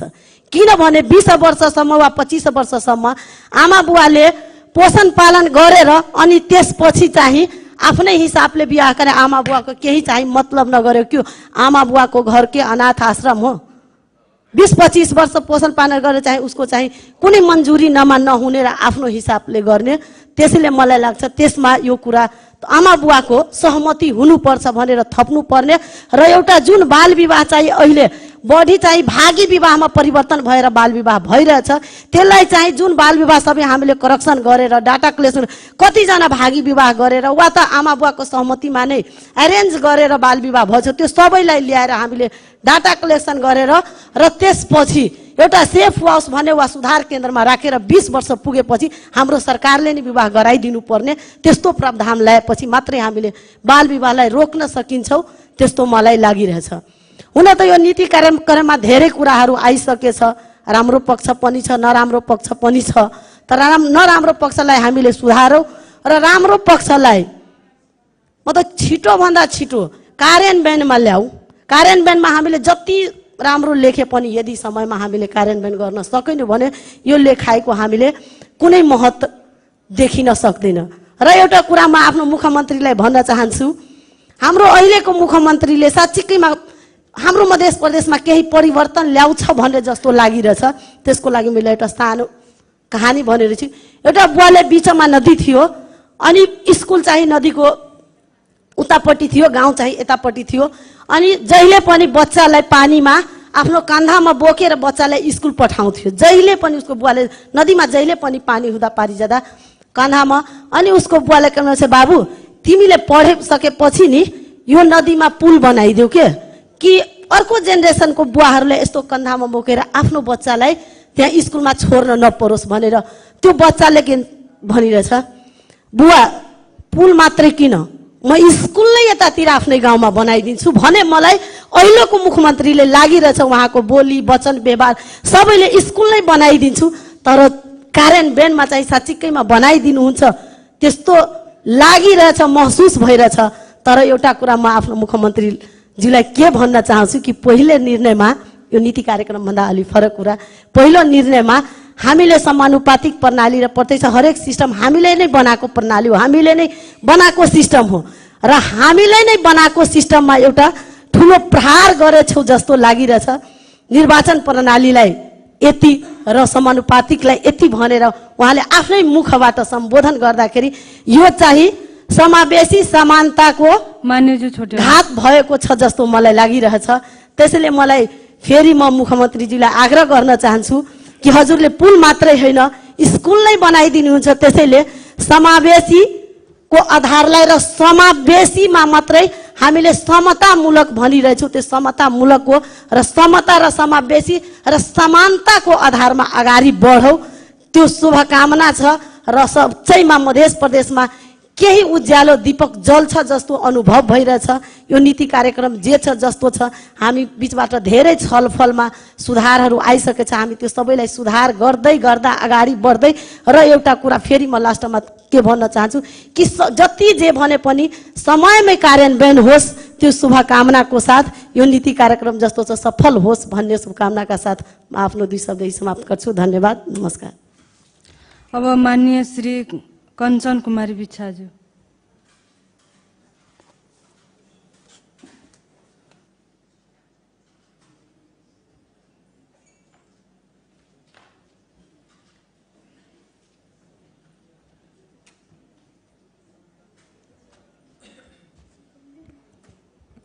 सभामुख महोदय, आर्थिक वर्ष 2081-82 को नीति तथा कार्यक्रम निकै ढिलो गरी यस सभामा प्रस्तुत भएको छ।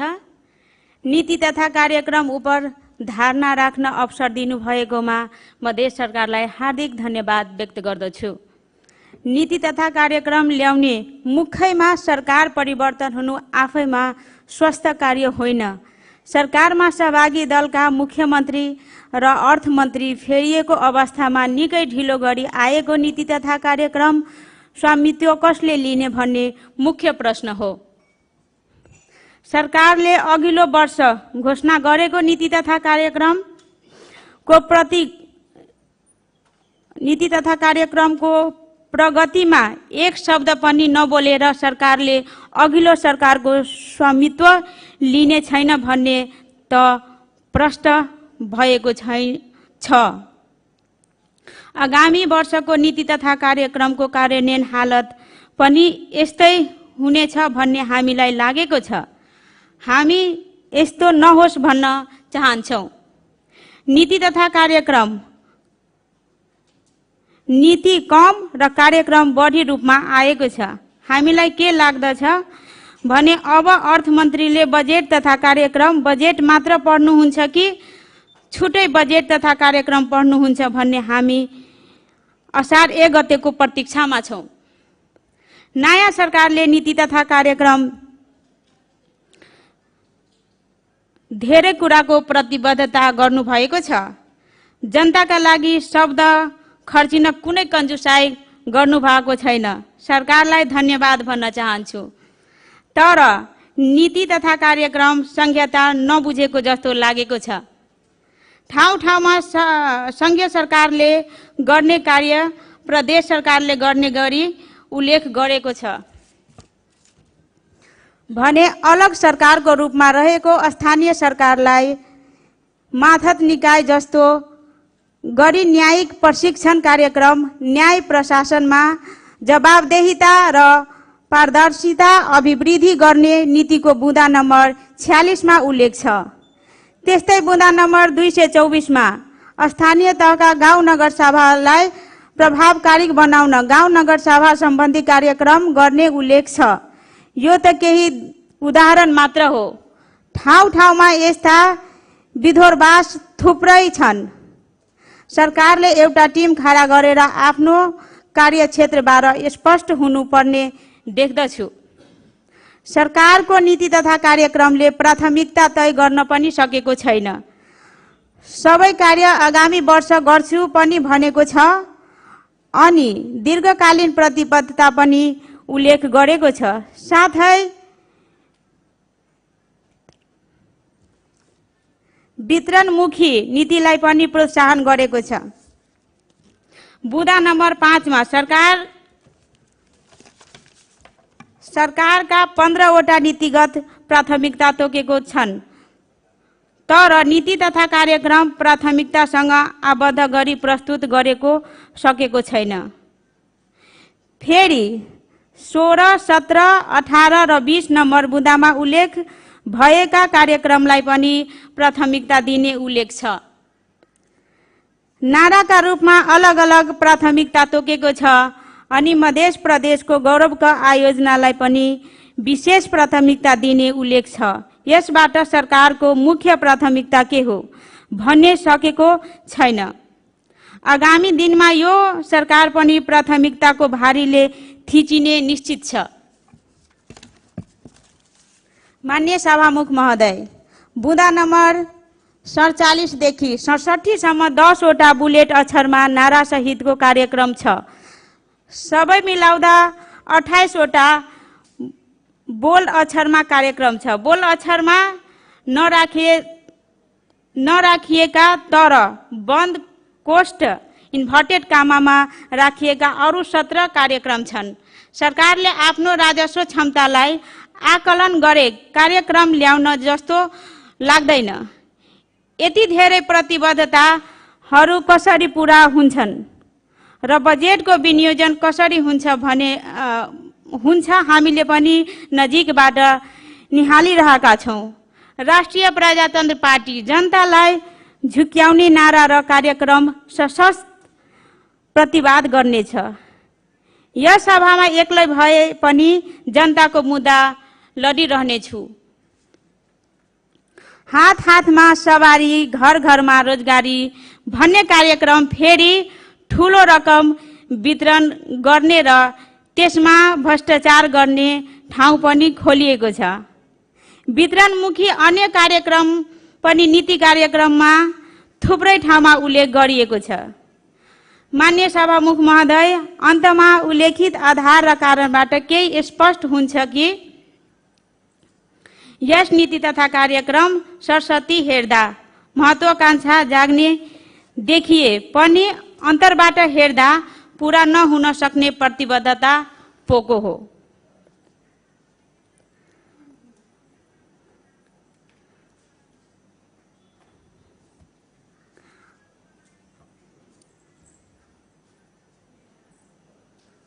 र नीति तथा कार्यक्रममा सहभागी हुँदा सत्ता पक्षको मान्यहरूको प्रस्तुति हेर्दा उहाँहरूले नै असन्तुष्टि व्यक्त गर्नु भएको छ र मध्य प्रदेश संघीयताको जननी भनेर चिनिने प्रदेश यहाँहरूको क्रियाकलापले नै गर्दा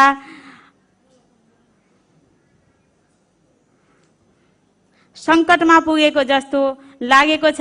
यसमा राष्ट्रिय प्रजातन्त्र पार्टी खुसी महसुस गरेको छु।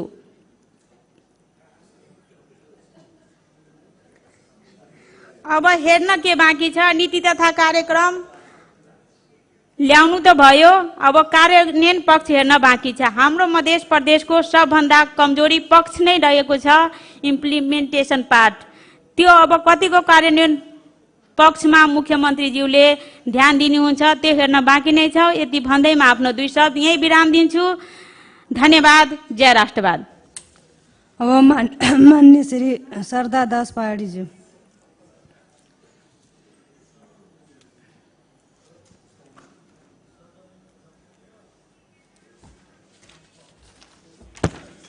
धन्यवाद सभामुख महोदय।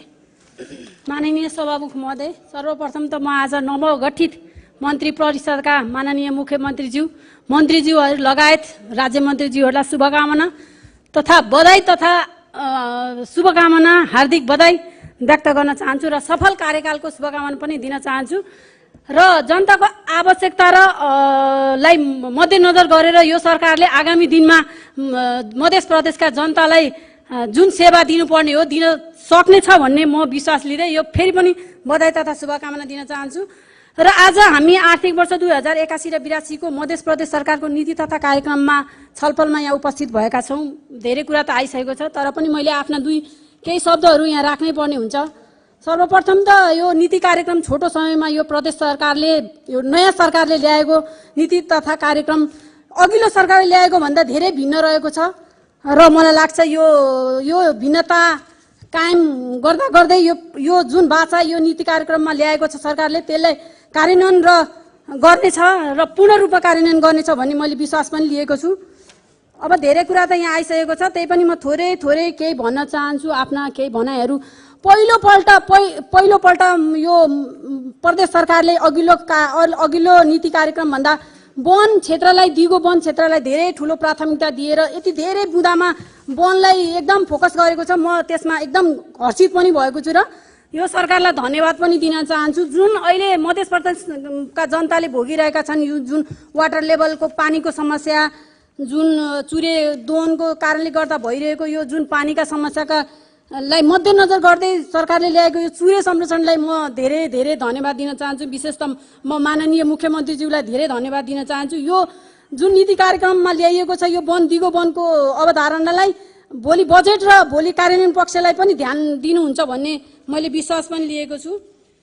र अरू कुराहरू त सबै छन्, त्यस्तै नारामा मात्रै सीमित भएका हामीले यहाँ धेरै नाराहरू ल्याएका छौँ। त्यो नारामा मात्रै सीमित नहोस्, त्यसलाई कार्यान्वयन पक्षमा पनि ध्यान दिनेछ सरकारले भन्दै धेरै कुरा। अब कस्टम हायरिङको कुरा आएको छ, जस्तै यो कस्टम हायरिङको कुरा सरकारले ल्याएको छ, म त्यसमा यति धेरै खुसी भएको छु। यो जुन कस्टम हायरिङ सेन्टरको स्थापना गरिनेछ भनिएको छ, म यो सरकारलाई धेरै धन्यवाद दिनेछु। यो कस्टम हायरिङ सेन्टर चाहिँ सबैभन्दा पहिला नै यसको स्थापना गरेछ, यसले कार्यान्वयन पनि गरोस् भन्ने म शुभकामना पनि दिन चाहन्छु। जस्तै स्वास्थ्यको कुरा गर्दा 50 शय्याको अस्पताल भनिएको छ, त्यो अस्पताल 500 शय्याको अस्पताल मात्रै बनाउने कि त्यसलाई व्यवस्थापन पनि गर्ने हामीले। जस्तै अहिले हामीले अञ्चल अस्पतालमा जान्छौँ भने हाम्रो एउटा रिपोर्टको लागि हामी 10 बजे रिपोर्ट दिएको रिपोर्ट 2 बजीसम्म वेट गरेर बस्नुपर्छ। यो कस्तो व्यवस्थापन हो? यदि हामी अस्पताल मात्रै बनाइरहने हो भने यो 500 सय र 1000 सय बनाएर के फाइदा? जहाँ सेवा लिनको लागि हामीले 1 दिन वेट गर्नुपर्छ, 2 दिन वेट गर्नुपर्छ भने यस्तो 500 सय होइन 200 सय 100 सय बनाए पनि केही हुनेवाला छैन। जबसम्म हामीले अस्पताललाई व्यवस्थापन गर्न सक्दैनौँ, त्यसलाई चुस्त दुरुस्त बनाउन सक्दैनौँ, तबसम्म यो सयलाई जति बढाए पनि केही हुनेवाला छैन। त्यतातिर पनि म मुख्यमन्त्रीज्यू प्रदेश सरकारलाई ध्यान आकर्षण गराउन चाहन्छु। जस्तै शिक्षाको कुरा छ, पालिका स्तरीय एक डिजिटल विद्यालय, प्रत्येक पालिकामा एउटा डिजिटल विद्यालय गराउनुपर्छ। यो हामीले यदि साँच्चीकै नमुना विद्यालय बनाउन चाहने हो भने प्रत्येक विद्यालयमा एउटा डिजिटल विद्यालय बनाउनुपर्छ। र पर्यटनको कुरा, हामीले पर्यटन हबको कुरा गरिरहेका छौँ। प्रदेश सरकारले मात्रै होइन, सङ्घीय सरकारले पनि हामीलाई पर्यटनको हब बनाउनुपर्छ। प्रदेश सरकारले मध्य प्रदेशलाई भनेको छ। पर्यटनकै कुरा गरिरहँदाखेरि हाम्रो प्रदेशमा आउने भनेका पर्यटन अधिकतम बढी भारतबाट आउने हुन्, तर यहाँ होल्ड गर्न हामीले सकाइरहेका छैनौँ। किनकि यहाँको व्यवस्थापन पर्यटन के अरे यहाँ होटलमा जति पनि उहाँहरूले खाना खानुहुन्छ यति महँगो छ, यहाँको होटलहरू खानामा यति महँगो छ, त्यतातिर सरकारको ध्यान जानेछ भन्दै यहाँ हामीले पर्यटनमा आउने पर्यटकहरूलाई होल्ड गराउन सकौँ, तब मात्र मध्य प्रदेशको विकास हुन्छ भन्ने मलाई लागेको छ। अब कार्यालयको कुरा आयो। प्रदेशभित्र रहेका अधिकतम कार्यालयहरूमा सेवा लिन जाने हाम्रा मध्य प्रदेशका अधिकांश जनताहरू एउटा परिचय पत्र बनाउनको लागि 3 दिन वेट गर्नुपर्छ। अनि हामी कस्तो सेवा सुविधाको कुरा गरिरहेका छौँ, कस्तो चुस्त सेवाको कुरा गरिरहेका छौँ। म मध्य प्रदेश के अरे माननीय मुख्यमन्त्रीज्यूको ध्यान आकर्षण गराउन चाहन्छु। यदि हामीले साँच्चीकै सेवा सुविधा जनतालाई दिने हो भने अहिलेको डिजिटल दुनियाँमा छौँ हामी, सबै कार्यालयहरूमा डिजिटल प्रविधिलाई अवलम्बन गरिकन यो जुन जनतालाई दिने सेवाहरूलाई एकदम चुस्त र दुरुस्त बनाउनुपर्छ। त्यतातिर पनि सरकारको ध्यान जाओस्। र अर्को कुरा, माननीय मुख्यमन्त्रीज्यू लगायत सरकार प्रमुख सरकारज्यूहरूलाई के आग्रह गर्न चाहन्छु, हामी 18-19 वर्ष मध्य प्रदेशमा दलितको बसोबास छ, दलितको उपस्थिति छ। जबसम्म हामीले मध्य प्रदेशका जनताको जीवनस्तर दलित समुदायको जीवनस्तर सुधार्न सक्दैनौँ, तबसम्म मलाई लाग्दैन कि मध्य प्रदेशको मुहार फेरिन्छ, मध्य प्रदेशको जीवनस्तर सुधिन्छ। त्यसैले यदि सरकारले यदि मधेसलाई बनाउनै नै चाहने हो भने पहिला सर्वप्रथम दलित समुदाय विपन्न समुदायको जीवनस्तरलाई उकास्ने कोसिस गरोस् र त्यतातिर बढी फोकस गरोस् भन्दै अहिले मध्य प्रदेशमा अधिकांश युवाहरू कुलतमा फसिरहेका छन्। योभन्दा अघिल्लो कार्यकालमा अघिल्लो आर्थिक यो नीति तथा कार्यक्रममा मैले भनेको थिएँ कि एउटा प्रत्येक जिल्लामा एउटा यो सुधार केन्द्र हुनुपर्छ। त्यो त सायद कार्यान्वयन हुन सकेन होला। सायद अब आउने आर्थिक वर्षमा म मुख्यमन्त्रीज्यूको ध्यान आकर्षण गराउन चाहन्छु कि यो जुन अहिले युवाहरू यति कुलतमा फसिरहेका छन् त्यसको लागि सुधार केन्द्र होस् या केही उनीहरूको व्यवस्था गरेर उनीहरूलाई यो कुलतबाट कुलतबाट कसरी निकाल्न सकिन्छ त्यतातिर सरकारको ध्यान जाओस् भन्दै मेरा यी भनाइहरू यी अन्त गर्छु। धन्यवाद। अब मान्य श्री अञ्जना पण्डितज्यू।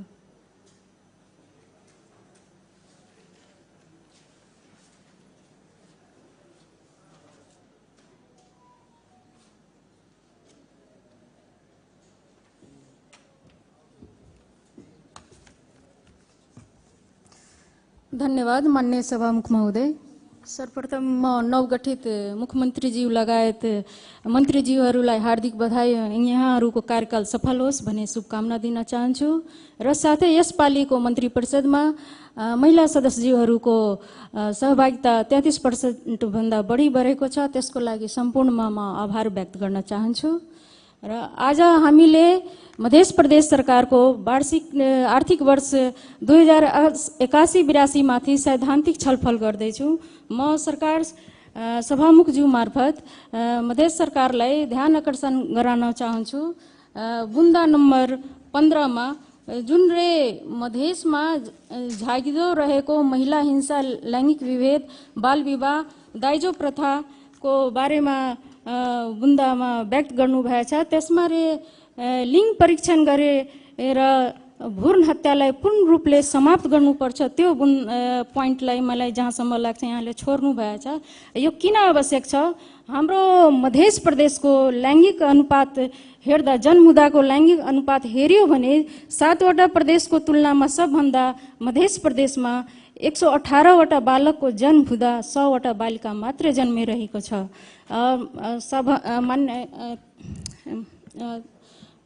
सभापति महोदय, और जिल्लागत रूप में हेरियो भने हाम्रो धनुषा जिल्लामा 133वटा बालिकाको जन्म हुँदा 100वटा बालक 133वटा बालकको जन्म हुँदा 100वटा बालिका मात्र जन्मिरहेको छ। यस्तो तथ्याङ्कले हेर्दा अबको आउने 20 वर्षमा महिलामाथि हुने हिंसा, दुर्व्यवहार र हाम्रो रीतिरिवाज र संस्कारमाथि एउटा ठुलो चुनौती हुन सक्छ। म यो सरकारलाई ध्यान आकर्षण गराउन चाहन्छु। त्यसलाई यो बुन्दालाई समेट्न एकदम भ्रूण हत्यालाई पूर्ण रूपले समाप्त गर्नुपर्छ भने यो बुन्दालाई समेट्नुपर्छ। र अर्को म बुन्दा नम्बर 21 मा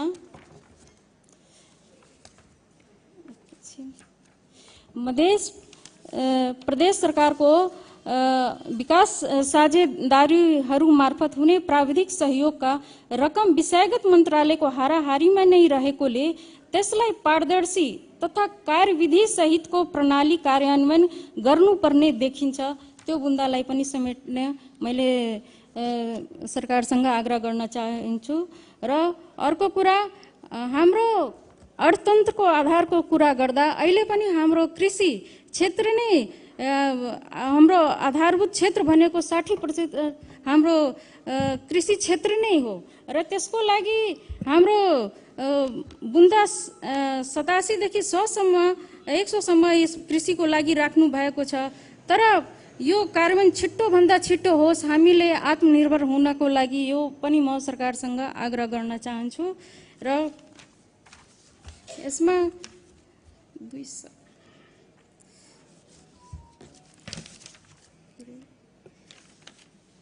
बुन्दा नम्बर 215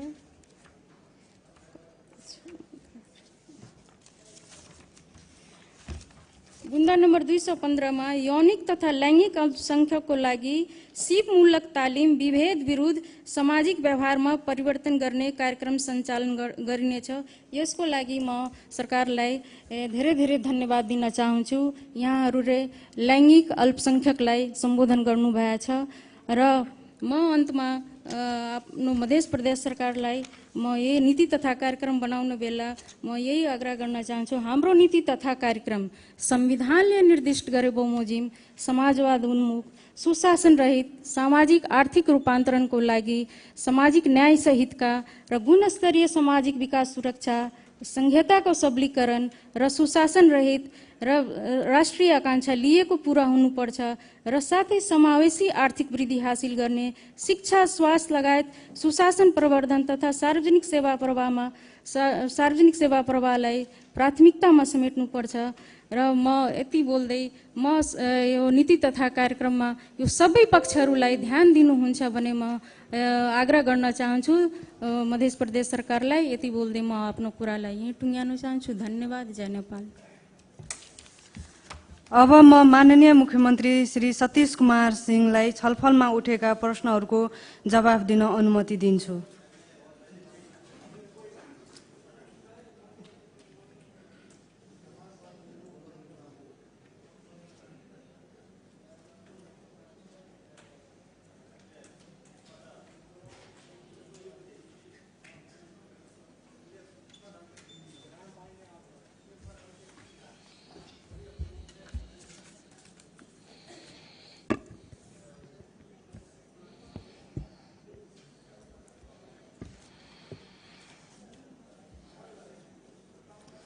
सर्वप्रथम आजुक जे नीति तथा कार्यक्रम में जे संपूर्ण माननीय जी सब जे अपन अपन बात और धारणा रखलखिन, एहिमे आई टोटल जैसे से 1 जन संशोधन प्रस्ताव प्लस 28 जन उसका नीति तथा कार्यक्रम में अपन अपन धारणा रखलखिन।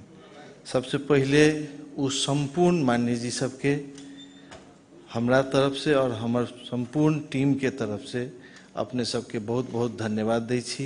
एहि दुआरे जे कि कोनो भी चीज है छै तो ओकर खाली बड़ाइएटा पक्ष नहीं, ओकर क्रिटिसिज्मो जरूरी है छै। यदि क्रिटिसाइज नहीं हेतै, लगाम नहीं लगायल जेतै तो अनियंत्रित भए जेतै। ताहि दुआरे सदन प्रतिपक्ष के है छे और सदन के द्वारा जे भी अखनी तक उठल जवाब सब एले हम ओकरा एकदम सहृदय एकदम पॉजिटिवली ले लिए हन। एहि दुआरे भ सकै छै हमरा सबके ई 4 दिन के दरमियान में दिन रात हमर संपूर्ण टीम जे छै से लाइक भीड़ के करलकै। कतो किनको ठेस लागल हेतै जे कि हुनकर सबके पुरान जे छै से योजना सब समावेश नहीं भेलै हन, तो हम अपने सबसे आग्रह करै छी जे कि विभूति कोनो एकटा पार्टी के नहीं भए जाइ छै, उ संपूर्ण राष्ट्र के लागि उ विभूति है छै। ताहि दुआरे हमर सबके सरकार कतो अपने सब ई नहीं ढुक रहल जाए जे कि अपने सबके विगत में आयल जनता आवास हुआ या सब निधि निवास जे विपन्न परिवार के लागि छै उ अपने सब ई ढुक रहल जाए जे कि उ सब कंटिन्यू छै, उ हटल नहीं छै। ताहि दुआरे हाँ समावेश ई नीति तथा कार्यक्रम में एहि दुआरे समावेश नहीं भेलै कि ऑलरेडी ई बहुत सारा लंबा भए गेल है और जे इमे समावेश करल जतिए है तो और बेसी नमहर हेती है और बेसी पेज और बेसी बुंदा हेती है, तो उहो पर बेसी छलफल करना कनी दिक्कत बुझेती है। ताहि दुआरे हमरा सबके ऑलरेडी बहुत सारा गौरव के योजना जे हम सब लेने छी जे लक्ष्य उ हमरा सबके एहि में जे से उम्मीद करके राखने छी जे कि सारा चीज यहाँ में आबि जेतै तो बजट दिना की रहते इंटरेस्टिंग। ताहि दुआरे बजटो दिना के लागि कुछ इंटरेस्टिंग बात हम सब राखने छी और जैसे से हम आग्रह करबे हम पूर्व मंत्री जी से शिक्षा स्वास्थ्य मंत्री जी से जे हुनकर जे संशोधन के जे प्रस्ताव एले हुनकर जायज मांग छै। अपने ई ढुक रहल जाए जे विगत में जे हॉस्पिटल सबके जे संख्या भेल रहे उ सब यथावते छै और लगभग अधिकांश अपने के जतेक भी संशोधन के लागि जे देल गेल छै हमरा तरफ से आग्रह रहते जे अपने उ संशोधन हटा देल जाए। जे अपने एकटा जे अपने राखने छी उ सारा कार्यक्रम लगभग ई सरकार समेटने छै, कतो उम्मीद कतो जे छै से होचियावे के काम नहीं करल गेल छै। ताहि दुआरे उ चीज के जे छै से अपने खुला हृदय से लेके ओकरा जे छै से समावेशी ताके साथ ओकरा लेके बढ़ाल जाए। और ई हाउस के सिंगो हाउस के ई 28 जन माननीय जी सबके जे उसका बात कंसर्न जे रहे मेन फोकस जे रहे एकटा निधि निवास पर मेन फोकस रहे जे उ कंटिन्यूटी छै। दोसर ग्राउंड वाटर रिचार्जिंग और प्लस जैसे से खाने पानी के मुहान से लेके नदी नाला के विषय में तो अपने सब ई राखल जाए जे हमरा सबके जे नीतिता कार्यक्रमों में आयल छै शॉर्ट विरध हमर सबके कार्यक्रम में एते जे चूरे एरिया के में वृक्षारोपण के साथ साथ चूरे एरिया लगाए भीतरी मधेश सड़क बाट इस सब ठाम वृक्षारोपण लगेला से कार्बन के भी शोषण पर क्लाइमेट चेंजिंग पर प्लस ग्राउंड वाटर रिचार्जिंगों पर बहुत ज़्यादा असर आबै छै। भूस्खलन जे छै से ओहो पर बहुत सारा ओकर इम्पैक्ट पड़े छै। ताहि दुआरे जे छै से हमरा सबके वृक्षारोपणों के ओतबे करने छियै। चूरे एरिया में अपने के छोट छोट जैसे से पॉन्ड के व्यवस्था और केनाल एक दोसर नदी के जोड़ के इंटरकनेक्ट केनाल के रूप में हम सब जैसे से ऊपर में चूरे के एरिया में राखे ले जा रहल छियै राखने छियै जे ओतऽ से केनाल यदि इंटरकनेक्ट कर देल जाए तो ओतऽ पानी के जमामो हेतै, पानी के स्टोरेजो हेतै, स्टोरेज से अपने के ग्राउंड वाटर रिचार्जिंगों में फायदा हेतै, खाने पानी के लागि भी फायदा हेतै और जैसे से अहाँ के इरिगेशन के लागि भी बहुत ज़्यादा वो जैसे से पानी केनाल के माध्यम से जेते और हमरा अहाँ के जखनिए केनाल के माध्यम से इरिगेशन के लागि पानी मिलते तो कतो न कतो हमर अहाँ के जे ग्राउंड वाटर से जे हम अहाँ इरिगेशन के लागि बहुत ज़्यादा अखनी जे निकाल रहल छी पानी उहो ठाम कतो न कतो कमी हेतै। ई सब विश्वास राखैत और बहुत सारा बात जे छै से एकटा अंजना पंडित मान्य जी राखलखिन ब्रौन हत्या के बात ई एकदम बहुत सीरियस मैटर छै। एहि दुआरे होल नेपाल के डाटा देखल जाए तो बर्थिंग में बॉयज के अथी लड़का के अनुपात में गर्ल्स लड़की के बेसी जन्म छै, लेकिन मध्य प्रदेश में यदि देखल जाए तो ओतऽ जे छै जस्ट अपोजिट छै, जस्ट उल्टा छै। ओतऽ जे छै से अपने के जे छै से बॉयज अथी लड़का के बेसी और लड़की के जन्म के जैसे से कम अनुपात आबि रहल छै। ताहि दुआरे ई बहुत सीरियस मैटर छै, एकरा पर हमरा सबके पूरा ध्यान आकर्षण रखने छी और आगामी दिन के कार्यक्रम में एकरा हम सब एकदम निरंतरता रूप में लेके जेबै। और हमरा तरफ से लगभग अधिकांश जैसे से अपने के कृषि के बात उठल छै। कृषि में हमरा सबके जैसे से विद्युतीकरण के बात उठले, विद्युतीकरण में जैसे से हमरा सबके बहुत सारा सीरियस रूप में हम सब जैसे से रखने छी। एकर तुरंते हमरा सबके बजट एला के बाद तुरंते ओकर कार्यविधि बना के केना कृषि के लागे विद्युतीकरण गांव-गांव में टोल में पहुंचते ओकरा लेल हम सब पर्याप्त रूप से बजट रखने छी और ओय में मैचिंग फंड भी दोसर ठाम से करवा के ओकरा ला जाए के प्रयास में करने छी। तेसर अपने के जैसे से मॉडल स्कूल के भी बात उठले रहे, हमरा सबके एहि में जैसे से ओते नहीं समावेश अपने सब ई राखल जाए जे कि से प्रत्येक निर्वाचन क्षेत्र में हम सब मॉडल स्कूल के कॉन्सेप्ट लाने छी और मॉडल स्कूल के कॉन्सेप्ट में हम सब जैसे शिक्षा के भी स्तर बढ़वे के लागी ओकरा एक नमूना युक्त बनवे के लागी हम सब लेके जा रहल छी। तेनाहिते स्वास्थ्य के विभिन्न सारा कार्यक्रम सब जैसे से विगत के सरकार जे लाभने छे ओकरो सबके कंटिन्यूटी करैत ओहो में कुछ कतो परिमार्जित करके और ओकरा कनी बढ़िया करल जा सकै छै। से किया तो कतो न कतो हमरा अहाँ के एतऽ से अति रामानंद चौक जेबै तो वह रास्ता के माध्यम से जाय पड़ते, चाहे वो कोनो गली पकड़ियो चाहे मेन रोड देखे। ताहि दुआरे सरकार कोनो भी चलते तो ओकरा कोनो न कोनो माध्यम से चलैए पड़ते, ना कि पैराशूट से उतर के एक बाइक जैसे से वो कार्यान्वयन भए सकै। ताहि दुआरे अपने सबके विगत सारा मान्य जी सबके बूंदा बूंदा पर अब बात रखबै तो बहुत सारा लंबा जिस्ट में अपने सबके जिस्ट में जे बात एला बात से जे भी क्रिटिसाइज छे हमरा सबके ओकरा सोहृदय से लेके हमरा सबके यदि कतो संबोधन हेते तो उ सब जबे करबे। हमर उपेंद्र मान्य जी शुरुए में कहलखिन अखनी जस्ट 25 नंबर के एग्जाम भेल और उ 25 नंबर के एग्जाम में अहाँ सब 25 नंबर लाभने छी और बजट लाभब तब 25 नंबर के में कतेक लाभब तो उ मिलत और 50 नंबर जे मेन 50% जे छे से उ कार्यान्वयन पक्ष में छे। ताहि दुआरे ई बहुत बड़का सीरियस मैटर छे और सब ठाम जैसे से अखनी तक विगत के जे 7 वर्ष के ट्रेंड जे आयल छे और सब मायूसी ओतऽ छे 7 वर्ष के आ दोष हमरा सब पर लग रहल छे जे कि आइ हमर सत्ता पक्ष हो चाहे विपक्ष हो। हमरा लागे छे आइ जे विगत में हमरो जे कनिए दिन के जे ई हाउस में आवे के जे मौका मिलल विगत में तो नहीं रही लेकिन ई कार्यकाल में तो कनियो दिन के मिलले। ओई में जे विगत में जे नीति तथा कार्यक्रम में जे पक्ष और विपक्ष दोनों तरफ से जे क्रिटिसाइज रहे ओई के अनुपात में आई देखल जाए तो हमरा लागे छे आई हमर सरकार बहुत सुखद रूप में आई जैसे से लेलके हन और जे भी निक आलोचना के हमरा सबके हृदय से लेके और जैसे से ओकरा आत्मसात करैत आगाड़ी बढ़बै सेहो अपने सबके विश्वास देबैत जैसे से एकरा आई के ई छलफल में हमरा जे उठला संपूर्ण जैसे से निक के हम सब सेहो भागीदारी लेब।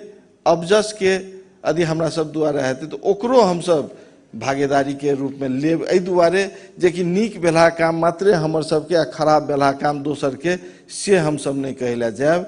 एहि दुआरे जे नीक करली ओकरो जस दिया, जे हमरा ओ सब बुते त्रुटि भेल ओकरो अब जस हमरा सबके भागीदारी हैब और आगामी अपने सबके विश्वस्त करै छी जेनाहिते हमरा सबके जे स्पिरिट 4 दिना के दिन में हम सब जे नीतिता कार्यक्रम लाभ ली हन आगामी दिन में अपने सबके कार्यान्वयन पक्ष में भी हमरा सबके हैत। हाँ, दोसर बात पर्यटनों के बहुत सारा बात उठले रहे। हमरा सबके सर्किट के रूप में हर एक जिला में जैसे से जोड़ के चाहे जनकपुर एरिया के हो सीता सर्किट हो चाहे पूरब में जैसे से छिन्नमस्ता कंकालनी कोसी टापू बड़ा क्षेत्र जे कोसी प्रदेश में पड़े छे ओकरा सबके जोड़े शंभुनाथ मरोटी लगभग बहुत सारा जैसे से महादेवा अंकुरीनाथ महादेव ई लगाइत जैसे से एने पश्चिम में देखल जते तो अपने के जैसे से गढ़ी माई लगाइत बहुत सारा जैसे से मिला के बीच में सारा सर्किट सबके डिजाइन भए रहल छे। हमरा सबके ओई के तहत हम सब जैसे सर्किट के डेवलप करब और जे आंतरिक पर्यटन हो चाहे बाहरी पर्यटन हो जे आबि के जानकी मंदिर दर्शन करके और अलमला के भरि दिन की करब कह के जा के वापस जे हेत रहे हुनका सबके केना एतऽ टिकायल जाय, जतेक बेसी से बेसी टिकथिन ओतेक मध्य प्रदेश के विकास हेतै, ओतेक मध्य प्रदेश के समृद्धि हेतै। ओहि के लागि हम सब पहल करब। रहले हमर रहबर मान्य जी सेहो राखलखिन है बात। हमरा सबके डिजिटल पर बहुत फोकस रखने छी और डिजिटल हमरा सबके भी ई पर्यटन के हर एक चीज आई कल डिजिटल, आई कल पहले का जमाना रहे जो लोग टीवी में न्यूज देखे, टीवी में सारा चीज ओकरा लैपटॉप डेस्कटॉप लैपटॉप पर एले। आब लोग मोबाइल पर हाथ पर सारा संसार मोबाइल पर छे। आब उ कत की छे यदि डिजिटल हमर सबके एतुका जतेक भी मठ मंदिर मजार जतेक भी छे पर्यटन स्थल सब उस सारा के डिटेल सहित यदि ओहि में डिजिटल में राखल रहते तो कोई कतो से कखनियो बैठ के जैसे से जानकी मंदिर के बारे में देख लेते, ओतऽ से यदि ओकरा जलेश्वर महादेव के दर्शन करे ला हेते तो बाई रोड जेते तो कतेक टाइम लागते, यदि सब तरीके छिन्नमस्ता दर्शन करे के लागी हेते तो बाई रोड कतेक देर में जाके ओतऽ से फिर फ्लाइट पकड़ के हम काठमांडू जा सकै छी कि नहीं जा सकै छी, या इंडिया में ही नजदीक के एयरपोर्ट कौन छे तो उ डिजिटली अपन ओतऽ से देख सकै छे। 12 के जना कोई एले जनकपुर एतऽ से उतर के पश्चिम जाए के बात करते तो उ अपने के जैसे से 12 तरफ जाते अपन परसा से सिमरा से जैसे से उ रिटर्न जा सकै छे अथवा दोसर जाके। तै दुआरे इस टोटली ओकर किलोमीटर सहित ओकर पूरा डिटेल जैसे डिजिटलो में रहते। तै दुआरे डिजिटलो के बात सब बात एले तो हमरा सबके एकदम छोट छोट बात पर ध्यान रख के हम सब आगाड़ी बढ़ब और जैसे से बेसी बोलला से कुछो नहीं हेते। विगत के सरकार सब विगत के बहुत सारा बात बहुत बोल के ही जैसे से नहीं हमरा सबके एकेटा अपने सबके विश्वास दिबेला चाहे छी, हम सब काम करके देखबेला चाहे छी, अपने सब मौका देल जाए, अपने सब धैर्य राखल जाए, हम सब रिजल्ट ओरिएंटेड काम करके देखाब। एतबे कहत अपन दू शब्द अंत कर छी। धन्यवाद, नमस्कार। अब यो छलफल यही समाप्त हुन्छ। अब यो पढ्दैन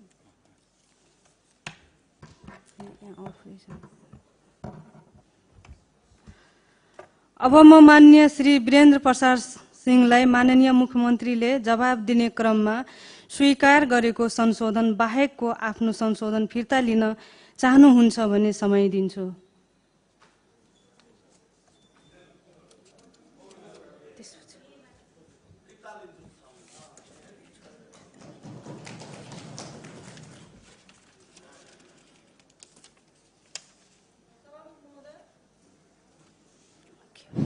सभामुख महोदय, मैले आफ्नो बोल्ने क्रममा 2 नम्बर बुदामा मधेस आन्दोलन थपिनुपर्छ भनेर मैले कुरा राखेको थिएँ। अन्य मैले सबै बुदा बिर्सेँ, तर त्यो एउटा बुदा चाहिँ सम्बोधन हुनुपर्छ भन्ने माग हो मेरो। मुख्यमन्त्रीजीलाई त्यसलाई समेट्नु भएन भन्ने मेरो बुझाइ हो।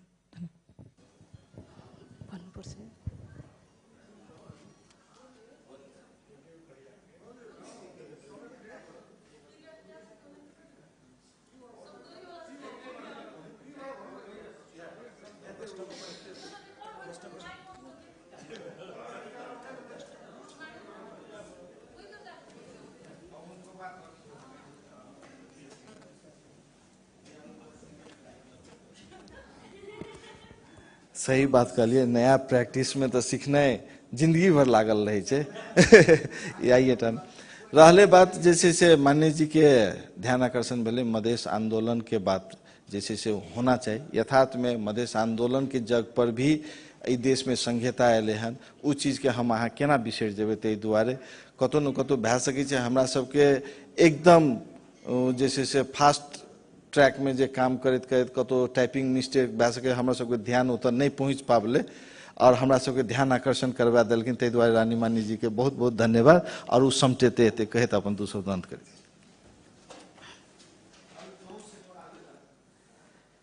अब मान्य श्री वीरेन्द्र प्रसाद सिंहले आफूले प्रस्तुत गर्नुभएको संशोधनहरू मध्ये मुख्यमन्त्रीले जवाब दिने क्रममा स्वीकार गरेका संशोधन बाहेकको आफ्नो संशोधनहरू फिर्ता लिनु भएकोले उक्त संशोधन प्रस्तावलाई निर्यार्थ प्रस्तुत गर्नु रहनु नपर्ने बेहोरा जानकारी गराउँदछु।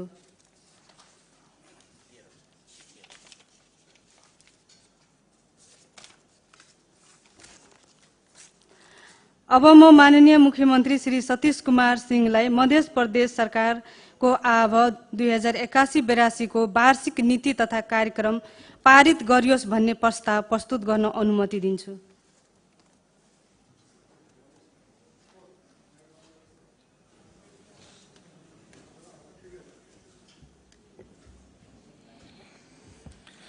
माननीय सभामुख महोदय, माननीय सभामुख ज्यू को अनुमतिले प्रदेश सभा कार्य संचालन नियमावली 2075 को नियम 38 को उपनियम 3 बमोजिम मध्य प्रदेश सरकार को आवा 2081-82 को वार्षिक नीति तथा कार्यक्रम पारित गरियोस् भन्ने प्रस्ताव पेश गर्दछु।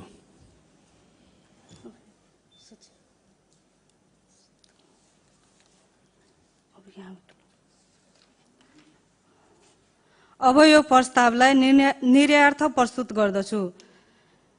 यो प्रस्तावको पक्षमा हुने मान्य सदस्यहरूले हुन्छ भन्नुहोला र यसको विपक्षमा हुने मान्य सदस्यहरूले हुन्न भन्नुहोला। यो प्रस्तावको पक्षमा हुने मान्य सदस्यहरूले हुन्छ भन्नुहोस्। यसको विपक्षमा हुने मान्य सदस्यहरूले हुन्न भन्नुहोस्। हुन्न भन्ने आवाज सुनिएन, तसर्थ मध्य प्रदेश सरकारको आव 2081-82 को वार्षिक नीति तथा कार्यक्रम सर्वसम्मतिले पारित भएको घोषणा गर्दछु।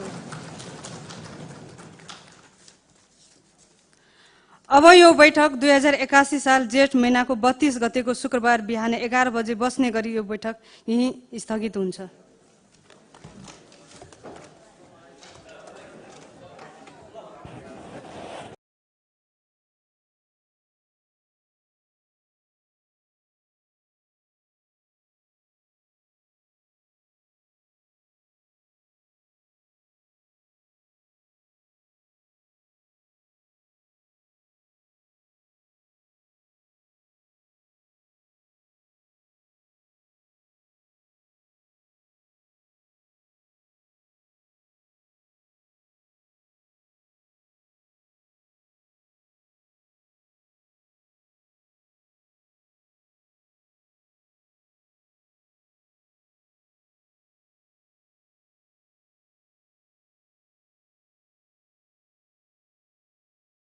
रोहन खोइ, उसलाई हेल्प चाहिन्छ।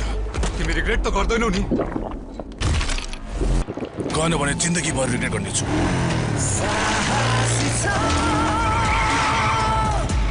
माउन्टेन ड्यू, डरको अगाडि जित्छ।